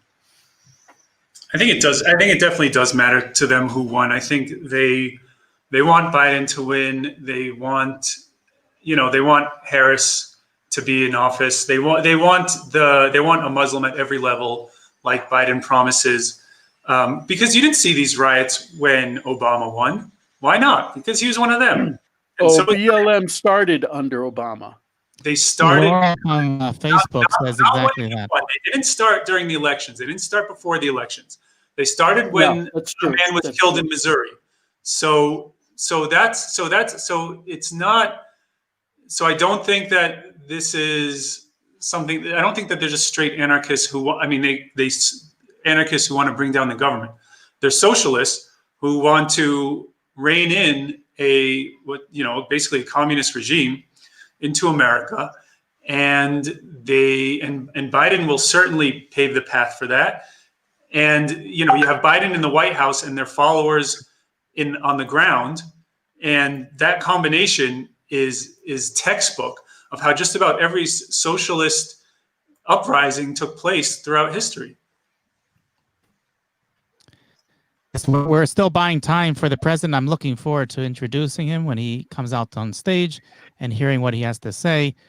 Clearly, as we've already discussed, this is going to be drawn out final results, and we all can agree that as time draws out, this is going to create more and more tension on the streets of the United States. They have built a unclimbable barrier, what they say, an unscalable barrier around the White House, preparing for violence. There are about 150 Antifa anarchists that are around the White House at this point, and they have the National Guard on call for any potential eruption of violence. And we can pray here from Jerusalem that we will not see any violence, because it clearly is not good for anyone for that to happen. I think actually there's a misconception. Trump and all of his followers have been portrayed as violent, as racist. There was recently an incident where there was a Biden convoy in Texas, and there was a accident between two vehicles. And the Biden supporters said, "Oh, look, the Trump truck rammed the Biden truck." And actually, the police concluded that the opposite was true, that the vehicle to blame was in the Biden convoy. There's a misconception. Biden is a racist. He says harsh racist things. He has racist policies. And Kamala Harris, as an AG, as an attorney general, she was not nice. I have a feeling that if they get into office and there's any violence, any BLM protests, not even riots, she has no compunction about bringing the hammer down hard. I can see them being very, very hard line when it comes to riots, to any kind of activity like that. She's a rough lady. She's not nice. I can see that happen. Is that she vowed to restore aid and ties to the Palestinian Authority, which is an interesting thing to say right before the elections. Meaning, it seems pretty clear that the radical Democrats and radical Muslims will be voting for Biden. What you want to do right before the election is kind of rein in the mainstream Democrats who are still a little bit normal, and they still might not necessarily think that Israel needs to be destroyed. And literally 2 days before the election, she's talking about, renewing ties and continuing funding, even though the U.S. economy can't really afford to fund any more foreign entities. She's talking about funding and renewing ties with the Palestinian Authority. Now, what's the message? The message here is that she is appealing to, or she herself is, the most radical fringe elements of the left, meaning the Islamists and the Bernie supporters and the Antifa. Why even mention the Palestinian Authority? Why even mention taking taxpayer money, who so desperately need it during the Corona crisis 2 days before the election, and saying you're going to divert it to a bunch of terrorists in Ramallah? It's completely illogical, and it shows. And everyone's saying, how long can Biden really last in office? The guy doesn't even know where he is half the time. He's probably has a couple months, and then they'll either, for some reason, Kamala Harris will take his place, and she's diabolical. She'll absolutely no mercy. She'll lock up marijuana smokers for life sentences without even batting an eyelash. And now she's pandering to the PLO, to the enemies of Israel, who are basically powerless. Even the United Arab Emirates doesn't want ties or to fund the Palestinian Authority like Kamala Harris does. She didn't need to do that, but she did. So what's the message? The message here is that if the Biden-Harris duo make their way into the White House, not only is America in big trouble, but so is Israel. Yeah. Also, it's funny. Every time, and this is, I think, mostly the media is to blame.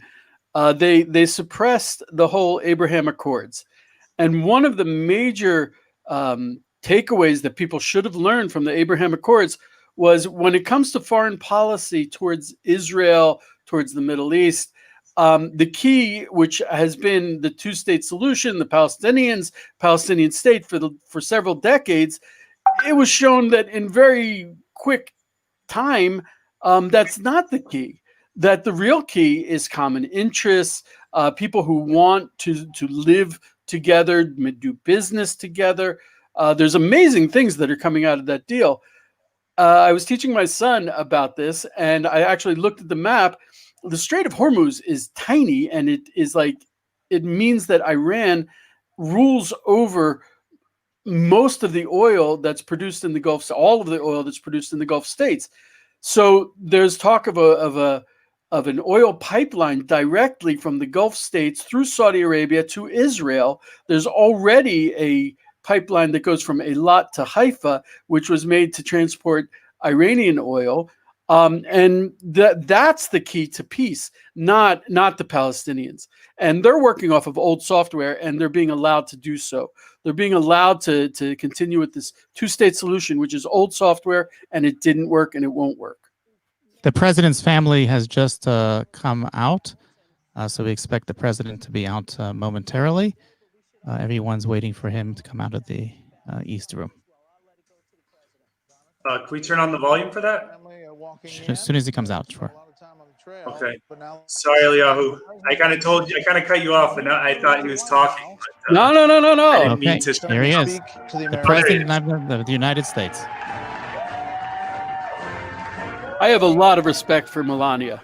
I think she's awesome. He looks confident. Well, thank you very much. He looks confident. Thank you. Thank you very much. Please sit. Thank you. This is without question the latest news conference I've ever had. Thank you. Compare that to Biden. This guy's, he's got I want it. to thank the American people for their tremendous support. Millions and millions of people voted for us tonight. And a very sad group of people is trying to disenfranchise that group of people. And we won't stand for it. We will not stand for it. I want to thank the First Lady, my entire family, and Vice President Pence, Mrs. Pence, for being with us all through this. And we were getting ready for a big celebration. we were winning everything, and all of a sudden it was just called off. The results tonight have been phenomenal, and we are getting ready. I mean, literally, we were just all set to get outside and just celebrate something that was so beautiful, so good. Such a vote, such a success. The citizens of this country have come out in record numbers. This is a record. There's never been anything like it. To support our incredible movement, we won states that we weren't expected to win. Florida, we didn't win it. We won it by a lot. And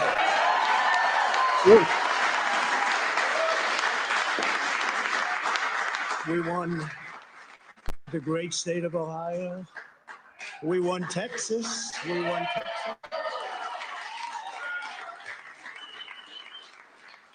We won Texas by 700,000 votes, and they don't even include it in the tabulations. It's also clear that we have won Georgia. We're up. Yeah, that was what confused me, was when they said Georgia wasn't clear. Or 117,000 votes with only 7% left. They're never going to catch us. They can't catch us. He's calling Georgia. Likewise, we've clearly won North Carolina. He's calling North Carolina. Where we're up 1.4%. What's he going to say about Pennsylvania? 77,000 votes with only approximately 5% left. He's going to criticize for delaying the count. We also, if you look and you see Arizona, we have a lot of life in that. And somebody said, wow, bringing it back into somebody declared No, Arizona, that it was a this- victory for, and maybe it will be. I mean, that's possible.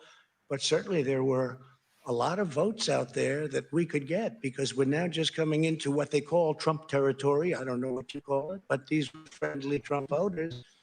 And that could be overturned. The gentleman that called it, I watched tonight, he said, well, we think it's fairly unlikely that he could catch. Well, fairly unlikely.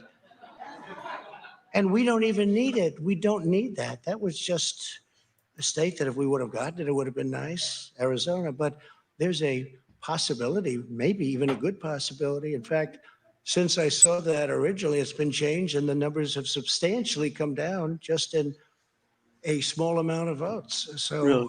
we want that obviously to stay in play. I'm showing Biden ahead Most importantly, 52-46 we're winning Pennsylvania in by Arizona. a tremendous amount of votes.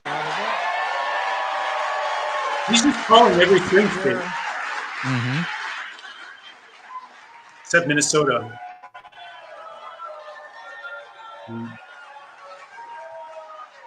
What's going on over there? So people are applauding as if the election has already been decided. Think of this. We're up 690,000 votes in Pennsylvania. 690,000. These aren't even close. It's not like, Yeah, oh, Pennsylvania is not close. I'm look, showing Trump up 56% to 43%. 64% of the vote in. It's going to be almost What are the chances he impossible to declares catch. And victory we're coming tonight? into good Pennsylvania areas where they happen to like your president. I mean, it's like, there you go. So we'll probably expand that. We're winning Michigan, but I'll tell you, I looked at the numbers. I said, whoa. I said, wow, that's a lot. By almost 300,000 votes, and 65% of the vote is in.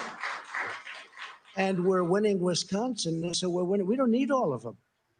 We need, because when you add Texas in, which wasn't added, I spoke with the really wonderful governor of Texas just a little while ago, and Greg Abbott, he said, congratulations. He called me to congratulate me on winning Texas. I mean, we won Texas. I don't think they finished quite the tabulation, but there's no way. And it was almost complete, but he congratulated me. Then he said, by the way, what's going on? I've never seen anything like this. Can I tell you what? Nobody has. So we won by 107,000 votes with 81% of the vote. It's Michigan. So when you take those three states in particular, and you take all of the others, I mean, we have so many, we had such a big night. You just take a look at all of these states that we've won tonight, and then you take a look at the kind of margins that we've won them by. And all of a sudden, it's not like we're up 12 votes and we have 60% left. we won states, and all of a sudden, I said, what happened to the election? It's off. And we have all these announcers saying, what happened? And then they said, oh, because you know what happened? They knew they couldn't win. So they said, let's go to court. And did I predict this, Newt? Did I say this? I've been saying this from the day I heard they were going to send out tens of millions of ballots. I said exactly, because either they were going to win, or if they didn't win, they'll take us to court. So Florida was a tremendous victory, 377,000. Texas, as we said. Ohio, think of this. Ohio, a tremendous state, a big state. I love Ohio. We won by 8.1%, 461. Think of it. Almost 500,000 votes. North Carolina, big victory with North Carolina. And so we won there. We lead by 76,000 votes with almost nothing left. And all of a sudden, everything just stopped. This is a fraud on the American public. This is an embarrassment to our country. We were getting ready to win this election. Frankly, we did win this election. Oh, we called it. There you go. You heard it here first. Yep. So our goal now is to ensure the integrity for the good of this nation. This is a very big moment. This is a major fraud in our nation. We want the law to be used in a proper manner. So we'll be going to the U.S. Supreme Court. We want all voting to stop. We don't want them to find ballots at 4 o'clock in the morning and add them to the list, okay? It's a very sad moment. To me, this is a very sad moment. And we will win this. And we, as far as I'm concerned, we already have won it. So I just want to thank you. And I want to thank all of our support. I want to thank all of the people that worked with us. And Mr. Vice President, say a few words, please. Please. For anyone who's joining us right now, Donald Trump was, I don't know, he was about to declare victory, and he said that there's been a fraud and that the Democrats are contesting the results. Thank you, Mr. President. I want to join you in thanking more than 60 million Americans who have already cast their vote for 4 more years for President Donald Trump in the White House. Here's a bet. And while the votes continue to be counted, we're going to remain vigilant, as the president said. The right to vote has been at the center of our democracy since the founding of this nation, and we're going to protect the integrity of the vote. But I really believe with all of my heart, with the extraordinary margins, Mr. President, that you've inspired in the states that you just described, and the way that you launched this movement across the country to make America great again, I truly do believe, as you do, that we are on the road to victory and we will make America great again. Thank you, Mr. President.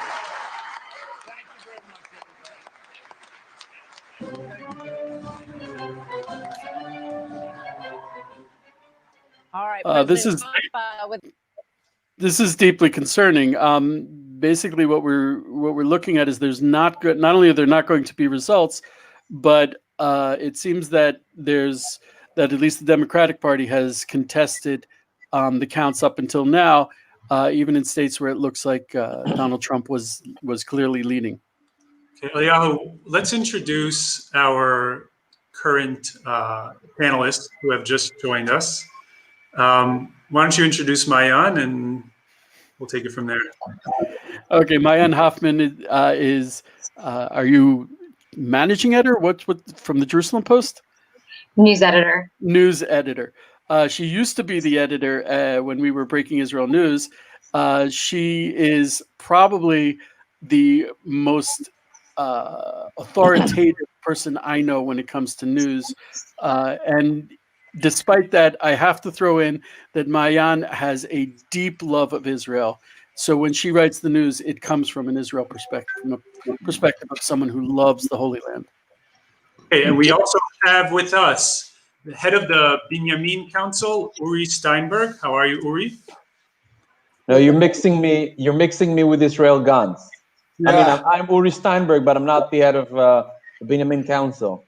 Sorry, Israel Gantz, head of the Binyamin Council. How are you, Israel? And Uri, since I got it wrong, why don't you introduce yourself? Sure. So I'm a former Israel Tourism Commissioner for North America, and currently working with the evangelical community in the United States, helping them to be more active in Israel. All right, so let's start off with Maayan real quick, because I'd like to hear kind of your insight. You're at the J Post. You obviously have a very busy newsroom going on. What's your sentiment? What's your feeling on the ground? Is there something that the rest of America, or maybe us on our broadcast, might not be noticing? I mean, are you asking in terms of the election results, if there's something that people aren't seeing? But also, or whatever. Having to do with the election. I'm interested also, because up until now, people have been listening to the polls, and clearly the polls have been wrong. People are missing the story, I think. And if you could tell us what you see as the story, and how it'll play out, that would be fantastic. Yeah, well, unfortunately, I don't think we actually know how it's going to play out. I think that we also know, and we knew going into the election, that the polls are going to be wrong. In 2016, the polls were wrong. In the last 3 Israeli elections, the polls have been wrong. And there's no expectation that the polls would be correct in this election.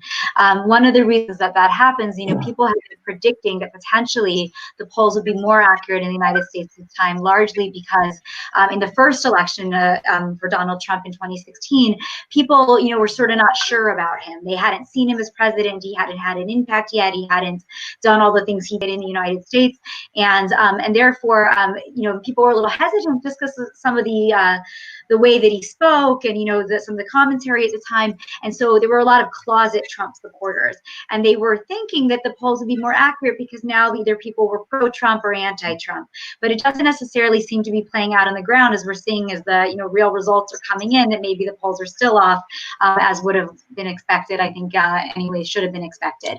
I don't think that we have an answer yet, Eliyahu. I mean, the reality is that it's still too preliminary. We probably, as Trump just alluded, are going to end up in court. And I don't think we're going to know who's president of the United States for several days, if not longer. If I may, not only were the polls wrong, but I've never seen an election or any kind of news cycle where the media played such a biased role. It's as a journalist, I'm not as experienced as you. It's horrifying. Did you experience the same thing? And what do you think about that? It's actually funny. It's as if you read my analysis today, because my analysis today is actually specifically centered around fake news and some of the technologies that were being used to skew the election, and actually how much that is going to impact them. I'll pull it up real quick, because I'll tell you this. The first line, which I think sort of encapsulates, unfortunately. So I called it fake news hijack 2020 presidential election. And the first line is, fake news and disinformation are the winners of this election, no matter who declares victory when all the results are in. And I think, unfortunately, that's really the truth, that what we have seen over really the last decade, and it's becoming increasingly problematic, is that media, whether you're talking, MSNBC on the one side or Fox News on the other side, whether we're talking about Sean Hannity, which is actually an opinion, show, but many people that, let's say, as news, or we're talking about what's going on the social networks, we're seeing a tremendous amount of mis and disinformation being shared. And, in 2016, when that became, when it was caught that the Russians were using avatars and bots in order to skew the election and cause chaos in the election, social networks this time, too late, came in and said, we're going to try to get a handle on this. But you see, even today, Trump tweeted, and already this morning, Twitter labeled Trump's tweets Now, I mean, that in the last hour that happened, right? And how are they making the decisions about which tweets they're going to label as potentially misinformation and which they aren't? What stories are conspiracies and which are not? Is, you know, QAnon, okay, we can all agree on, but there's many things that are going on behind the scenes out. When Twitter censored the New York Post and shut down their account, I was astounded, stunned, and horrified, and really scared, to be honest. Okay, I'd like to get Israel in on the conversation. Israel, you're in the Binyamin region. You obviously have your territory to worry about. Why is it important for the people of Binyamin, which is part of Judea, for those of you who don't know, it's kind of the northern section of Judea, north of Jerusalem. Why is it important for Binyamin that Trump wins the election? Okay, so I believe that this election is very, very important, not only for the United States residents, but here in Judah and Samaria, there is a huge influence for this election. We all know that Trump was involved in a very important moving the embassy to Jerusalem after decades in Tel Aviv, declaring the legality of the communities in Judah and Samaria, and recognizing the Golan Heights. And we are here in the Holy Land, and we believe in a God movement, and we believe that we should stay here, and we should flower here, and we need the help of and the support of the United States president. And if we want to apply sovereignty about all Judah and Samaria and to expand the communities, we need the support. And as we know, Trump believes like us in a God movement, and he believes in our rights in this area, in the Holy Land. And of course, we want him to take the election. And first of all, we should thank him. We should thank him about what he did for us. And after that, we pray, and we prayed that he will take the election. And we believe that after the election, after he will take the election, he will help us here in Judah and Samaria to deep our roots in the ground here. Okay, interesting. Let's move it right along to Uri Steinberg. Uri, obviously Pence is evangelical. Trump has forged ties with the evangelical community. How important do you think it is? How important do you think the evangelical vote is in this election? Is it decisive, or is it good but not? It won't necessarily make or break the election. Yeah, thanks. Well, obviously, it seems by the sheer number of votes, the people really stood up and went and voted, whether from the right or from the left, from the center. There's no doubt about that. I presume that we're going to see a decreasing percentage of even Christians who are voting for Trump, and one has to be on alert, and one has to be aware of the trends within the evangelical community that are not skewing towards a pro-Israel agenda. When you're 25, 30, 35 millennial Christian, Israel is lower on your list, and that's a fact. Now, the question is, what do we do about that? Is a different question. The result of it is that an average baby boomer evangelical would be a much more pro-Trumper than his son. And you're talking about a community that is becoming much more diverse, more ethnic, and this thing will play a role in the years to come. You're not talking about a country that is becoming more right-leaning country. You're talking about a country that is becoming younger and more ethnic and more diverse, thus potentially becoming more progressive and liberal. And as people who are worried about the support of evangelical Christians in this country, I think we have to be aware of that this is not something that is in Israel's pocket, sort of say, for the remainder of our lives. It's not something genetic. This is something that we have to work hard on and pray hard on if we want the next generation of evangelical Christians to believe in the same values that their parents believed in, which one of them obviously is Israel. I would add something to what Maayan mentioned earlier, which I do believe that we are far away from understanding where this thing is going. And I think we also have to take under consideration the pros and cons of a democratic administration. And I want to remind everyone two things. First of all, there's no doubt about Vice President Biden's and Senator Harris' bond to the state of Israel. What we all have to be very worried about, what we all have to be very worried about is the future of the Democratic Party. Because 4 years from now, or 8 years from now, if you're going to have Biden and Harris, they're going to make sure that the Democratic ship stays in the center or center-leaning left. If this is not the case, 4 years from now, 8 years from now, we're going to have to face an AOC, an anti-Israel, an Israel-hating Democratic Party. So there are some interesting and important pros in making sure that we have people who are going to stabilize this pro-Israel, democratic, center-leaning agenda. Again, we do not know where this thing is going right now, but I think it's important to highlight this point.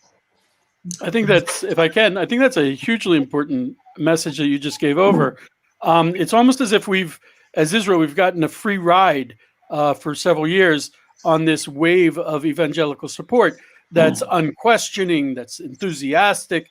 And what you're saying is, according to the demographics within the evangelical community, we have to start working it if we want to deserve it, if we want to keep it. Oh, for sure. We're talking about, there was this movie about evangelical Christians last week, which was absurd as far as I'm concerned, because it highlighted a certain portion of the evangelical community, a Christian Zionist portion, that is decreasing in size and influence. And yet we believe, for odd reason, that evangelical Christians equals Pastor John Hagee. No, that's not the case. And if we are not going to start sweating and working hard to make sure that their kids prioritize Israel and get them to come here and get them to experience Israel and make sure that Israel is continuing to be relevant for them, then 15, 20 years from now, we're going to ask ourselves, where are they all? Why are they all not supporting us anymore? That seems to be actually, I'm sorry, that seems to be actually what happened between Israel and the Democratic Party and American Jews, where we took them for granted and we lost them. Correct. But that's not, I actually want to say something on that, or it's not 100% accurate, because while the polls are showing, and the surveys show that younger evangelical Christians are much less pro-Israel than their parents, and that is definitely true according to the surveys, you also find that, as Eliyahu just mentioned, the Jewish community. But then when you look at trends over, Gallup polls or Pew Research reports, and you look at those younger Jews, for example, who were not pro-Israel when they were in their 20s, you find that they are in their 40s and 50s, and that we generally see that people actually don't fall so far from the poll, and that even though we are always very concerned about the younger generation who is more progressive, who is on the college campuses and learning, whatever they're learning over there, and maybe disconnecting from Israel, it generally comes from the household. And so a lot of times, and again, we just actually very recently looked at this with regards to the Jewish community, where there is such a fear that we will have young Jews disconnect from the state of Israel. But we see, again, these surveys are taken over decades, and we see that those young Jews who were originally, we thought, oh my God, they're never going to connect to the state, are actually very pro-Israel today. So that's not necessarily the case. And the other that I would also say is that in surveys, and even from my work at Israel 365, we also know that the majority of evangelical Christians are actually pro-Israel. They're not necessarily actively visiting here, sending funds, and those kind of things. There's different levels of pro-Israel. There's different levels of pro-anything that you support. You can believe in something and not necessarily take tangible steps towards it. At the same time, the majority, when they are polled in America by Pew Research, close to 80% of evangelical Christians say that they are pro the state of Israel. Yeah. That's interesting. Maayan, I want to kind of ask you, during the election, at least at Israel 365, there was a lot of fear of, do we report this, or is Twitter going to censor us? Oh no, like we were kind of walking this tightrope of, well, this is a story and we want to break the story, but we also don't want to get censored by social media. Did you experience any of that at all at JPost? I know JPost is, probably a little more mainstream than Israel 365, but I was wondering if you, as a major media outlet, had to face those types of challenges leading up to the elections. With regards to the U.S. election, we didn't really see any of that. None of our posts were censored or any of our articles or anything to that effect. Of course, we tend to be, I would say, very try to be very accurate in what we're reporting and very straight in what. Right, but even articles that are accurate, like what came out of the New York Post about Hunter Biden, completely accurate, and gets banned by Twitter. So I remember a few of your articles that did get mislabeled as talking specifically about the election, like the lead up to the election, to today's election. Right. So I was saying leading up to the election. No, and look, with the New York Post article, it was actually unverified. Now, whether or not that makes it true or not true, that's hard to answer, because again, it's unverified. Unverified reports are exactly that; they're unverified. But, right. But are you going to tell me that CNN, all of CNN's reports about the Mueller investigation and are verified, or 75% of CNN? I'm not going to argue for or against any news outlets. What I'm saying is what is happening, I think, and this is where your question is very relevant, is that there's a lot of there's a Pandora's box that's been opened by what's happening on the social media channels. It's scary. It's scary not because we don't want social media to take a little bit more of an active role. I mean, when Facebook, for example, makes a decision to not allow Holocaust denial posts, we're happy with that, right? We want them to try to stop those posts from showing up and to be a little bit more responsible for the content that is being shared on their networks. At the same time, it opens up a very, very slippery slope of Pandora's box, where stories that should be able to be shared that are accurate are going to be also removed from social networks. I mean, even from when they rolled out, and I'm using the Holocaust because let's take us out of the election for a minute, but it's obviously directly tied because it was part of the same decision-making process. When they rolled that out, several posts that were not Holocaust denial actually got taken off the social networks at the same time. There are many reports about that. Why did that happen? Because they're using artificial intelligence. They're basing it on whatever's in the teaser, right? And they're not going into your article to read it. I can tell you that where we have been flagged, the Jerusalem Post, is a couple of coronavirus articles where we put up studies by the CDC and they're completely accurate. And they've said, wait a minute, we don't want to talk about masks right now, right? Because there was a lot of controversy around masks. And we've had to argue. Now, we've always been able to get unblocked because, of course, they are accurate articles. But there have been challenges. And that stems, again, from the artificial intelligence and the quote-unquote independent fact checkers who are also subjective, which is why it's very dangerous. Because if you've got some, kid sitting in LA or some anybody, whatever, who has their own subjective opinion, making a decision about what is accurate or inaccurate, it's very dangerous. And so we want, again, it's somewhat of a catch-22. It's a problem because we didn't like it before. We don't like it that whole Holocaust denial and everything else can be all over these social networks and people can, spread around conspiracy theories and fake news. And we also don't want accurate news to be removed from the social networks.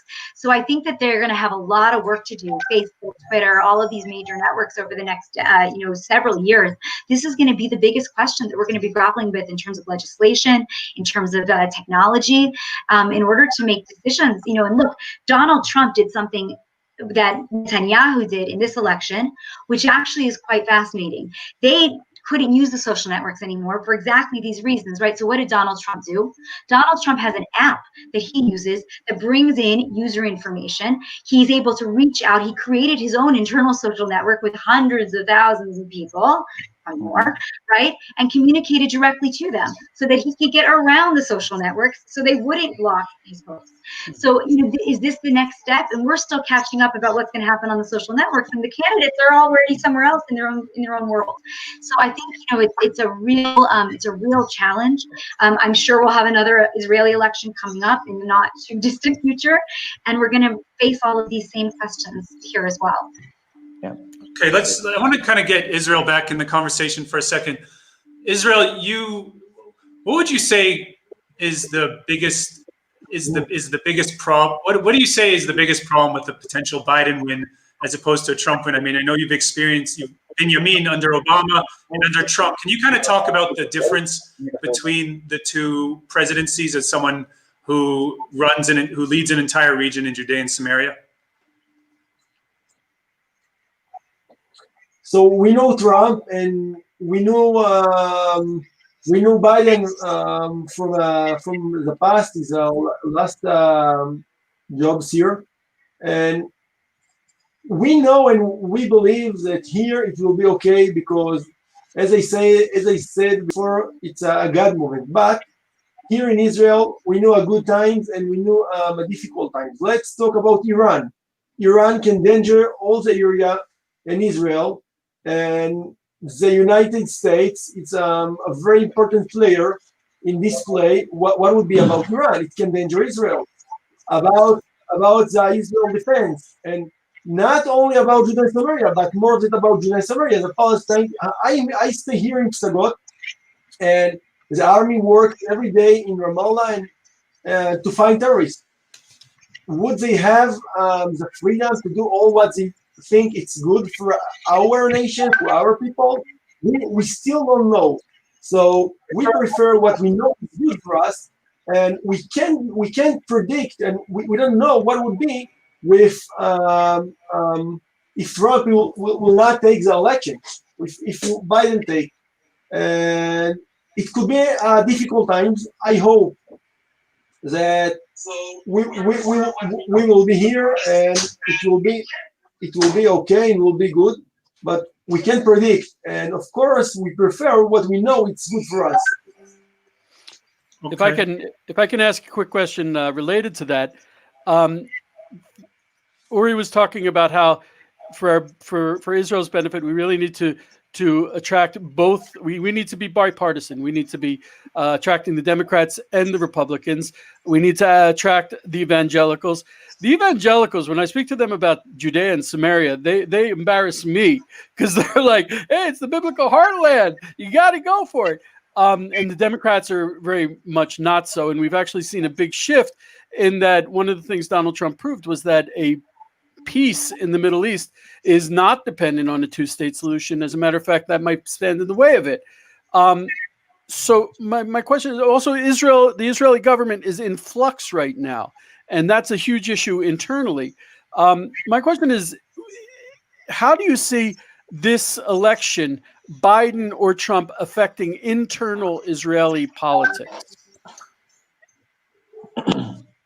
What do you ask me? Yeah, sure. Do you see that if for example there's a Trump victory, will that like boost up Netanyahu and lead him to an overwhelming victory, or the opposite? Here in Israel, the politician it's very complicated and it's very difficult to predict. But we can say, I think for sure we can say that if Trump will take the election, of course it will help Benjamin Netanyahu, because they all know that they support each other, they are friends. What would be if Biden will take the election? I can't say if the left side of the will be stronger because they will have the support, or some people say the opposite, because if we have Biden, so we need a strong right here in Israel to stop bad movement. So I think so. That's interesting. You can hear voices from here and other. I don't think that someone can say surely what could be, but we can say if Trump will take the election, it will help Benjamin Netanyahu for sure. Okay, that's interesting. All right, Uri, do you want to get the last word before we go? Sure, my pleasure. First of all, to relate to what Maayan said, I recommend everyone to watch the movie The Social Dilemma, that shows you why, speaking about Twitter, speaking about censorship, speaking about who decides what, we're in a very divisive, we're in a very polarized society, both in Israel and both in the United States. And social media giants' business model is to, more polarization, more divisiveness creates more profit. and our attention, manipulating our attention is part of the game. And when they do so, they make more money. So, like until, like a dead whale is worth more than a whale alive. And we all have to be very aware of that we are being manipulated, and we have to be very much aware to read, new journalists, and make sure that we understand that, because polarization in the United States and in Israel is a huge risk. We cannot hate each other, not here in Israel, and Democrats and Republicans cannot survive if they're going to continue to hate each other. So maybe this is a bit philosophical, but I do hope that regardless of who wins, there's a new, more humane, forgiving, accepting path that maybe will trickle down to our side of the pond, and we can all prosper. Amen. Well, inspirational words. Thank you very much, Uri Gantz, former Israeli Evangelical Commissioner to the U.S. Uri Steinberg as well. Sorry, Uri Steinberg. All this fake news is making my mind spin. It's been a crazy morning. Uri Steinberg, Israel Gantz, head of the Binyamin Regional Council, and of course, our very good friend Maayan Hoffman, editor of the J-Post, who we hope to surpass in page views. But anyways, thank you so much for joining us. We really appreciated your valuable insight. And our pleasure. May the best candidate win, I guess. Yep. Okay. All right. Thank Take you care, so guys. much, y'all. You're awesome. Thank you. Goodbye. Bye. Shalom. All right. Wow, Eliyahu, that's quite a lineup. And look who's here. It is the head of Israel. I can't figure out my green screen. Josh, help. Oh, Rav Yehuda. Oh, my goodness. It was worth waking up this morning. I'm very happy. If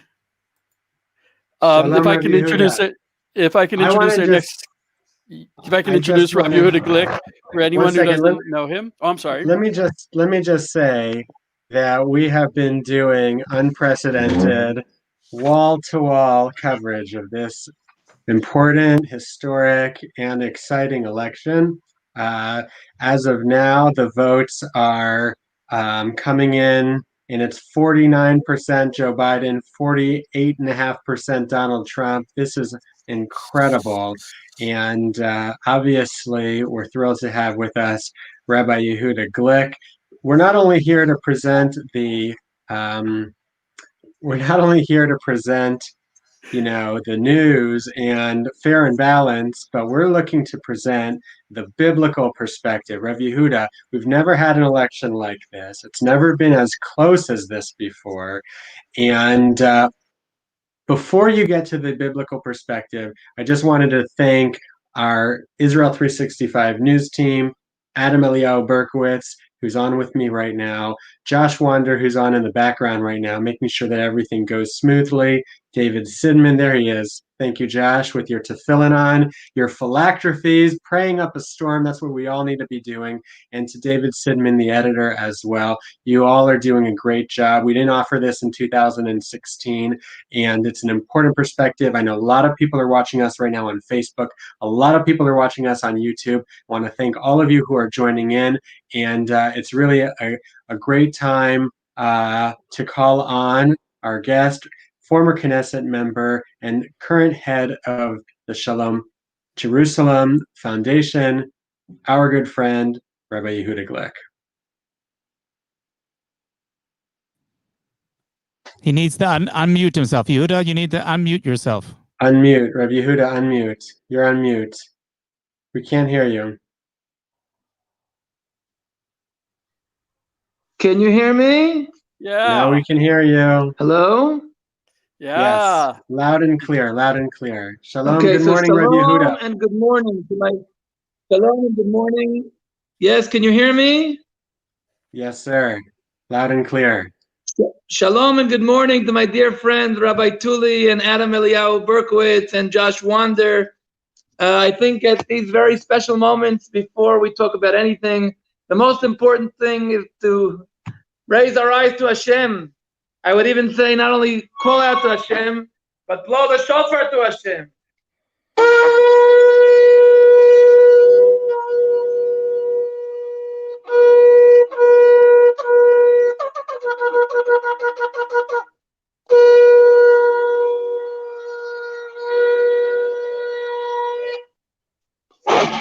Tell me, Rav Yehuda, And now did we used to blow shofar when a new king was announced? we blew shofar when new kings were announced, but also when we were in times that we need to call out to Hashem. The Amen. strongest call out to Hashem is the blowing the shofar, as the prophet Joel teaches us. Blow the shofar on Zion. I think Josh Wander is closer right now to the Temple Mount, which is Zion. He probably can blow the shofar even better than I can. But to call out to Hashem in these very delicate moments, the Pearl Harbor of the Poles, who were told us that Biden was going to take it walking on crutches. It seems like Biden is sweating right now, and we're all sweating. We're all eating our fingernails, and this is the time to call out to Hashem, because I understand that Adam Eliyahu Berkowitz didn't go to sleep, but the people counting the ballots went to sleep. Oh my! And as Eliyahu Hanavi said, when the people, he said, maybe God went to sleep, wake him up, and he was joking with the prophets of the Baal, but he actually said, call out to the real one and only God. We are in His hands, and I will not take the chance. I will not take the dare to predict, because I can predict anything except for the future. But I can see tell you that the things are definitely still open. We still have countries states that their name end with the word Yah, Georgia and Pennsylvania, and so we can definitely still call out to Hashem and expect Him to open the gates of heaven for our prayers. One thing we can definitely say is that we will always remember that the United States of America is Israel's best ally, and I see that 50.1% in North Carolina is what it says I see right now. You see that Trump has announced that we will be going to the Supreme Court. This is obviously very content. I know a few people who yell about that. Trump will say that after he took over the Supreme Court, I understand. But we're going to the real Supreme, the Supreme Court, the Court of Hashem. And we're begging Hashem to allow us to continue the wonderful things that have happened here in the Middle East in the past few months, the peace between Israel and the new countries, the new horizon that we're seeing developing, and make sure that what has happened, the recognition of Jerusalem, is irreversible. By the way, I don't know if you're aware, I'm sure you announced it. Malawi yesterday announced moving their embassy to Jerusalem, and more countries are on the way. More countries are on the way to make peace with Israel, and we hope that the attitude in the White House that we saw in the past few years will continue, because as my dear friend Josh Reinstein said, we had 5 years ago a wish list of 10 things which we hoped that one of them would be done, and so far 9 of them have been done. So we're waiting for the sovereignty in Judea and Samaria, but the Golan and UNRWA and Jerusalem and fighting anti-Semitism in America, I think we've had a wonderful 4 years. We have to express our gratitude to Hashem, not take things for granted, and hope whatever can be is irreversible, and hope things continue in the right way. Well, Rav, you're kind of not focusing on the thing that I know that you're focused on. What is the role of the Temple Mount, of Har HaBayit, of Beit HaMikdash in what we're going through right now in this election? I said we blow the shofar to Zion. Zion is the Temple Mount, as you all know, quoted in Psalm 2 or in Joel 4 or in Amos. The Temple Mount is Zion. And yes, we should. Our prayers should be facing to Zion. But I can say that what we've seen, the recognition of Jerusalem, and the new Muslim world recognizing Temple Mount and understanding the Temple Mount has to be a house of prayer for all nations. And we see a new Muslims. And I think that just like we were all shocked in the past few decades to see so many Christians supporting Israel, we're going to see more and more Muslims supporting Israel, because the children of Abraham are going back to God. And the very fact that, I don't know who was the copywriter, but the fact that the peace in this area is called the Abraham Accord, that in itself, can you imagine a guy who passed away 4,000 years ago has an impact on current events. Abraham, who was chosen by God to be the father of all nations, the source of blessing to all the families of the earth. He's having an impact today. And I love watching when I saw the delegation from the United Arab Emirates go up to the Temple Mount to daven, and they unfortunately got problems from their Palestinian brethren, but they want to go to the Temple Mount. They want to go to Zion. But they proved that what we were being claimed for the past decade, when I've been running the battle for the Temple Mount, they keep telling me you're fighting the 1.5 billion Muslims in the world. It's not true. No, we're fighting a few political Muslims, noisy, radical Muslims. But the 80% of the Muslim world are moderate. 80% of the Muslim world don't want terror and want the Temple Mount to be a house of prayer open for all. And when we see that for so many years, the people of Saudi Arabia, this week I corresponded with a friend of mine in Bahrain and a friend of mine in Saudi Arabia, and they tell me that for so many years, they had to lock up their thoughts in their heart. They weren't allowed to speak freely what they really felt. And now you see it bursting out. And this is finally, for the first time, Israel signing peace with the Arabs. All the other agreements in the past were all agreements of non-war. Now we're signing peace with the people, because peace is not a political event. Peace is a faith event. It's God's name. Shalom is much greater than any kind of political piece of paper. And when we see the people of the Arab world, the moderate Arab world, want to make peace with Israel, even the people of Iran. Rabbi Yehuda, I have to ask you a question. We're making peace with these countries like the UAE, and there's a monarchy. And the people there they love the king, and they're very happy. It's not a democracy where everybody has equal rights. You have the Emiratis who have a higher level of rights than the foreigners. And I was thinking, that sounds like such a biblical model. And the biblical model is you have a king, or in the future we'll have a Melech HaMashiach. And it won't necessarily be a democracy where everybody will have an equal voice. You have different levels of people. You have Kohen, you have Levi, you have Israel, you have the Ger Toshav. And I know that you are running for president. You're looking to make a bigger impact on the world, and we will do anything that we can to support that effort. You know that. How do you see the model of government in Israel versus the biblical model that we are aspiring to? And of course, what do you see as your role? So first of all, thank you very much for the question. And I actually didn't think of the thought about when you spoke about the UAE, about the monarchy there, but I can say something and I think it's very important to say. Yes, Hashem warned the people in the book of Samuel that a king has the ability to take whoever he wants and to draft as slaves whoever he wants. But the king doesn't have to do that.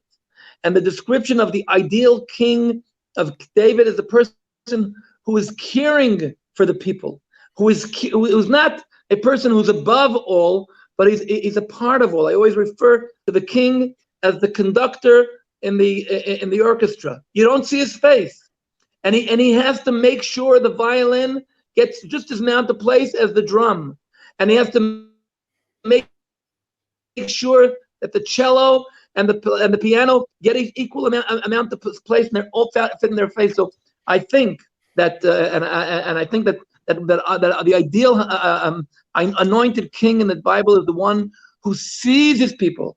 It's one of the things he's warned is not to allow his heart to be above the people.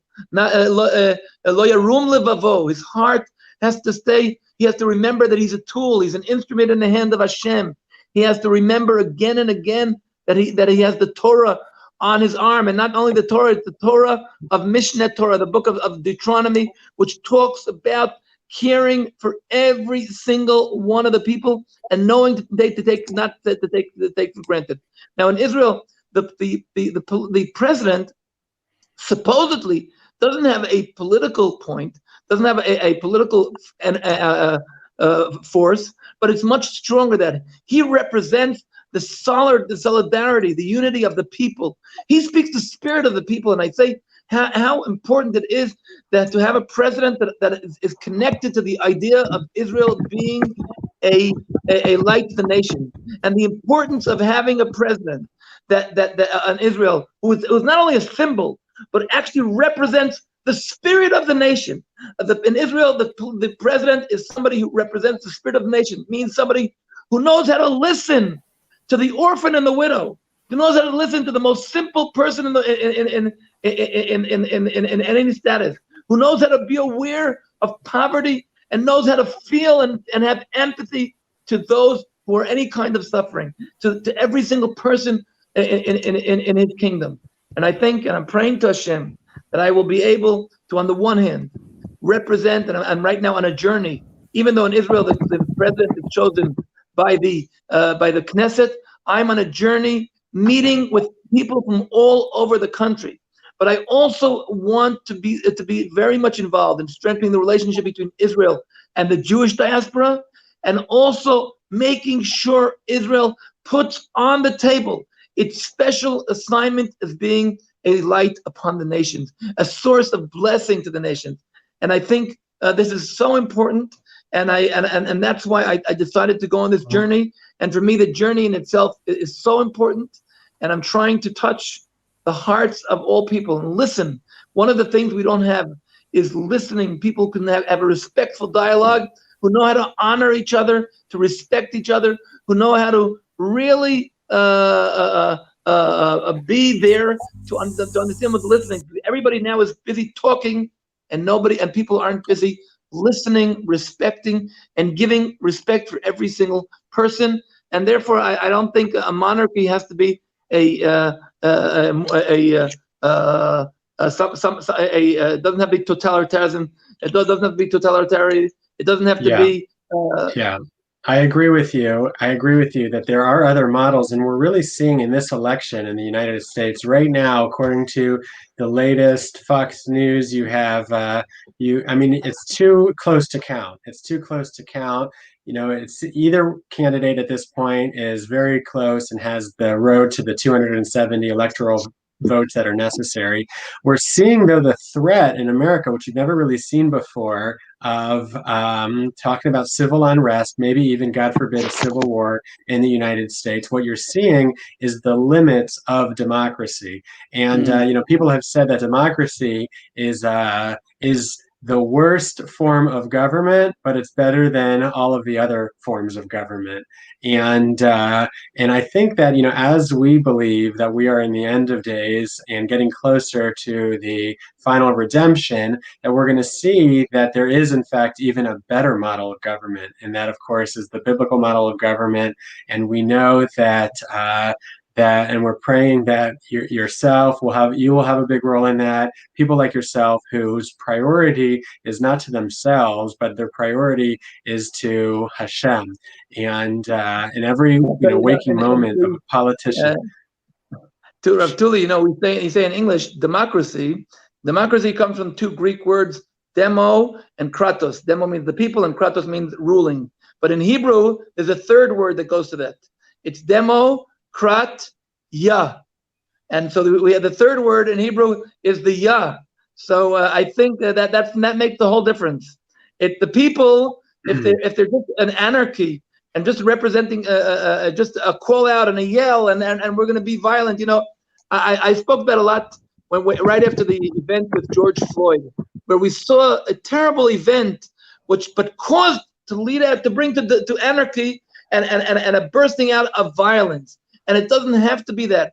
We can listen and hear the call of Black Lives Matter without a need to use violence against the other way. And I think that the secret is the Hebrew Yah, the Hashem. When the whole idea is to sing one God who really is inclusive and he wants all parts of the people, then it's not just tolerance, it's inclusiveness. And that's the difference between democracy and demokratia. Well, if there's anyone who can fix the Israeli government, it's certainly Rav Yehuda. David, are you with us? Show every no, Tuli. Yes, David, we could hear you loud and clear, loud and clear. Oh, great. He put me on and I'm talking to you on the phone. It's not good. All right. Well, And it's not Zoom. Rabbi Yehuda, you're welcome to stay on. And It I'm was sure wonderful to David. be with you, and it's wonderful to see David Rubin this morning also. Shalom to all of you. Shalom to Adam. Shalom, Rav Tuli. And to shalom to all the people who are watching, and shalom to the world. Shalom. I also, if I can, I want to point out that one of the prerequisites for being a king of Israel is having bright red hair. One second. So in that respect, you're already there. For people who didn't understand, King David had red hair. So Thank you so much. Take care. Shalom. David, are you with us? David? Okay, I'm in. You look great, David. They can't see Listen, me, though, and the background we can- is disaster. David, we can see you. Look, I'm going to We can hear you. Talk to you later. And it's wonderful to have you with us. David Rubin is a good friend of Israel 365 because he does such important work in the land of Israel, caring for the people of Israel, most notably through the Shiloh Israel Children's Fund, where he helps rehabilitate victims of terror, child victims of terror, children really. And but at the same time, David Rubin is also an author, and I'm sure he's an author, and he's written books about Trump. It seemed like we're having some technical difficulties. If I may, David Rubin, he wrote several books that are relevant to what's happening right now in the elections. He wrote The Islamic Tsunami, Israel and America in the Age of Obama. And he also just recently released the book, well, not so recently, Trump and the Jews. So these are, I think, enormously relevant to what's happening right now, even though he's not here. Hopefully we'll be talking to him soon. But I think actually, if I may, one of the concerns about Biden and Harris is that even though they claim to be friends of Israel, perhaps the more disturbing connections is their connections to their allegiance more to the Islamic world than to Israel. It's not a matter of excluding Israel; it's a matter of us being pushed aside. And for me, that's the more concerning point. We saw that Biden and Harris are committed to a two-state solution. Harris just said they'll appoint a special envoy to the Organization of Islamic Countries, and also the Iran deal. Recently, a group of 6 very influential rabbis came out, and their main point was that Biden and Harris are committed to reinstating the Iran deal, which is really bad for America and horrifying for Israel. I think it's an existential threat. So I think if David Rubin comes back, we'll ask him. Eliyahu, until he comes back, here's what I want to our listeners to understand, that every word in Hebrew has significance. Every word in the Bible has significance, and Hebrew names have great significance as well. A lot of the rabbis. Your name is Eliyahu. You are the prophet Elijah. Yep. Josh, your Hebrew name must be Yehoshua. It's not. It's actually Yaakov Yosef, but I go by whatever you'd like. Okay, so Yaakov, Yosef, Yehoshua. You have a lot of biblical names, but what about our candidates today? We have Donald Trump. We have Joseph Biden. Right. Actually, not Joseph Biden, Joe Biden. And there's a big difference. First of all, I was shocked, and it's there in front of your face. A lot of times the truth is right there, and you just have to acknowledge it, and boom, it becomes clear. Kamala is the same letters as the word Amalek. And as we know, Amalek is the perennial enemy of Israel, and for very good reason. They are the antithesis of Israel, of justice. Amalek killed children and old people, which unfortunately Kamala Harris has come out very strongly in favor of abortion, to use her own words. A woman should be able to have an abortion whenever she wants. That's it's a horrible thing to say. Her last teenagers get really wild. Oh yeah. Harris in Hebrew is Harris. it's destruction, which there it is. And Joe Biden, like I said, he doesn't go by the name Yosef. Yosef was a tzaddik. Yosef was a holy man. He saved Israel and Egypt. He goes by the name of Joe, which several rabbis I've spoken to have connected that to Joe is spelled in Hebrew Gimel Yud, as opposed to Yosef, which is spelled with a Yud, Gimel Vav, Gimel Yud, Gimel Vav, as opposed to Yosef, which does not begin with a Gimel. Gimel Vav is the 2/3 of Gog, Gog and Magog. So the fact that he's chosen the name Joe is kind of concerning. And his last name, Biden, is the Hebrew letters Bedin, which din in the terms of Kabbalah, it means judgment. It comes from the right side of contraction. The left side, the side of contraction, which is a very difficult side. It's where sometimes difficult things can come into our lives. So Kamala Harris, Amalek Harris, the Amalek destruction, Gog in judgment. These are very concerning things. If they were lovely, wonderful people who were not attached to these difficult aspects of society, I wouldn't be concerned. But they Dafka, specifically their policies are concerning. Interestingly enough, and we noted this when Donald Trump first ran. Donald Trump in Hebrew numerology in Gematria is the same as Mashiach ben David, the Messiah from the house of David. And a lot of rabbis, not a few, have noted that he's not himself the Messiah.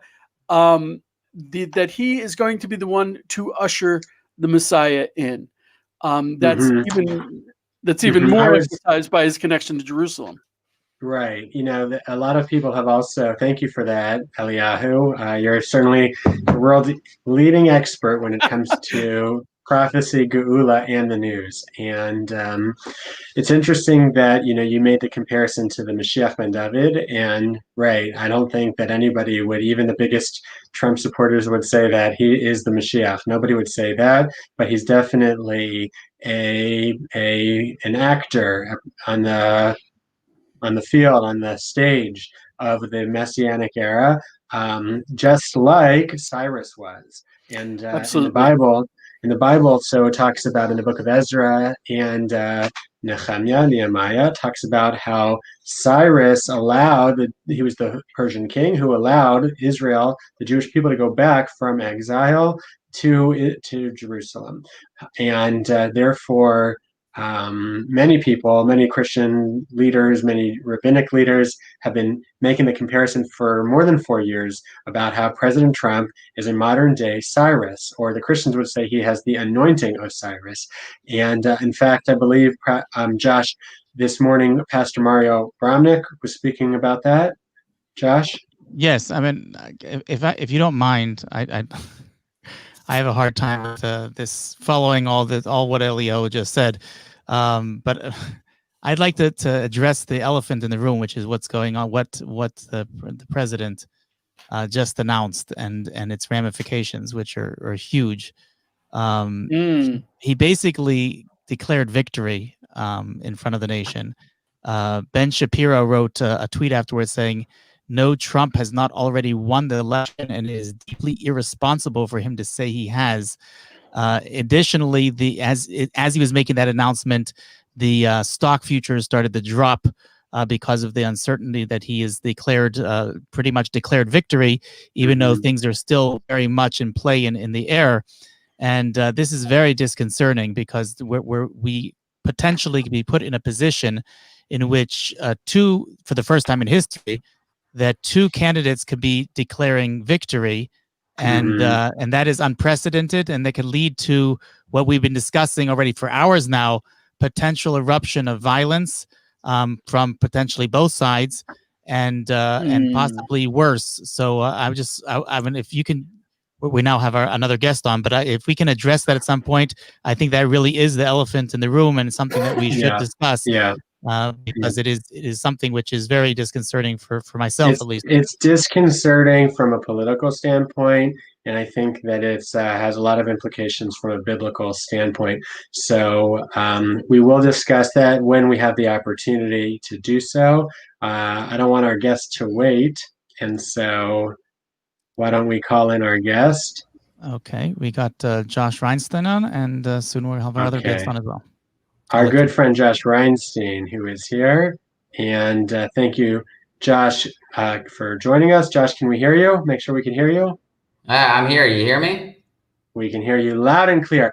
Josh, it's great to have you here. There's probably nobody who could provide as good of an insight into the close election that we are all biting our nails as we watch unfold and unravel in front of our very eyes, as Josh Reinstein, who is the head of the Knesset Christian Allies Caucus and the author of the newly released book about President Trump, his relationship with Israel, his relationship with biblical Israel. Josh, it is great to have you on. What do you think about the unfolding and the unraveling of the American election? Well, thank you for having me on the show, Rabbi Weiss. I think that all the votes need to be counted, but it's a pretty much sure thing that Donald Trump won this election. What we're seeing is that the difference between where Trump is and where Biden is in some of these swing states are so big that pretty much Joe Biden would have to win about 80%, 75 to 80% across the board on the remaining votes to win. And I think that at this point, I know there's a lot of rhetoric and a lot of, people fighting over it. I think they should just count the votes that they have, and they'll see that Donald Trump has won the election. Mm-hmm, mm-hmm. And, how do you feel about the role of the media in all of this? Because I think that, there's so much. We had Mayan Hoffman from the news editor of the Jerusalem Post before, and she was, providing her perspective on the role of fake news and sort of manipulating people's behavior and their voting behavior. Is that something that you're concerned about? Well, I'll tell you, it's extremely concerning, obviously, because they lied about the polls.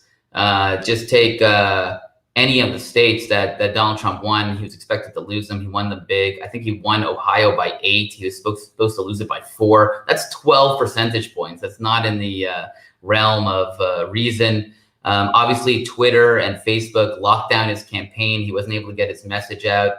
Even when he said that he believes that he won, which any presidential candidate can say that, they just blocked his tweet. They said it's just like propaganda. And I think that that really backfired for the Democrats, actually. I think that what we saw going into the election, and the reason I was pretty confident last night that Donald Trump was going to win, is that the run-up, their plan was basically to get a buildup of votes from the early voting. So they were trying to get 70% Democrat vote in Florida, for example. Okay. Mm-hmm. In the end, they only got 48%. Now, the difference between Hillary Clinton's margin before the election and Joe Biden's margin was double in most of these states as a lead up before the actual election took place in the early vote. So because their polls were so high, it was very hard for them to get their supporters out to the polls. You have Corona, they were scared. Said, look, we're winning the state by 5%. We're in the state. They said the NBC poll had Wisconsin for Joe Biden by 14%. And of course, he's up by 4% right now, an 18% swing. So people in Wisconsin who may have wanted to vote for the Democratic candidate was like, why would I have to go and vote in the middle of Corona when I'm winning by 14%? So I think that a lot of people, make these miscalculations. We see this in Israel too.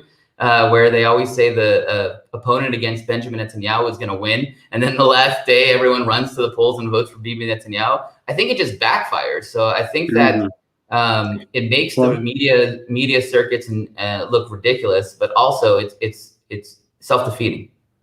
Well, thank you for that analysis. You obviously, you know your stuff, your facts and figures. I want to talk about the Jewish community and Israel. And I also want to welcome our guest, General Yechiel Gozal. And General, your microphone is on mute, so make sure you unmute your microphone. Welcome to the program. Good morning. Good morning in Israel, and yeah, I'm glad to be with you. I'm not an expert on election in the U.S., so don't. That's okay. Any explanation of. That's yeah. okay. We have that part covered. But both you and Josh also, live here in Israel. And as now, you're an executive with the Friends of the IDF. So can you reflect a little bit? And then, Josh, I'm going to want you to reflect on the last 4 years of the Trump presidency in terms of what has that done specifically for the IDF? And then, Josh, you can maybe talk a little bit more globally. Yeah. Actually, from the perspective of the security of Israel, and when you say a security, it includes peace process, chance for peace, because Israel is strong, make the chances for peace much higher. So from the perspective of security, actually, we are in a totally different place than where we were 4 years ago, and even in the last 20 years. So actually, we feel so good with the direction that the USA choose to lead the process in the Middle East. We feel stronger than we were. Actually, the acknowledgement that Jerusalem is our capital put us in a totally different place in the chances to have peace. I believe that once that everyone acknowledge that his capital is the real capital, and there is no chance to change it from the point of view of our neighbors, our enemies. This is very important. And actually, you see that the relation, the coordination, the collaboration, not just with the U.S. forces, but also with the administration in the U.S., and actually put us in a totally different relation and understanding with our neighbors. Those who choose to come to a peace process understood that there is no other choice. Israel won't be out of the Middle East. Israel is here. Israel is strong. It's better to be a friend of Israel than to fight against Israel. And those who are still fighting against Israel, they're losing always. And Josh, you had a real inside seat to that whole process of the moving of the embassy. You want to explain a little bit more about the how important of a decision that was? Well, I literally wrote a book about it called Titus Trump and the Triumph of Israel, so I could go into it for a long time. But look, over the last 3.5 years, Donald Trump has done more for the state of Israel than any sitting president in history. And there's a long list of good friends as presidents: Ronald Reagan, Truman. My organization, the Israelites Foundation, made a list of the top 10 things that Israel could do for, that U.S. can do for Israel. And in the last 3.5 years, Donald Trump has done 9 of them. And each one of them would have been a sea change in policy. And if you go into the embassy move to Jerusalem, it was extremely significant. And I think General Gozal referred to it. It took Jerusalem off the table. It said once and for all that Jerusalem is the undivided capital of Israel. America recognized that. And you have to understand that people follow symbol.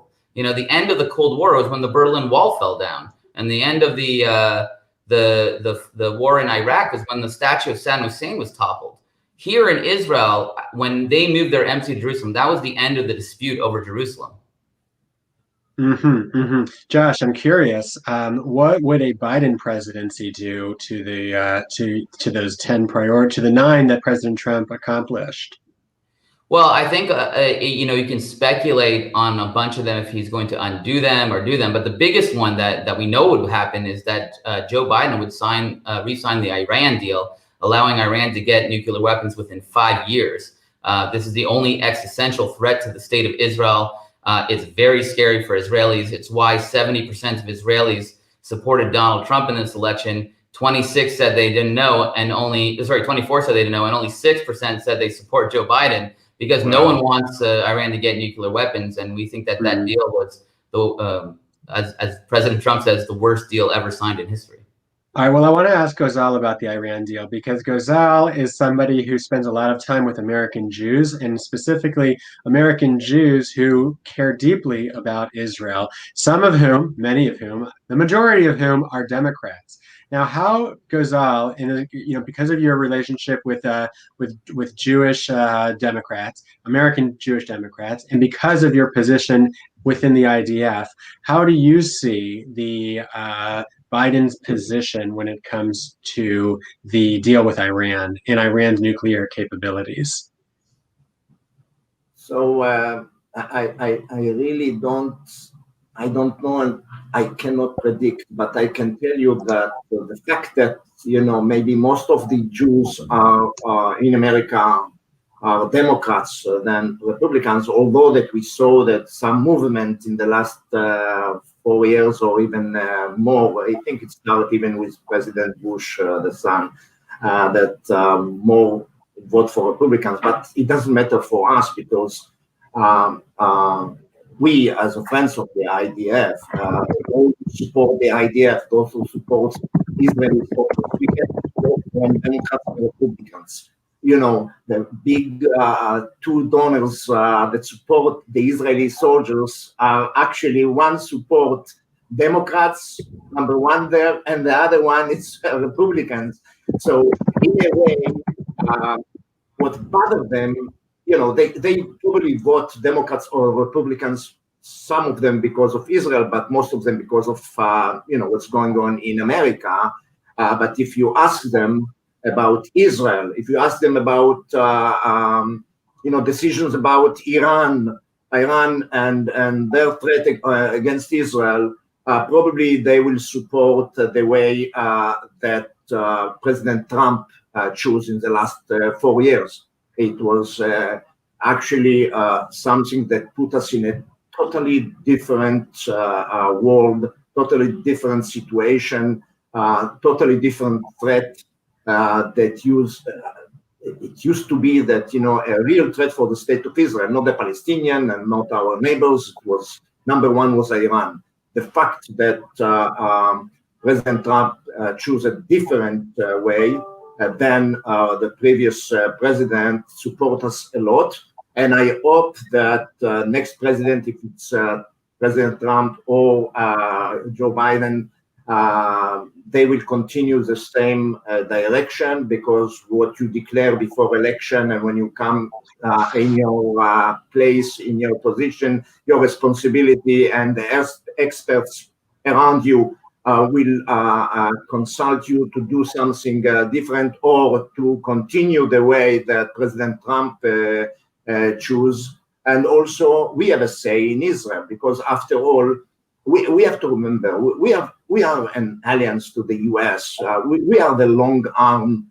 of the USA in the Middle East. So, and America trusts Israel, because Israel actually maybe the only country in the world, they don't allow others to fight our war. They can support us with money, budget, etc. But actually, no American mother cry because she lost her son to protect the state of Israel. And this is totally different when we talk about so many American soldiers that were lost in different places in the world. Not in Israel.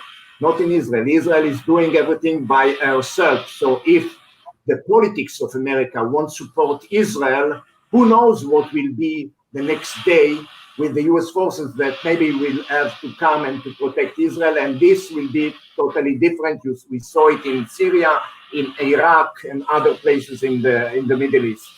Thank you. Thank you. A lot has been talked about in this election about the role of the presidential candidates' stability, ability, health. President Trump, they're both in their 70s. Biden is 78.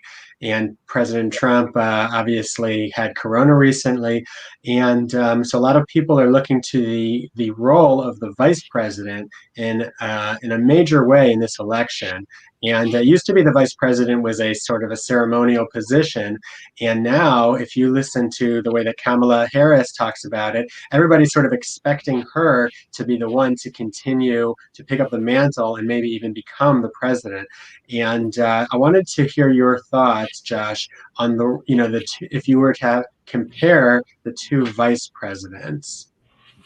Well, I don't think you can compare. I think Kamala Harris has a record of support in some cases for Israel, but in the last few years, she's really turned away from Israel. She was in the Senate, the one that torpedoed our anti-BDS legislation. She wouldn't make a resolution about anti-Semitism as well. I think that her position on Iran, on the Palestinian issue, I think they're all things of concern. Now, of course, it could be that's what she was as a senator, maybe as a vice president, she would moderate those issues. Whereas Mike Pence is the greatest friend we've ever had. He's a Bible-believing Christian. He believes that he has a biblical mandate to stand with Israel. And because of that, he's shaped a lot of his policies. Mm-hmm. And Josh, you have a relationship with Vice President Biden, is that correct? Yes, with Vice President Biden or with Vice President Pence? Sorry, Pence. Vice President Pence was the chairman of the Congressional Israelites Caucus, which is one of our 45 caucuses around the world. But I think one of the things that people will make mistake is they say, oh, why are you so supportive of Donald Trump or Mike Pence? You have to understand, Israel isn't supportive of a political party. The party affiliation means nothing to us. We're a one-issue country, Israel. So what we support are policies. It just so happens that the Pence-Trump policies in Israel have been phenomenally pro-Israel and have led to a period of peace and stability that this region has never seen. So it's not like we're picking sides. And in the caucus, the Congressional Caucus, it's half Democrats and half Republicans. It's the issues that matter. And that's what we're standing for. Very good point. Okay, thank you for that perspective. Gozal, can you tell us like a little bit more about about your concerns with? There's never been an election as close as this, and there's never been an election, frankly, with the president sort of making such aggressive comments about questioning the electoral process. A lot of the country is split 50-50, and the outcome is really going to depend on the complicated electoral college that they have in America. Obviously, Israel has its own sort of system that everybody likes to complain about, but America has an equally complicated system that people don't, especially in Israel, don't realize really relies on this electoral college, which we don't have to get into the details of, but the point is that it's split 50-50. And what's so important for Israel and for Israel's friends around the world is for Israel to have a good relationship, bipartisan relations, and have friends on the left and have friends on the right. And Gozal, are you concerned about that? Are you concerned about that polarization? Actually, I want to believe that the fact that we are in a 50-50 now in the election, but if you ask the people in the USA, I think that on supporting Israel, it's not 50-50. It's probably 80-20, something, for Israel. So whoever will be the president, I think he should know, or if I may say it like this, that the people of America support Israel if they are Democrats or Republican. And it's better for us, Israel, and our partners in the US that Israel will be strong and won't allow to our enemies to continue with their wishes to wipe Israel and the US from the map. So I hope that the result will be wherever there will be, it will be in supporting Israel. It looks like easy case if President Trump continue, but if America choose differently, I believe that after all, also Joe Biden understand that it's not 50-50 about Israel. Maybe it's 50-50 between him and Trump, but not with Israel. Israel, it's much more even if he declares something against the reality, will bring us to a conclusion that we have to support Israel. How do you feel about that, Josh? Do you believe that when it comes to Israel, it's not 50-50? Look, I think that we're seeing a polarization in the Democratic Party because of the progressive movement, which is inherently anti-Semitic and anti-Israel. So we have a part of the Democratic Party that is not a friend of Israel. We don't have that in the Republican Party, but we also have amazing friends in the Democratic Party as well. It's not a numbers game. It's really the individual that I've found. You know, it's some people are willing to put their neck out for Israel. You know, unfortunately, one of our co-chairs, Elliot Engel, was not reelected in a primary in New York, but he stood up strong against the Iran deal. He was one of the biggest outspoken critics about it. Some people said it cost him political, clout. But he did it because he realized it was the wrong thing, and he stands strongly with Israel. So does it matter if he's a Democrat or Republican? I don't think so. It's just that there are more Republicans who are doing that than Democrats. Mm-hmm. Okay, I'm interested in hearing about your wish list for the next president, Josh. Did you prepare one yet? Well, there's only one more thing on our list. It's sovereignty in Judea and Samaria. I think that what you saw in the last election, a lot of people miss this, is that in the last week, he did a couple moves. One, hosting a economic signing event in Ariel University, showing that he recognizes Judea and Samaria. Two, the United States put Jerusalem, Israel on American passports. And three, he brought in, and I think most people recognize this, 3 peace deals in the last 6 weeks as well. And the timing of it is not a mistake. You see, you have to understand his base are Bible-believing Christians, and he wanted them red hot for the elections. And the way to get them really excited about supporting them and coming out is by blessing Israel. They believe by blessing Israel, you'll be blessed. And if you curse us, you'll be cursed. And I think when you look at the numbers, the actual numbers of evangelical Christians that came up to vote, I think it's astounding. He did something that no one else has been able to do. And I think he understands the formula. I think that he knows that Christians want sovereignty. And I believe, as I told you, unless something crazy happens, because the margins are so big on his lead now, that he will remain president of the United States. And running up to he's always thinking ahead, running up to the midterm elections, I think you're going to see more amazing things come out of this administration. Now, I also believe that he believes in peace through strength, that by strengthening Israel, he can bring peace to the region. And he showed that. So it's not just for the votes that he's doing these things, but I think it has a huge voting factor for him. So that's that. What about you, General Gozal? What would be on your wish list to see from the next American administration when it comes to security, the security of the state of Israel? I would say one thing, just to continue the same direction, the same way as it was in the last 4 years. We saw results in the last 4 or 5 months with all the agreements and peace process with the United Arab Emirates, Sudan, and others. And I hope that Saudi Arabia will be the next, because if we deal with those countries, even if they are in the second circle, I think it will send a message to the Palestinian, to the Syrian, and hopefully also to Iran, that America and the West world and Arab world, all of them together with Israel, so it's better to go to peace than to go to war. I think that the Palestinians, they don't understand it yet. Every country that the White House succeed to bring them to make a peace with Israel will make a little change on the perspective of the Palestinian, and they start to understand that it's better for them to be with us. That's exactly what Josh was saying. Josh was saying it from a biblical perspective. It says actually in the Torah portion that we just read that God promises that he will bless the countries that stand with Israel. And that's such a driving force when it comes to how Christians relate to Israel.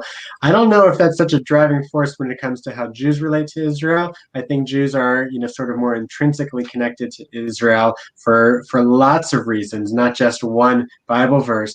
And that's it's funny how you're coming about it. Josh is coming about it sort of from a faith-based diplomatic perspective, and you're coming about it from an IDF security perspective, but you're saying the exact same things.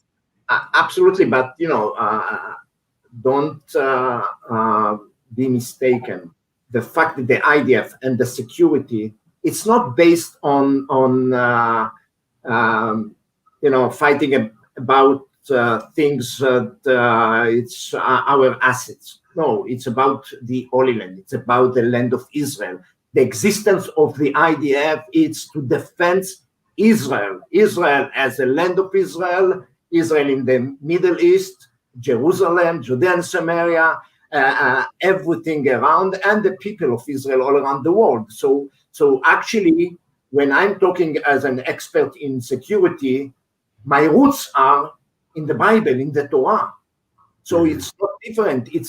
It's the same. We won't fight on a different place in Africa or Europe like we are fighting on Israel. And that's something that until today, the Palestinian Authority, they didn't understand. We are not going to leave. We are here. That's why Jerusalem, it's not something from the last 72 years. Every soldier in the IDF understands it. We are fighting not based on the year 1948, 1947. We are fighting for something of 3,000 years. And that's something that should be clear to all our neighbors.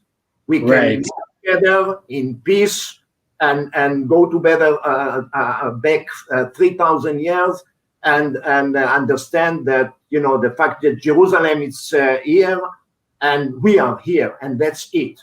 That's something that Trump understood very well, and this is a story of Israel. That's right. And I'd love to hear, Josh, your perspective. Josh, what is your perspective on that? Going back 2,000 years, going back 3,000 years, going back to Titus and to Cyrus. Look, I think the main point is what General Gazal said is 100% correct. Another aspect of what we understand is that the reason we're the top military in the region and maybe the world is not because Jews are great athletes. We know that God is with us. We know that God brought us here. And even the most secular Jewish person, and especially when I served in the army, I served with a lot of secular people in the army. They know before who they stand and who's with them. And I think that if God is with you, no one can be against you. And that's also a principle that we have. And I think that people who understand that from a biblical point of view, they want to be a part of it. And I think that that's why we're seeing so many nations come together, and so aptly called the Abrahamic Accords, because it all comes from Abraham, and it is part of our prophecy that one day the nations will dwell together in peace in Jerusalem. Thank you very much. Tell us though about, we have like a few more minutes remaining. I want to hear about your book and about how you make the connection between the modern election, the modern political cycle that's going on in America, but with the ancient history of Cyrus and of Titus. Yeah, in the book Titus Trump and the Triumph of Israel, we start with Titus. And the reason we do is because we use him as a case study.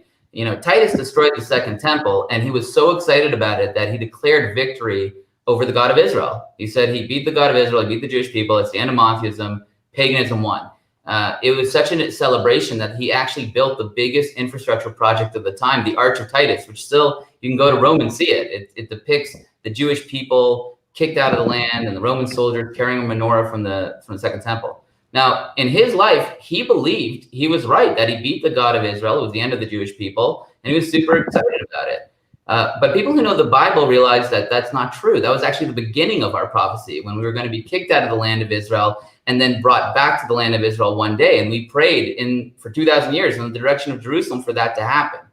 And the same thing happens today. If you don't look at Israel through a biblical lens, you miss the big picture.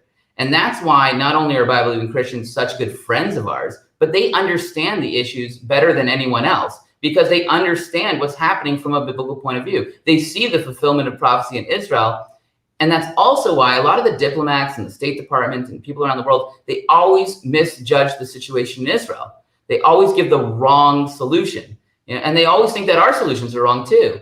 So, for example, when we moved the embassy to Jerusalem, they said there's going to be a third intifada. There'll be blood in the streets. Or when Trump recognized sovereignty in the Golan Heights, they said every U.S. mission will be under attack in 22 Arab countries. But of course, it actually led to peace, because when you do what's biblically correct and not politically correct, you lead to peace in this land. And I think that's something that Christians get. And I wrote the book, and I take it all the way to Trump and what he did in the last 3.5 years. And that's also why I thought he was going to win before I actually saw the hard data, and I was even convinced. Josh, I assume your new book is available on Amazon. How do we get a hold of your new book? Yeah, you can go on Amazon and write Titus, Trump, and the Triumph of Israel, or you can write Josh Reinstein in Amazon. It'll pop up, and I'm happy to say that it's been very successful, and people are not just learning about the history of faith-based diplomacy and where we are today, but what the future is. And I think that's what's exciting. More people are getting involved with the mission. Thank you, Josh. And General Gozal, how do we find out more information about the FIDF?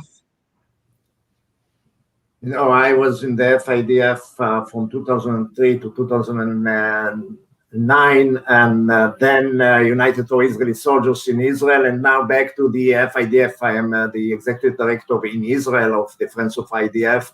And the most important, that whoever is supporting the FIDF in America or United for Israeli Soldiers in the rest of the world, is support the Israeli soldiers, support the security, the safety of the state of Israel and the Israeli people all around the world.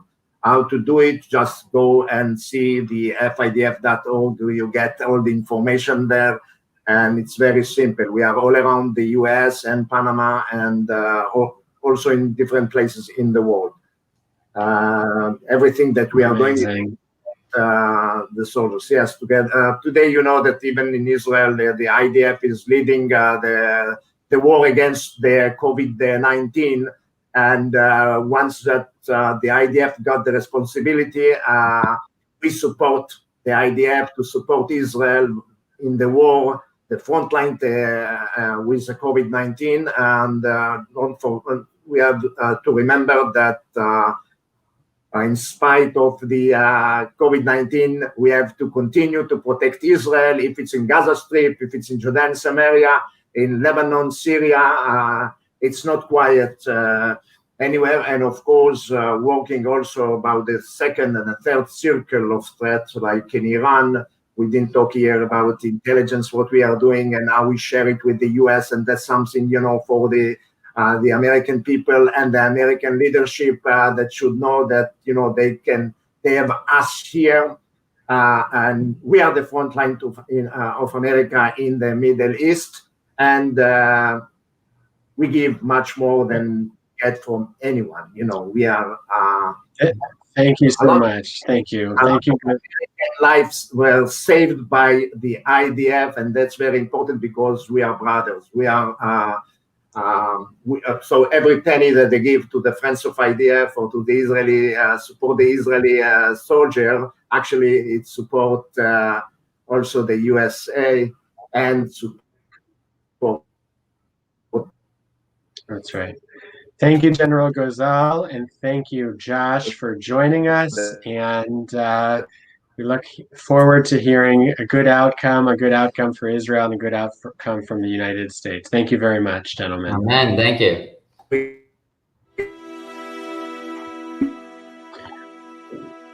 The prophet Isaiah says in chapter 40, "Comfort, comfort my people, O Israel." And friends, we have a special opportunity to not only comfort the people of Israel, but to comfort the Holocaust survivors whose health is failing and their needs are increasing. And please, please, I implore you to partner with Israel 365 in order to provide comfort to the Holocaust survivors in Israel today.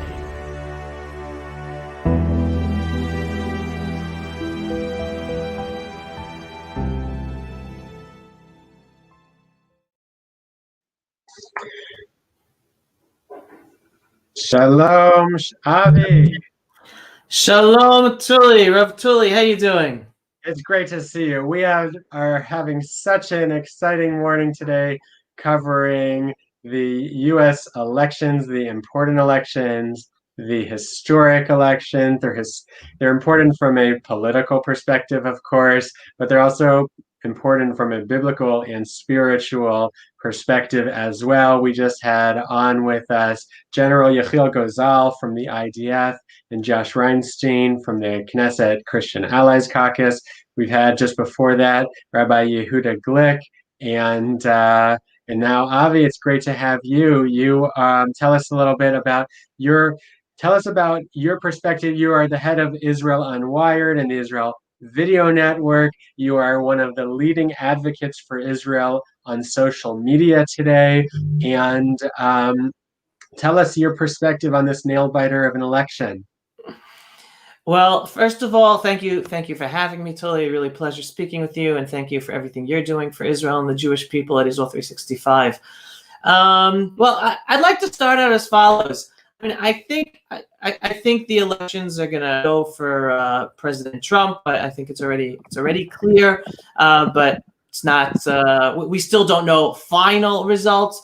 But the most important message is as follows. And again, as believers, people of faith, we all know God runs the world, right? We support this politician, we support that politician. Regardless, we shouldn't put our trust in politicians. We should put our trust in one above and in our partnership with him to take responsibility for our own lives, for our families' lives, for our communities' lives, to make the world a better place, regardless of who is elected. Sometimes we're going to be happy, and sometimes we're going to be disappointed, and maybe even very disappointed. But the sun will come up the next day regardless, and it's up to us to make the world a better place and have our faith that God is running things, even if sometimes he says no to the politician we want to be elected. So that's the most important message to get out there. But as for politics, this has been a crazy historic election. It definitely is one where it has never been clearer between the two different camps.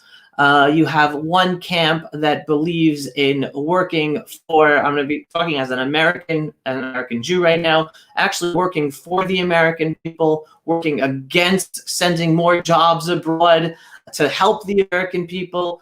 You have that same camp that understands Israel is a clear interest of America, for America to be a strong country and help with a lot of things, with intelligence, with military, with dealing with things in the Middle East. Never before have we had a president who so clearly understood and acted upon the knowledge that the alliance between America and Israel is critical. That, as Jared Kushner actually said last week in a fabulous interview with Ben Shapiro, he said, listen, people always talk about it, America being an honest broker. But we're not supposed to be an honest broker. America has to look after its interests, and our interest is the alliance with Israel. And you finally have the Trump administration working according to that knowledge. And that is so clear and so true. A strong America is an America that understands how beneficial Israel is to the United States of America in so many ways. And that's on intelligence, on military, but then on the spiritual realm as well. Israel and America are two countries in the world that are very much founded on the biblical principles of belief in God, and that God gave man freedom. It's not man who gives us freedom. Unfortunately, there are those on the opposite side of the camp that believe, no, it's man that allows freedom, and we're going to take freedoms away as we want, depending upon what our decisions are. But that's not how Israel came to be, and that's not how the United States of America came to be. It's on the reliance and the connection with God. So in so many ways, it's so clear more than ever before the difference between the two camps. So definite ramifications when we see who wins and who loses. Yeah. But it definitely looks like President Trump is going to win. And as I've been calling it for the past few weeks, the Democrats are going to make trouble to delegitimize his win. Yeah, absolutely. You know, there's been so many surprises in this campaign. And, you know, I'm somebody who, like yourself, follows the news very carefully.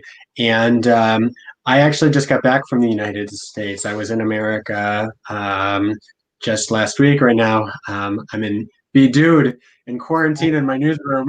I'm in quarantine with my green screen newsroom. And I was shocked because if you read the newspapers or watch the television, I mean, it seemed like a shoe-in for Biden, that Trump had no chance. And the polls had Biden, you know, as, you know, like they thought it was going to be a clear road to the 270 electoral seats and clear road to victory. They were predicting a what's it called? I'm missing the word, but they were predicting like a real like a landslide. Thank you. That's been coming from the media. That was the consistent message of the media. The question was how big of a landslide. Right. And you know, at the same time, you know, so there's sort of this fake news thing going on that President Trump has been talking about, and other people have been mocking him for identifying that. At the same time, you have this really active role of censorship that's coming from social media and from Facebook and from Twitter. And Avi, I think that both, you know, we at Israel 365 and you at Israel Unwired and Israel Video Network have seen firsthand the dangers of social media censorship. Can you talk a little bit about that? Yeah, sure. To touch upon your first point, I mean, I actually, again, went public saying this a week or two ago, that if you look at elections, even though I've never predicted elections in my life, not in America, not in Israel. Never, never, never. I never feel secure enough to predict. This is the first time ever in my life I predicted with confidence that President Trump will win, even though, again, it was clear that the Democrats were going to put problems to try to delegitimize his win. But I said clearly the election is going to be between those who believe mainstream media and support in one way, shape, or form this censorship by big tech social media companies, all in the name of fake news, who would all vote for President Biden because they're believing what the mainstream media is telling them and not knowing the information the mainstream media is hiding from them and social media is hiding from them, versus people who no longer either watch or believe mainstream media and are against the growing censorship of big tech social media companies. They would vote for President Trump in the election. We would see who's the bigger public. And in terms of the actual censorship issue specifically, yeah, we were one of the first companies targeted by censorship already in 2016. No one was talking about it back then, and we got hit. We had posts of ours that were removed by Facebook. We were threatened that our pages of 500,000 people, this is back in 2016, that our pages of Israel Video Network connected to Israel would be totally removed by Facebook if we didn't remove certain posts. That there was nothing hateful, no problem about it whatsoever. It was just promoting support for Israel and obviously calling out lies of the anti-Israel camp. Just on that basis, they were censoring our posts and threatening to take down our pages. So we've been in this for a long time before anyone else was talking about it. To make it even more interesting, when I started my company together with my partner, who you know, Avi Nadel, this is back in 2011 when we started Israel Video Network. I called it back then. I said we were going to ride the wave of Facebook and we were going to grow and use it as best as possible. But the day will come soon where Facebook is going to stop us because they're going to censor right-wing voices. And we made that part of our business strategy, ride the wave of social media, but grow to be as independent as possible to be able to live without social media. And I know we spoke about those things years ago when we were consulting about your growth and how to do things. And that was also the strategy we told you back then when we were consulting. We were telling everyone there, because to me, it was clear as day, even in 2011, that the left will find a way to shut down voices of the right that will grow on social media, because unfortunately, that is the way of the left historically. And here we're in historic times where social media allowed voices of belief and voices of patriots and voices that are called the right, but Bible-believing people that all of a sudden we finally had the freedom to express our values that were not being expressed by mainstream media. And the day would come when they would shut us down and try to shut down our voices, and that's what we're witnessing. Yeah, well, it's great to have that perspective, Avi. Not somebody who's sort of just an observer, but somebody who's really in the thick of it. We're great. It's great to have our friend Ruthie. Ruthie, you're on mute, so make sure to hit unmute. And Ruthie works with Avi very closely. Your hair looks wonderful, Ruthie. You look great. We still can't hear you. Why are you still on mute? Or I don't know. Let us know when you could. Cannot hear you. Cannot hear you. All right. Well, when she figures that out, we'll bring her back. But tell us about your work with Ruthie as an introduction. So Sure. she figures out her microphone.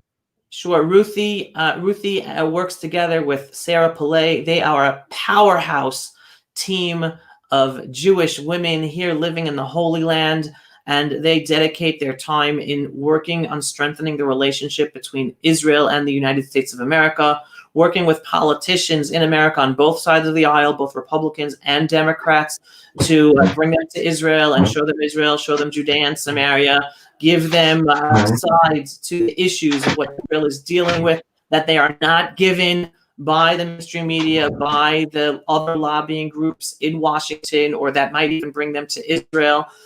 So their work is critical in behind the scenes in really strengthening the relationship between Israel and America, meeting experts in Israel, meeting politicians in Israel, and again, talking about issues that they would not be open, that they would not have been available to be presented to them otherwise.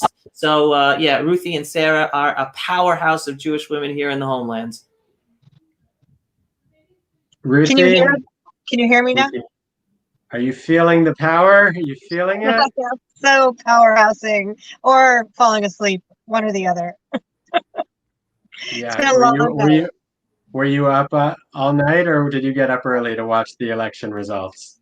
No, definitely did not. I just, we had a feeling that this one would be pretty close. We knew the polling was really not reflecting what people were thinking and feeling. They might have been saying something different, but those the Marano Trumpers, people were just hiding, and it shouldn't be like that. And that's what upsets me and worries me about America right now. But we were pretty sure that the internal polls, and just from talking and keeping a handle on things, it looked Ruthie, like. you'll appreciate this, and Avi, I'm sure you will as well. I just got back from the United States, where I went to go visit my family in Ohio. And I remember that I also went to visit in 2016 when everybody was expecting Hillary Clinton to be the clear winner, and Donald Trump was like a joke who didn't even have a chance. But I remember coming from Israel and being surprised at how many Trump signs I saw in people's yards. This time I arrived in Columbus about 2 weeks ago, and on the way home from the airport from the airport in Columbus, I didn't see a single Trump sign. It was almost as if Joe Biden was running uncontestedly. Okay, and I was saying that, this guy's got no chance. And everybody in Israel is going to be so disappointed because President Trump has no chance. But then we went to go visit my grandmother in Cleveland. And when you drive from Columbus to Cleveland, it's like a whole different country. No more Biden signs, only Trump signs, but not little yard signs, big billboards and banners and barns that are painted, Trump 2020. And then you pull into, Beechwood, Ohio, and it's the same thing again. No more Trump signs, only Biden signs. And I think that, really speaks to the fact that here we are now. It's they've been voting for 24 hours after the voting started in America, and it's down to the wire. It's 50-50, 49.8 to 48.6, and the votes are continuing to come in, and it's like never been this close. What do both of you, Ruthie, we'll start with you. What do you think that this says about what's going on in America today? And is this unprecedented? Well, if you take a look at the map, of the United States, it shows exactly, Julie, what you were starting to show us. Look at Ohio first. Let's take one state as an example.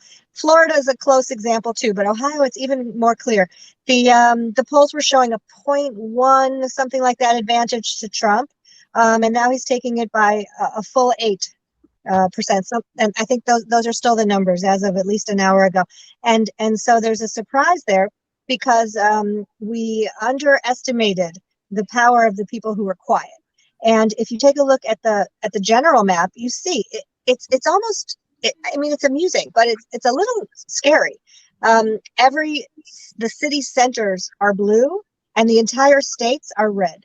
So an Israeli just said to me, I don't understand. Every state looks like it's all red. How is any state going to blue?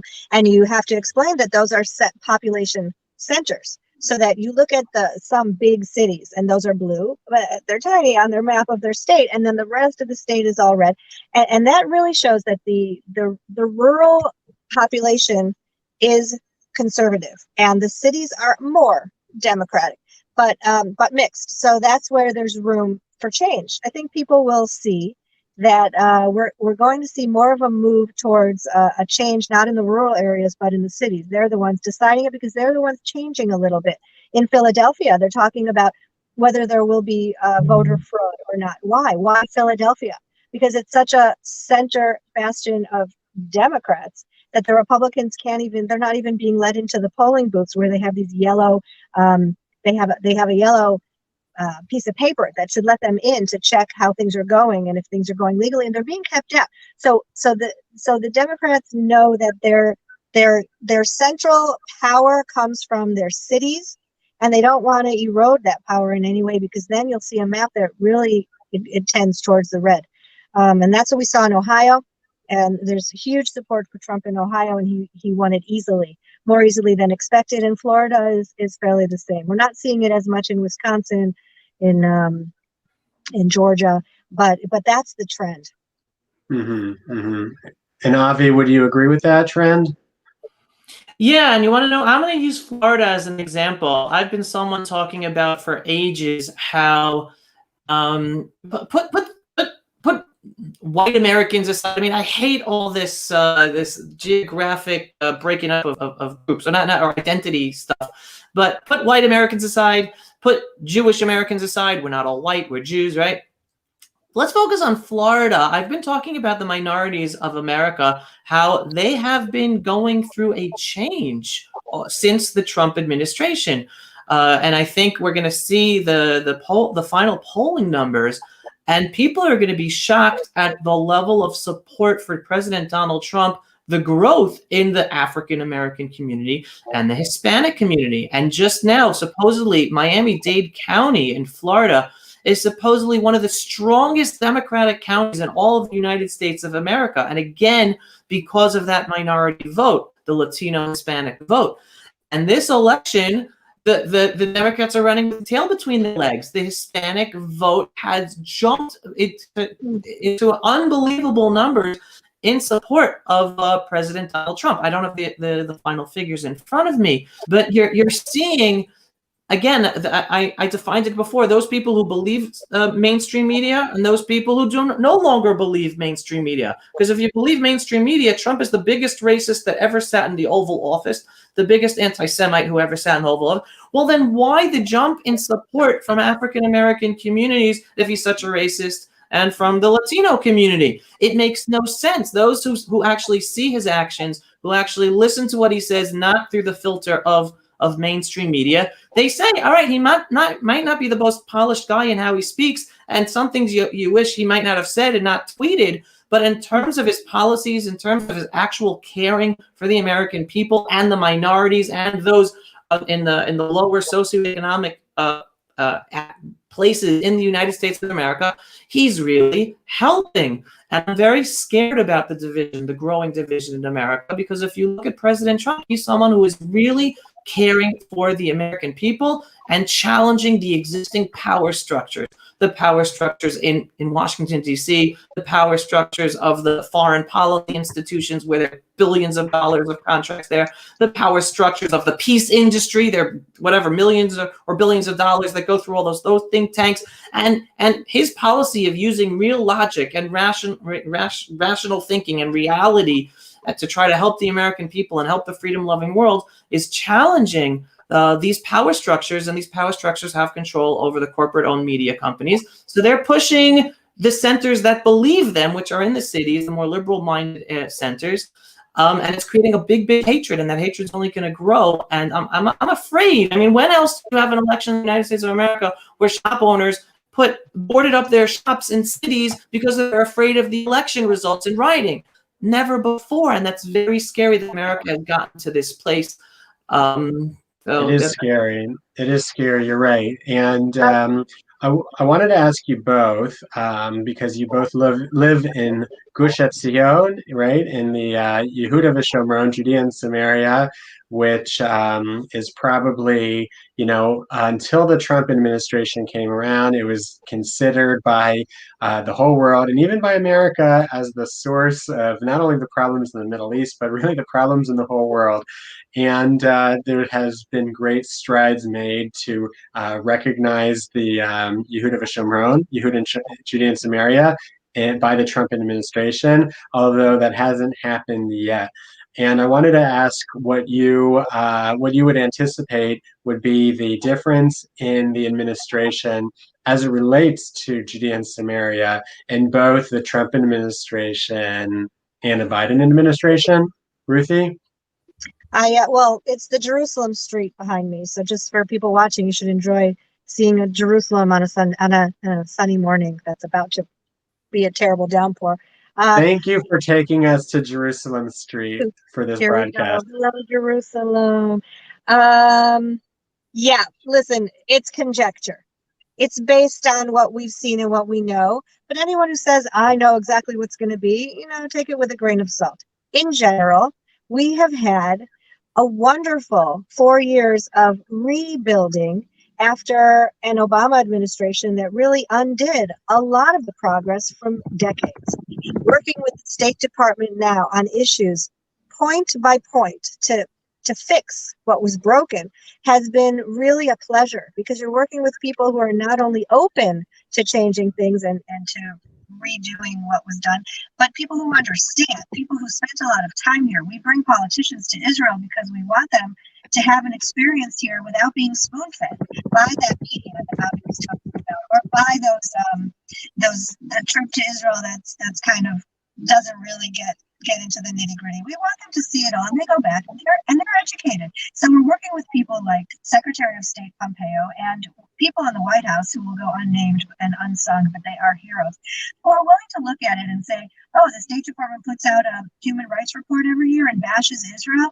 Well, let's see what their resources are and who do they quote, and let's change that. So we're hoping that they're leaving a legacy. They'll have 4 more years, hopefully, but they're also leaving a legacy that fixes the things that were really broken. In terms of the Judea and Samaria, Israel in general, Jerusalem being recognized. I mean, you don't have to blame us, the settlers, for being the obstacles to peace. You can look at all the issues surrounding Jerusalem, the Golan Heights. Trump has gotten up as president and fixed those policies as good friends to Israel, and that's in an American interest. So we're glad with the trajectory of the last 4 years, and we're certainly open to working with anyone. The Democratic Party scares me. There were wonderful congressmen who did a lot for the U.S.-Israel relationship, like, the old-timers who were pushed out by those new, very liberal, if you ask them, they'll say it. They don't want their party to be centrist. The Democrats are going way too far to the other side, and that leaves Israel worried, and it should leave a lot of people worried. It should leave a lot of Jewish people worried who are basically for conservative economics and conservative foreign policy in the Middle East, and that's not the Democratic Party today.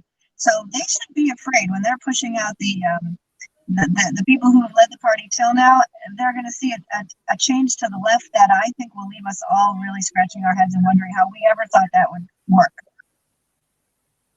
And I'm sorry if I have to leave. No, thank you, Ruthie, and good to have you, David Rubin, also who from not Judea, but from Samaria.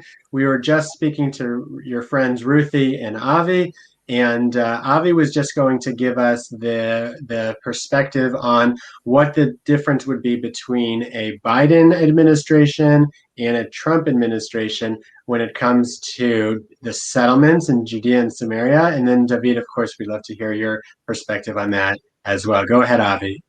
Yeah, well, again, it's very clear. All we have to do is look at what was done by President Trump and his administration versus what was done when Biden was vice president under Obama and the Obama-Biden administration.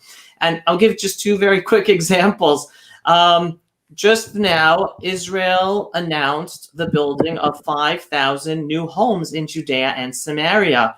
And we didn't hear a peep of criticism from the United States administration. Not only that, we didn't hear a peep of criticism from our new Arab Muslim partners in the Middle East, the United Arab Emirates or Bahrain. There was silence, no criticism.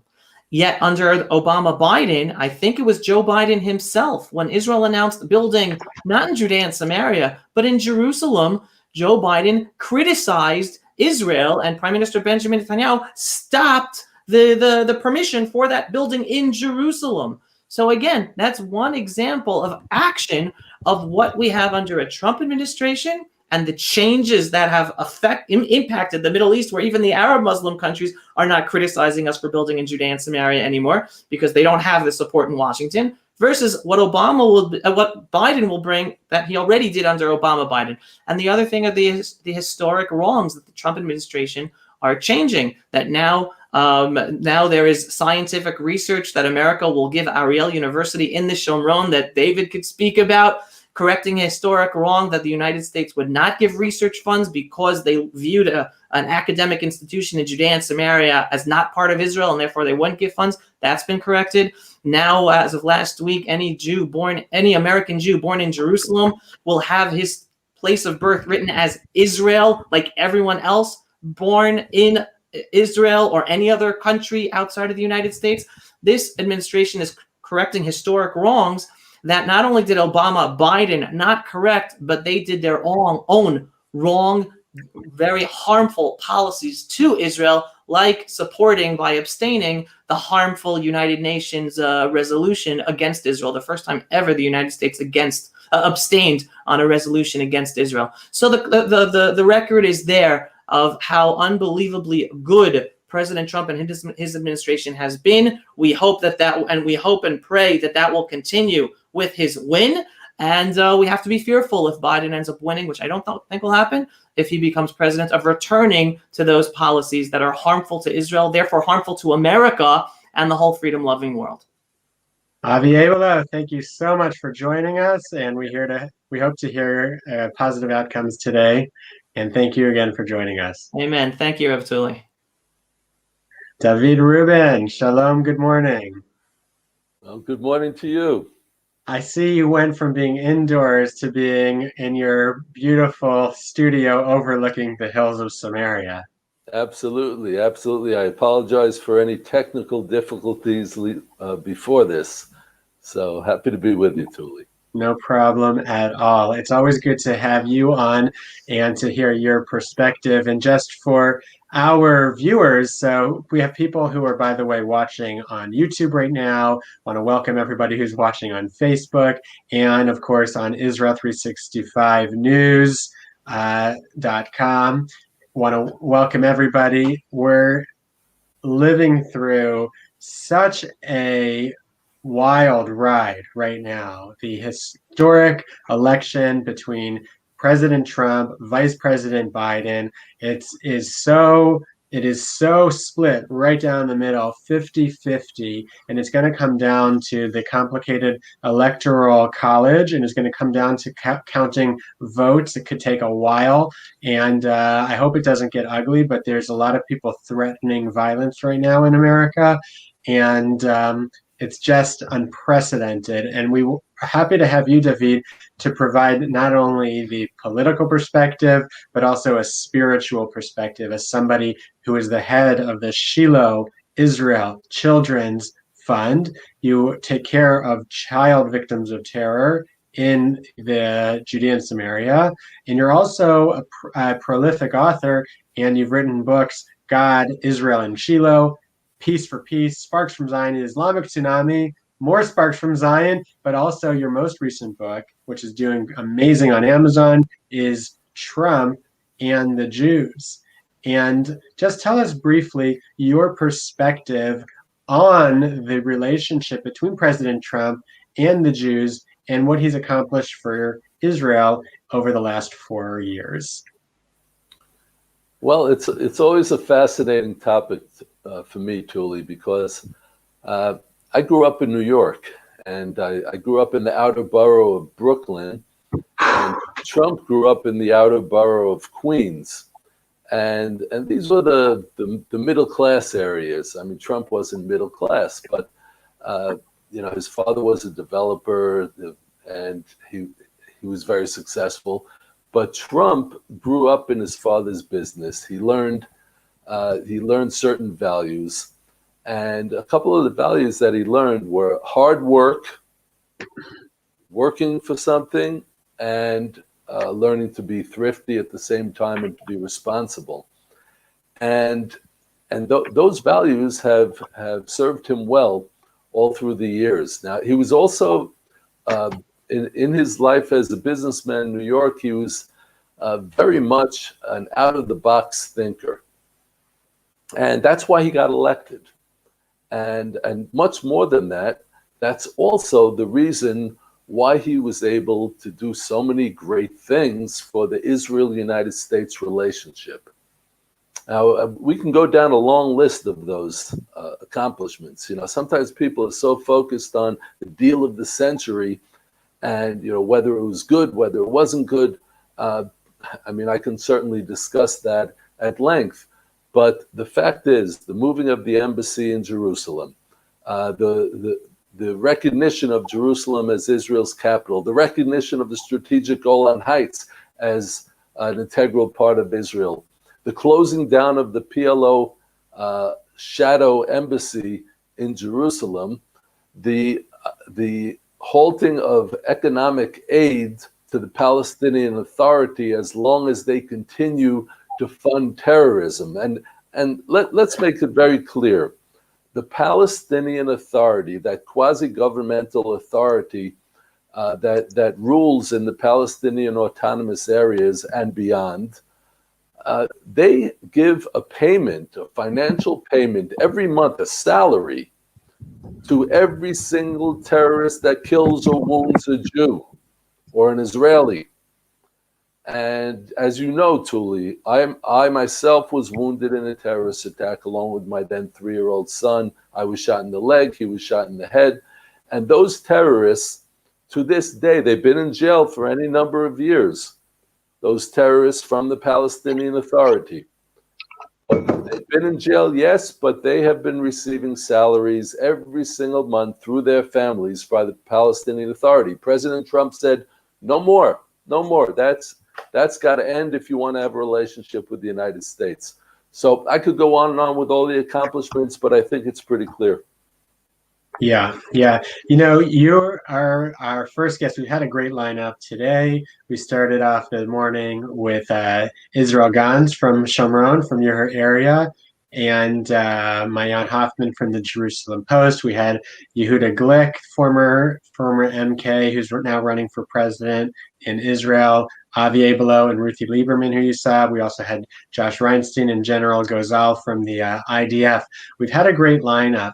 And unlike in previous elections, where the word of the day that kept coming up, you're the first one, I think, today to talk about the Palestinians. Palestinians have almost been a non-issue in this election. But you've been, because it's obviously terrorism is such an important and it's such a traumatic part of your life, obviously. I understand why you're talking about terrorism, Palestinian terrorism, but how do you explain how the difference in the dialogue, the narrative between this election, 2020, and 2016, as it relates to Israel's relationship with the Palestinians?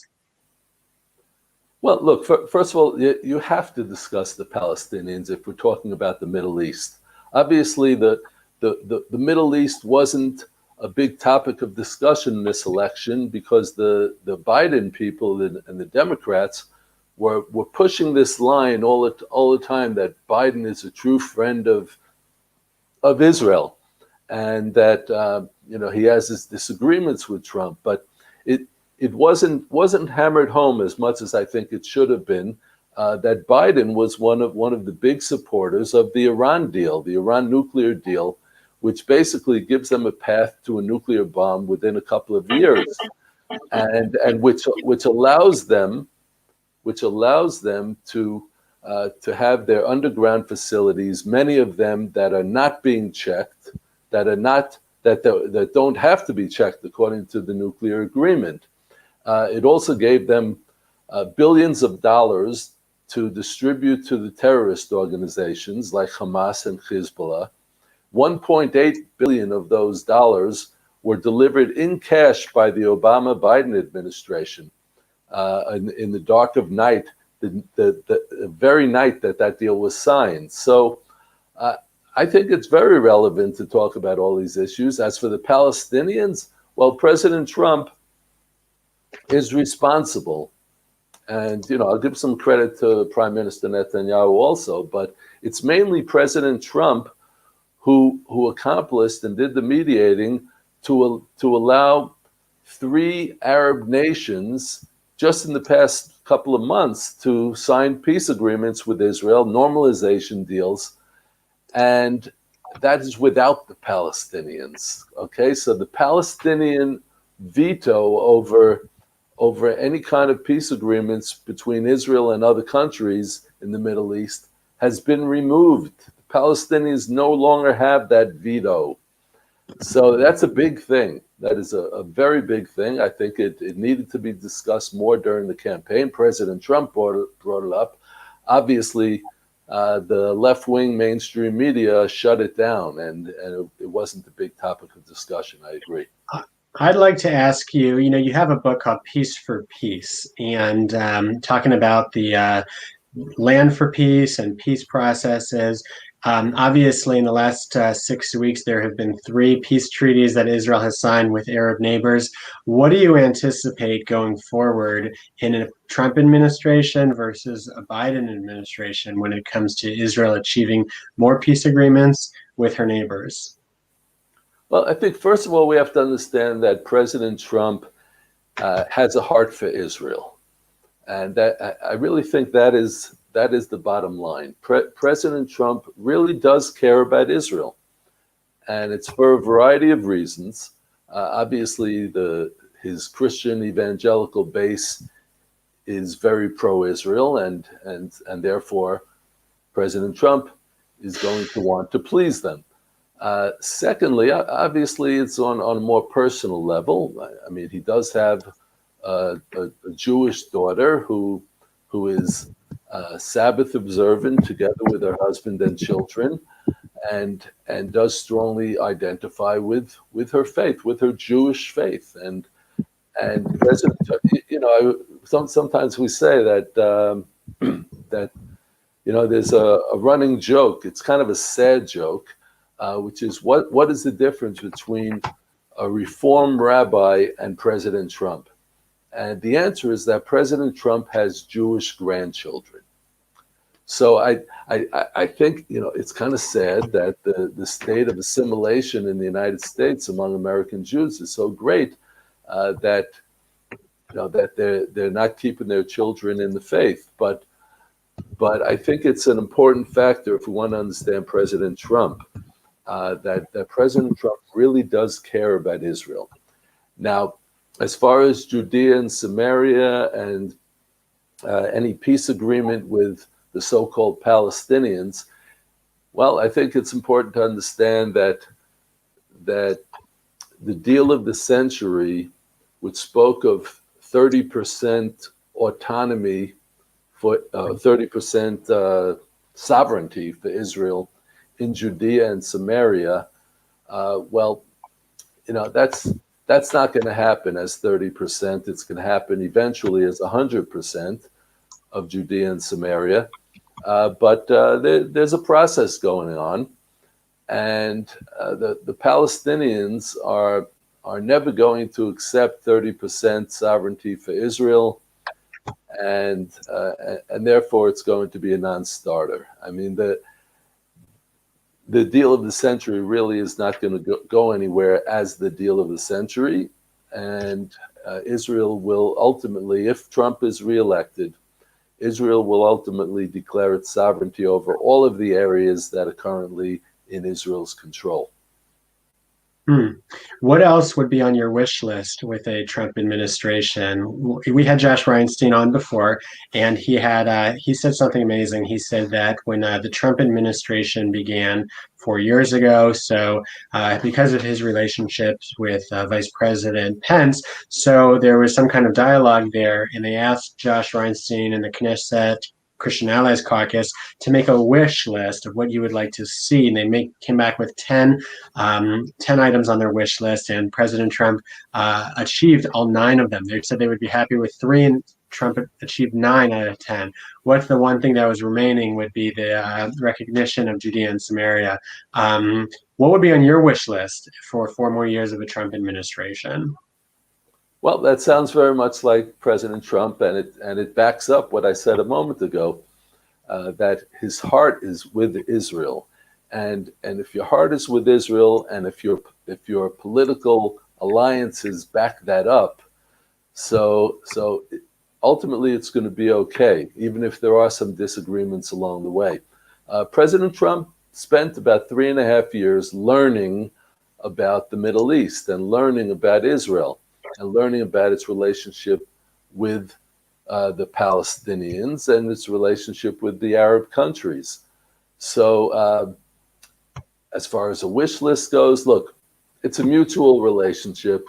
Let's make that clear. The United States benefits from its relationship with Israel, both in the spiritual blessings that it attains by doing good for Israel, and by nuts and bolts things such as military intelligence and technological cooperation. All of those things are good for the United States.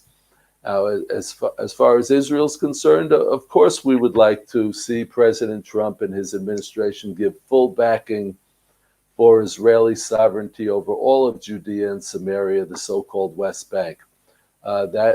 Those areas are the historic biblical heartland of Israel. I can't say it any clearer than that. You don't give up your biblical heartland, and the United States, which is a country that was founded on the values of the Hebrew Bible, that founders like Benjamin Franklin, Thomas Jefferson, George Washington, Abraham Lincoln, they all understood this. So those values demand Israeli sovereignty over its biblical heartland, and that's something that I hope to see the Trump administration stand with. In addition to that, I would like to see the United States give passive support to Israel, passive military support and active political support for Israel in its confrontation with Iran, which I believe is ultimately going to happen. It's very nice that their economy is going down, but generally when an economy goes down because of political and economic pressure and the sanctions, so it weakens that country.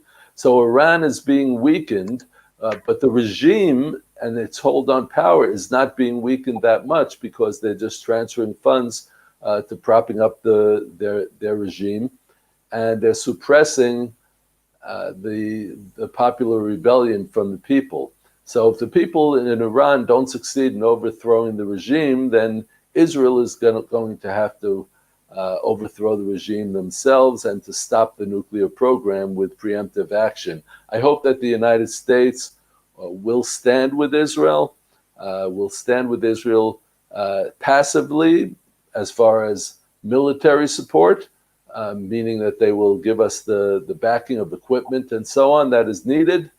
And I hope that the United States will stand with Israel actively with political support when it comes to the Iran issue.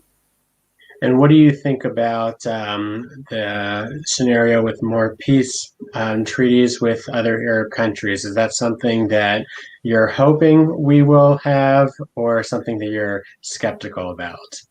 No, just the opposite. I believe that it's going. I'm not just hoping. I believe it's going to happen. It's good. It's going to continue. It's a process that was started, and it's based on the interests of those Arab countries. It is in their interest to confront Iran. It is in their interest to stand with Israel in that confrontation with Iran that all the Sunni Muslim nations are facing.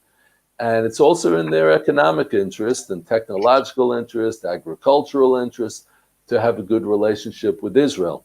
The only problem up until this point, and the reason why peace hasn't broken out throughout the Middle East, is because of the Palestinians and because of that commitment to the Palestinians that unless Israel agrees to a Palestinian state in the biblical heartland of Israel, then none of these Arab countries can make peace with Israel. Well, that old paradigm has been broken by the Trump doctrine in the Middle East, and hopefully he will win re-election. If Biden is elected, the president-to-be, Kamala Harris, has already made it quite clear that they're going to be restoring support to the Palestinians, despite their support of terrorism, despite their paying salaries to every terrorist who kills or wounds an Israeli. And Biden certainly is going to go along with that. Let's by the way, let's put an end to this Biden pro-Israel fiction. Senator Biden in Congress is the one who threatened Prime Minister Menachem Begin outwardly in a committee hearing. He threatened Begin. He told him that you better stop with the offensive military action in Lebanon and elsewhere. And Begin famously spoke to him as a proud Jew and repudiated Biden's reprimand and Biden's threat. And he said, don't threaten us that you're going to cut off our aid. Well, Biden hasn't changed. It's the same Biden who, when he came to Jerusalem during the Obama administration as vice president, and a municipal committee announced that they've given their approval to building a Jewish neighborhood in Jerusalem, Biden was furious. He refused to meet with Netanyahu again. And Hillary Clinton called up Netanyahu, gave him a stern lecture over the phone for about a half an hour. How dare you allow the building in Jerusalem? How dare you approve a building project in Jerusalem for Jews while Vice President Biden is in Jerusalem? That's the real Biden record, and it is something that we should be very concerned about. Yeah. No, thanks for reminding us about that. I remember, at the time it was always so stressful that living here in Israel during a time where there was real animosity between the White House and the Knesset, between President Obama at the time and Prime Minister Netanyahu. It was always very stressful. There's always a lot of anxiety here in Israel because The average Israeli really loves America and appreciates the relationship between Israel and America. And so when there's good relationships, it's just been such a, like we say, a machaya. And we're now honored to have with us Rabbi Dov Lipman. David, thank you so much for your fascinating perspective. And we hope to have good news by the end of the day, something good for Israel. So thank you for joining us. Thank you, Tuli. Rabbi Lipman, good morning, good morning. How are you? Thank God, it's been a long morning. Good to see you. Been a long morning. Did you wake up early to watch the election results? Yeah, I specifically went to sleep earlier last night and made sure to wake up early. I woke up and saw what I pretty much expected to see at that point, which was unknowns, and we're certainly still in that place. But I'm just fascinated by the process and fascinated by seeing how it all plays out. Right. You had the distinction of being one of the very few American-born Knesset members here in Israel. You are known as the American MK because of your service in the 19th Knesset, and therefore I think that you would have a really unique perspective, both from the Israeli side but also the American side. How do you see this as just another election, or do you see this as an out of the ordinary election? Definitely out of the ordinary. It's really remarkable to see where we are today in terms of how divided America really is. I literally woke up this morning and had 2 messages from 2 friends in America, people who I'm close to and respect, and they each said they're going to sleep early. One from the Democratic side, one from the Republican side, saying they just can't handle the tension. It's really quite incredible to see how divided down the middle it is. And even when we see the result, we still have to recognize that whoever wins, first of all, their margin of victory in general will be so small, but even within those states, which they won in those critical swing states, the margin is so small. And that really just shows you just how divided America is about this issue. And that's something which really defines, I think, America today, and certainly puts Israel in an interesting place when it comes to that discussion. Yeah, absolutely. I think that to a large extent, like Israel, it's almost like a lose-lose situation to some extent, because Israel, obviously, 70% of Israelis wanted President Trump. There's been this sort of disconnect between Israelis, or at least Israeli Jews and American Jews, put it that way, because so many of the Jews are still, voting for Biden and voting Democratic. And there's been this chasm between our 2 communities for really the first time in a long time, I guess I should say. So it is definitely concerning. And even if, whatever happens, like you said, it's going to be a very sliver and contested and just kind of ugly. And nobody is going to get any kind of benefit or good feeling if America is struggling through this. Absolutely. And one of the things that I've been saying throughout, because I'm asked very often by Americans about my opinion about the elections, and I really believe that it's my responsibility to stay out of meddling in the elections in another country, especially in my situation where, in order to serve in the Knesset, I had to renounce my American citizenship. So I don't even have a vote. So I don't feel it's my place.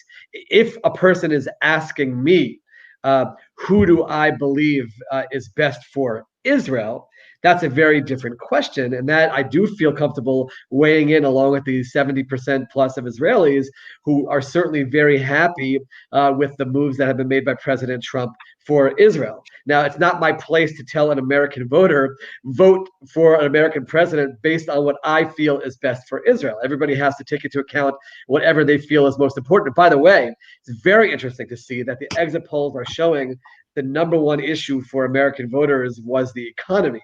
We thought for sure it'd be Corona or something along those lines, but it does come down to the economic issues as well, which does, I believe, explain why President Trump has done better than people expected. But I understand that gap because we as Israelis are looking at this purely through the lens of what is best for Israel and Israel's interests. And when you look at the list of things that have been accomplished for Israel by this administration, the list is quite significant and very meaningful. But I certainly respect the right for American voters to decide what their criteria are for a president, and certainly understand those who choose President Trump and those who choose Vice President Biden. That's why we'll have to wait and see. I will tell you, just on the last line that you said about where America will be right now, my prayers right now are very much that America should heal, that America, whoever is president, there should be a smooth transition, that America should be stable, and that America should continue to be the beacon of democracy for the world and the strong, stable superpower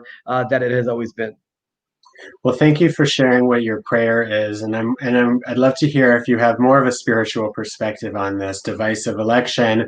Israel, obviously, we're so concerned about, but there's so much hanging in the balance because you have a very conservative President Trump administration versus potentially a very progressive and liberal Biden administration. And so, number one, I'd like to hear your political perspective and your spiritual perspective. Are you concerned politically first about the progressive liberal shift away from Israel that is so prominent now, not only in the Democratic Party, but in the Biden administration? There's always a concern when you see a more radical side of any political party. I happen to be one who believes that just the way politics works is that things generally get driven towards the center and the extremes are marginalized. It happens in every single election campaign. My experience in the Knesset certainly shows me that governing is always done from the center, and that's where the overwhelming majority is. So therefore, we certainly keep our eye on the more radical elements, but I don't live with a overwhelming concern about where that's going to go. I do believe that it was important for the issue to be raised, meaning the fact that strong conservative voices were raised and concerns about where the Democratic Party could go, that plays a role in getting the leaders in the party to marginalize the more radical voices. So I have to be honest with you, I don't go to sleep at night these next few days when we don't know, with an overwhelming fear of what's going to happen. I will tell you from a spiritual side, we do say that God crowns the kings, and that if in the end whoever wins, we do understand that as the will of God, and we'll see which direction God is taking things. So I definitely have that perspective. We do whatever efforts we want to make, but in the end, there's no doubt that God is involved in this process. So we'll see exactly how it plays out. I don't always feel comfortable weighing in on the internal politics in the United States. As an Israeli politician, I do have faith, and I do believe that no matter what happens, the relationship with Israel will be strong. And I certainly hope that whoever wins, we can keep things going in the direction that it has been until now, the last 4 years, in terms of America and Israel. But that certainly doesn't mean there won't be a challenge to make sure that that's the case. So you talked about God and God's role in the election, and obviously, as religious Jews, we certainly believe that. President Trump has has really been embraced by the religious Jewish community, by the religious Christian community, who have been praying over President Trump, and he's been talking about the Bible more than we would expect him to be speaking, but you're not hearing that from the Democratic Party, and there aren't really you don't hear energy from the faith community behind the Democratic Party. So how do you see that playing out? If one side is sort of like trying to align themselves more with a spiritual message and with God versus a more secular party, is that something that that concerns you? I certainly very much value and respect the faith-based side. I've seen the remarkable support for Israel, seen firsthand how they pray for Israel, cry for Israel, and how Israel is so much at the forefront of their minds. And I think that's a very significant part of the American political scene. I think that's important, that voice is very much heard. And certainly, as a religious person, I very much value anyone who talks about God in a sincere and serious way and recognizes that God has to be part of the equation. There's no doubt that the America that I grew up in was an America which did stand for the "In God We Trust," and I certainly hope that continues. And the way I see it is that no matter who wins in the election, it's important for those voices to continue to be strong, for those voices to be heard. And we also know that American politics, it swings. Like I said, it's 50-50. And someone wins now, then there's an election in another 4 years. There's elections for Congress in another 2 years. There's always that opportunity to be involved in the democratic process. And therefore, regardless of which way this goes, I certainly am thrilled that there are strong voices for Israel within the American political scene that see it based on faith and don't just see it based on a strategic alliance. I think that's very important for Israel. And I'm so happy and I feel blessed that we are in a world where we're able to have that relationship and such strong support based on faith within the American community. Rabbi Dov Lippman, thank you for joining us and adding your voice to this conversation. We're going to stay tuned, and we'll all stay tuned. Whatever happens, we just hope that it's good for Israel, good for the United States. And I agree with you. We need to be praying for the peace of Jerusalem, but also the peace of Washington, D.C. 100%. And we appreciate all the prayers.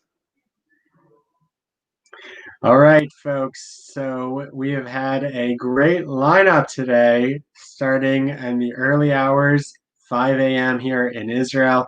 Really want to thank the team at Israel 365 News, Joshua Wander, who's been behind the scenes and in front of the camera since 5 a.m. Josh, good to see you again. I see that you're still praying for the peace of Jerusalem and praying for the peace of America. Always. I'm always praying. And I think that that I mentioned it this morning to all the pastors that we had online, that we have a tradition that all prayers in the world have to come to Jerusalem, and from Jerusalem, from the Temple Mount, that is where they ascend to the heavens. And that's why Jews throughout the world, when they pray 3 times a day, they pray in the direction of Jerusalem, because we understand that all prayers have to come through Jerusalem. And I'm here in Jerusalem representing the Jewish people, and I'm praying very, very hard that the right thing happens, whatever that may be. I don't think that we can decide for God what is right, and I don't think we have, just like there aren't necessarily spokespeople for all the Jews or all the Israelis or all the Americans. I definitely don't think that we're spokespeople for God, and He has a plan, and everything is going exactly according to plan. So we're in good hands. Amen. Eliyahu, what do you have to say? What are you praying for right now, Eliyahu? Well, I actually got good advice from a Rav just now. He said that when it comes to difficulties in government, we have to turn back to David and Shaul, and the real solution is to read Tehillim, to read Psalms. And I mean, it's so wonderful that when the world is going crazy, first of all, that I have friends like you two to help keep me sane, and that I have Hashem to look up to, and ways to connect to Hashem rather than just jump into the craziness.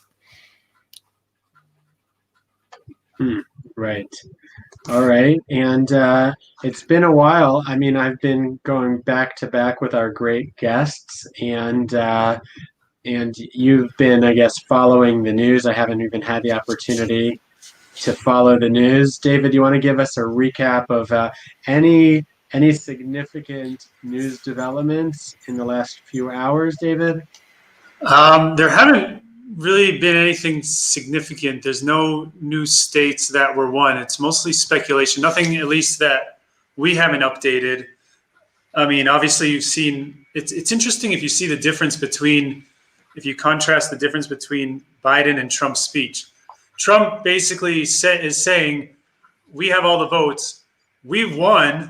It's just that the Democrats in places like Pennsylvania are going to drag their feet and try to figure out all sorts of dirty tricks to turn over the real results of this election. Biden's message is, if you heard his speech, I mean, you got to take what Biden says with a grain of salt, because the guy doesn't even remember his first name. But what he kept repeating a theme in his very short speech. His speech was maybe 2 minutes tops. And he kept saying, first, he started off by saying, I appreciate your patience. And he said, this could take a while. The results might be in by tomorrow, maybe even longer. And he repeated that theme several times, meaning it's almost as if Biden knows that there's no way Pennsylvania is going to count all the ballots tonight when the deadline is supposed to be. Every election, there's a deadline. You don't count ballots. You don't accept ballots after the deadline. And Pennsylvania is accepting ballots after the deadline. So Trump, if you read between the lines, it's almost as if Trump knows that Pennsylvania is only taking this unprecedented move to try to overturn the real results of the election and stick Biden in there, while Biden is calling on everyone to be patient with Pennsylvania's unprecedented ruling, instead of just saying, also, there's election rules that hopefully they'll all be counted by the deadline, and if not, then we'll see what happens. But Biden seems to be extremely comfortable with Pennsylvania taking the accepting new ballots after the deadline, which I think is going to be the biggest point of contention if this election doesn't result in a clear victory. So just a point of clarity over here, we have deadlines. Actually, Pennsylvania has the earliest deadline of all the states that are in play right now, which is this Friday. That's 20 electoral votes. We have Iowa, which is not until Monday, their deadline, and that's 6 more.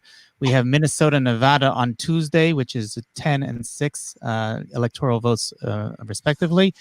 North Carolina is not until next Thursday. That's 15 more votes. And then the deadline for Ohio is next Friday, which is 18 more votes. So we could have a lot going on in the next couple of weeks. There was somebody on the air this past week that said that November is going to be a very long decade. I would agree with that. Yeah. Well, Biden already took Minnesota, so there's that. Right now in Wisconsin, Biden is ahead by 8,000 votes in Wisconsin. Yeah, so even Nevada right now, I know Fox hasn't yet called Nevada, but things are changing by the minute here, and I can actually share that. It seems to be it seems to be apparent that there's no clear winner yet, despite what Trump said, and I don't think I agree. I kind of agree with Biden. This is going to take a while. The question is whether this was all planned. I'm a little bit concerned that this was already planned from before the election actually happened. That there was going to be the fact that 2 major swing states at the last minute decide we're going to close down for the night because we're tired. Just exactly when they would have called the victory for Trump is very, very suspect. I also want to point out that, we've been hearing for months that the polling all puts Donald Trump way behind. And I've even spoken to media people on the left who are saying, this is the end of polling. The polls they disqualified themselves. And I'm just, when I spoke to Marianne Hoffman, this whole concept of information and mind control is really becoming an issue, and it was really, we saw it in this election, and it's like Isaiah said, in the end of days there's no truth. We're looking for truth and there's no truth because they're throwing things at us that aren't truth, and we saw that here. And to be honest, I am so proud of what we call the American spirit, that they stood up to the misinformation, the disinformation, the lies, the censorship, the lying polls, that the American people, they weren't entirely fooled. And I really appreciate that. What's actually really fascinating is just how similar the results are from 2016. I know that there's, I guess, a lot could happen, I guess, in the next few days, but this idea of being neck and neck, and the red states and the blue states and the swing states, and there's been 100 million ballots that were cast even before the election. There was never more hype and sensationalism than in this election, and nevertheless, at the end of the day, very similar to where we were at 4 years ago. The biggest loser of the whole election would be Bloomberg. Bloomberg spent $15 million on Texas and Florida, which he lost both of them. He spent almost $1 billion on his campaign, which was lost. he's now a poor man. Well, relatively. What about No, he's not. He's doing okay. And you know what? It couldn't have happened to a better person. Well, what about George Soros? He's also going to be okay. I used to think it was all conspiracy theory, and then I started doing just simple research. He invested tens of millions, we really don't know how much, in trying to defeat Donald Trump. And I don't understand it. But he lost out big. His investment out the window. He didn't totally destroy the man. Speaking of conspiracy theories, Eliyahu, are you wearing a blue T-shirt under your white button-down shirt? I actually am. I'm sorry. I'm sorry. I can only look presentable for short periods of time. I feel like you have the Superman logo under there or something. My underoos. I'm getting ready to go out and play. And if anyone's interested, the real serious thing, the thing that's so important, I'm sitting in the Golan, I'm listening to the rain land in my backyard and trickle down to the Kinneret. God's wonderful kindness to Israel is coming down as we speak, no matter what happens in the world. And That's right. Yep. Tuli, let me ask you something. Tuli, you're a pretty God-fearing man. Are you worried at all about whether Biden wins? Is that do you like, I don't want to say stay up at night, but is it something that you're concerned about? Or are you kind of in the mindset of, it's all in Hashem's hands and it's all for the best? No, I'm deeply concerned because I remember what it was like living here during the Obama years, and it was very stressful, and it was a lot of anxiety all around. And every time somebody opened up their mouth in Israel, or certainly put a shovel in the ground, you didn't know what kind of hissy fit was going to be coming out of the White House, and it was just very difficult to live as an Israeli Jew under that sort of pressure. And then we had, President Trump, which nobody expected him to do so much for Israel. We were hoping to have, like what Josh Reinstein said earlier in our program, that, they made a list of 10 items that there was on their wish list. And they were hoping maybe President Trump would give 3 of them. And he did 9 out of 10. And, the difference in just being a regular person, a regular Jew living here in our homeland under the Trump administration has been such a pleasure. One thing after another he's been doing so much for us over the last 4 years that, I just feel tremendous amount of gratitude. And I hope that we have another 4 years with the continued blessings.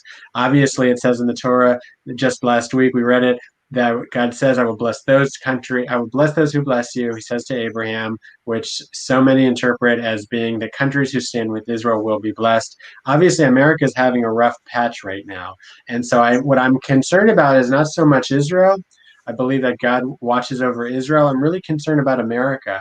And so I'm concerned that if this, whatever happens, if Trump loses, if Biden, if we have a progressive, liberal, anti-Israel administration once again, like we had under the Obama administration, I'm concerned what that's going to do to America, not so much to Israel, but what that's going to do to America. America is very divided right now. There's, of course, the coronavirus pandemic that's killed over 200,000 in America. I'm concerned about America. And that's what and I liked what Rabbi Lippman said as our last guest when he said that he's really praying for the stability of America right now, that America should remain stable, should remain a stable democracy. It should be, all of the threats of violence should really go away. God should protect America and all of the Americans so that America continue to stand with Israel. If I can add a little something, I tell people I live in the Golan, and there's oh, it's so dangerous. It's right near Syria. David lives right near Beit Lechem in Gush Etzion. Josh, of course, lives on Har Hazeitim right near the old city with a flashpoint, they always say. I feel so secure. I feel like whatever happens in America, the exile was over for me. I came back to Israel. I'm protected and I'm blessed. And yeah, I'm very concerned for what's going to happen in America. They're still there. And we've come home. Yeah. You know how, like, whenever the subject of gun control is on the table, everyone runs out and buys guns, and gun sales are just like through the roof? Yeah. I'm wondering if Biden wins until January, if Israel 365 should just go out and plant trees everywhere in Judea and Samaria before the bulldozers come. Ooh. What are you showing us, Josh? What are you showing us? Yeah, it's going into Pennsylvania and showing the different counties that are still in play. And, you know, there's a famous way that they describe Pennsylvania, having come from there, that you have on one side Philadelphia, and on the other side you have Pittsburgh, and then you have what they call Alabama in the middle. So you have these two major hubs, these urban centers, which have a lot of votes, and they're very, very liberal votes. And then you have the entire center of the state, which is very large, and that middle ground is all very red. So depending on where these last votes are going to be coming from, which counties, it may make all the difference. Again, so I think it's pretty clear that you see now Senator Casey, and before this you had the former governor of Pennsylvania announcing that Biden for sure is winning Pennsylvania. They're still holding on to that, even though... Who said that? Right now you have Senator Casey on, but before that you had the former governor of Pennsylvania that said a similar thing, that they know for a fact that Pennsylvania has been won by the Democrats. Of course, the numbers-wise, Trump is still way ahead in Pennsylvania. So unless they know something that the rest of us don't, it could just be hype. They're working off the polling. I think that, you know what I've noticed this year more than any other year of my life is that, you know, we're all here at home. We're all at home, all four of us, you know, we're not together. We're not in our office because of coronavirus. And there's this great, you know, uncertainty because of corona. And you have the medical experts in the world who are all like deer in headlights. They don't know how to respond to this medical health crisis. You have this election where you have all of the leading pundits and all of the media is like deer in headlights. Either they're lying or they don't know how to read a poll, or they're not the experts that they've been saying that they have been. And so there's this great loss of expert leadership over the last year, really an unraveling.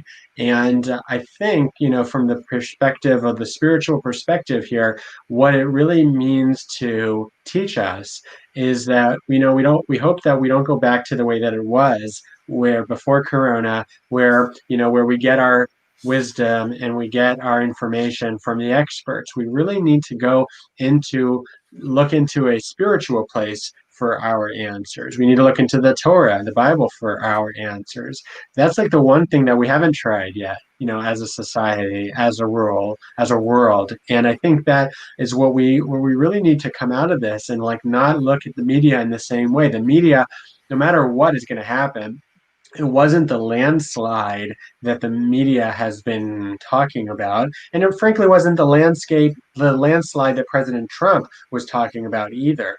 And I think that, you know, that no matter who's speaking, everybody is now going to filter that information, whether it's health related, whether it is politically related. You got to filter that through your own internal spiritual filters. And the only way to do that is by being more in touch with God and more in touch with the Bible. I think that's really a clear, no matter who wins this election, no matter which way that the counties go, that the states go, or that the country goes, that's to me the most clear outcome from this election. And after 7 hours of giving analysis, that's, you know, my final analysis here. I want to give you guys all the opportunity to give your final spiritual analysis before we go off the air. Yeah, I guess I'll go first or second. I would say this, you know, this whole time since the election began, we feel like it's in our control, or Americans feel like it's in their control to determine who's going to win this election. So we campaign and we convince our friends and we argue with each other on Facebook. And now it appears as if there's a really good chance that this whole thing is going to be rigged. And it just goes to show that it's not in our control. It's these things being in our control, who runs the country, who goes to positions of power, it's an illusion. And I think that's Hashem's way of saying, like, you know, they say man plans, God laughs. It's Hashem's way of saying, you know, you think you're in control, you think all your campaign efforts will decide what happens in the future, what happens to the economy, what happens to this and that. Well, I mean, it might, but it looks like it's not happening, and that this whole thing it could be fixed. So I would take that as a lesson in, you know, understanding how to submit things that you think are in your control, but in reality are not. Yeah, I reporting the news from a prophetic angle. It's like we know the end. We know what's going to happen. We know which side is Mordor and the bad guys. We know which side is the good guys. And the real question is where do you stand? And the only way to do that is to keep seeing the big picture, which we know from the Bible, in what's happening in front of us, which is really not so difficult. So the question is, where do you stand, and how are we going to get where we know we're going? And I feel pretty good about that, to be honest. Sum that up, Eliyahu. Summarize your spiritual takeaway, because that was very beautiful. Okay. Every morning I wake up, I hug my kids, I listen to the rain, and I try to be good with God. And that's really all it is. I mean, there is a big picture, but each one of us has to build our own bridges to God, and everything will be fine. We know that everything is going to be fine. So piggybacking on Eliyahu's words, if I can use that term here in Israel, I think I can't use that term. So on the back of what Eliyahu just said, on the lamb back or heifer back,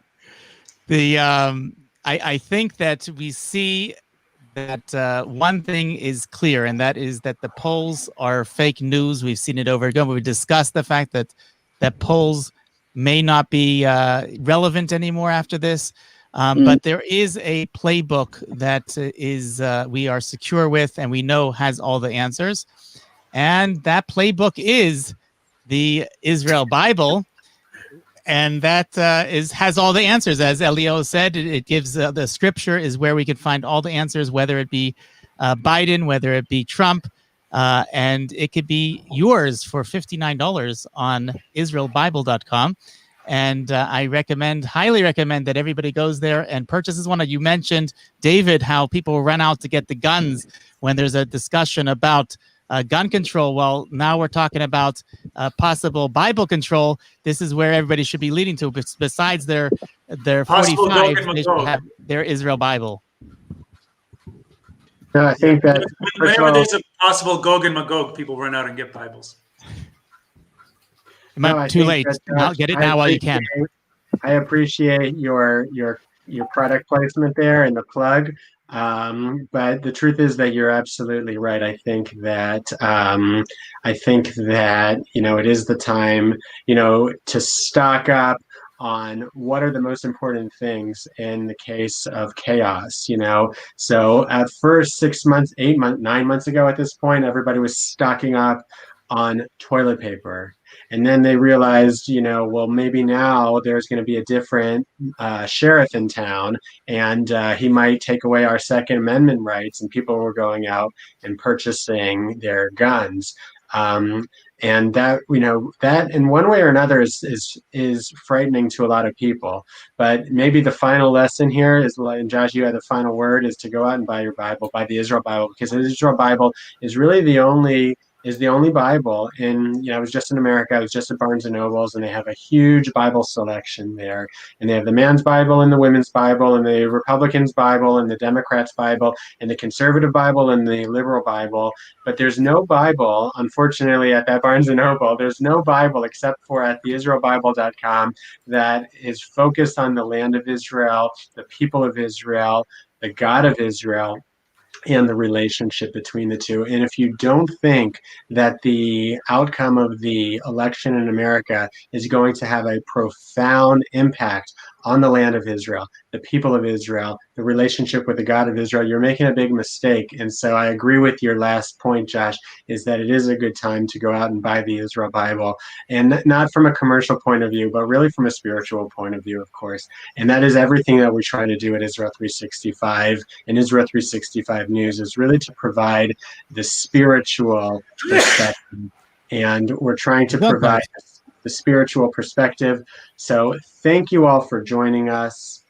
Thank you all for being here with us over the last 7.5 hours. Josh, thank you, as we say in Hebrew, kol hakavod, to you for waking up so early, for pushing us to make this happen.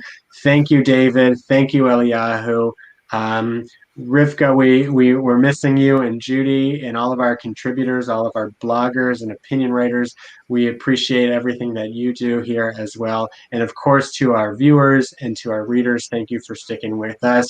Pray for the peace of Jerusalem. Pray for the peace of America. God bless Israel. God bless the United States of America. Amen.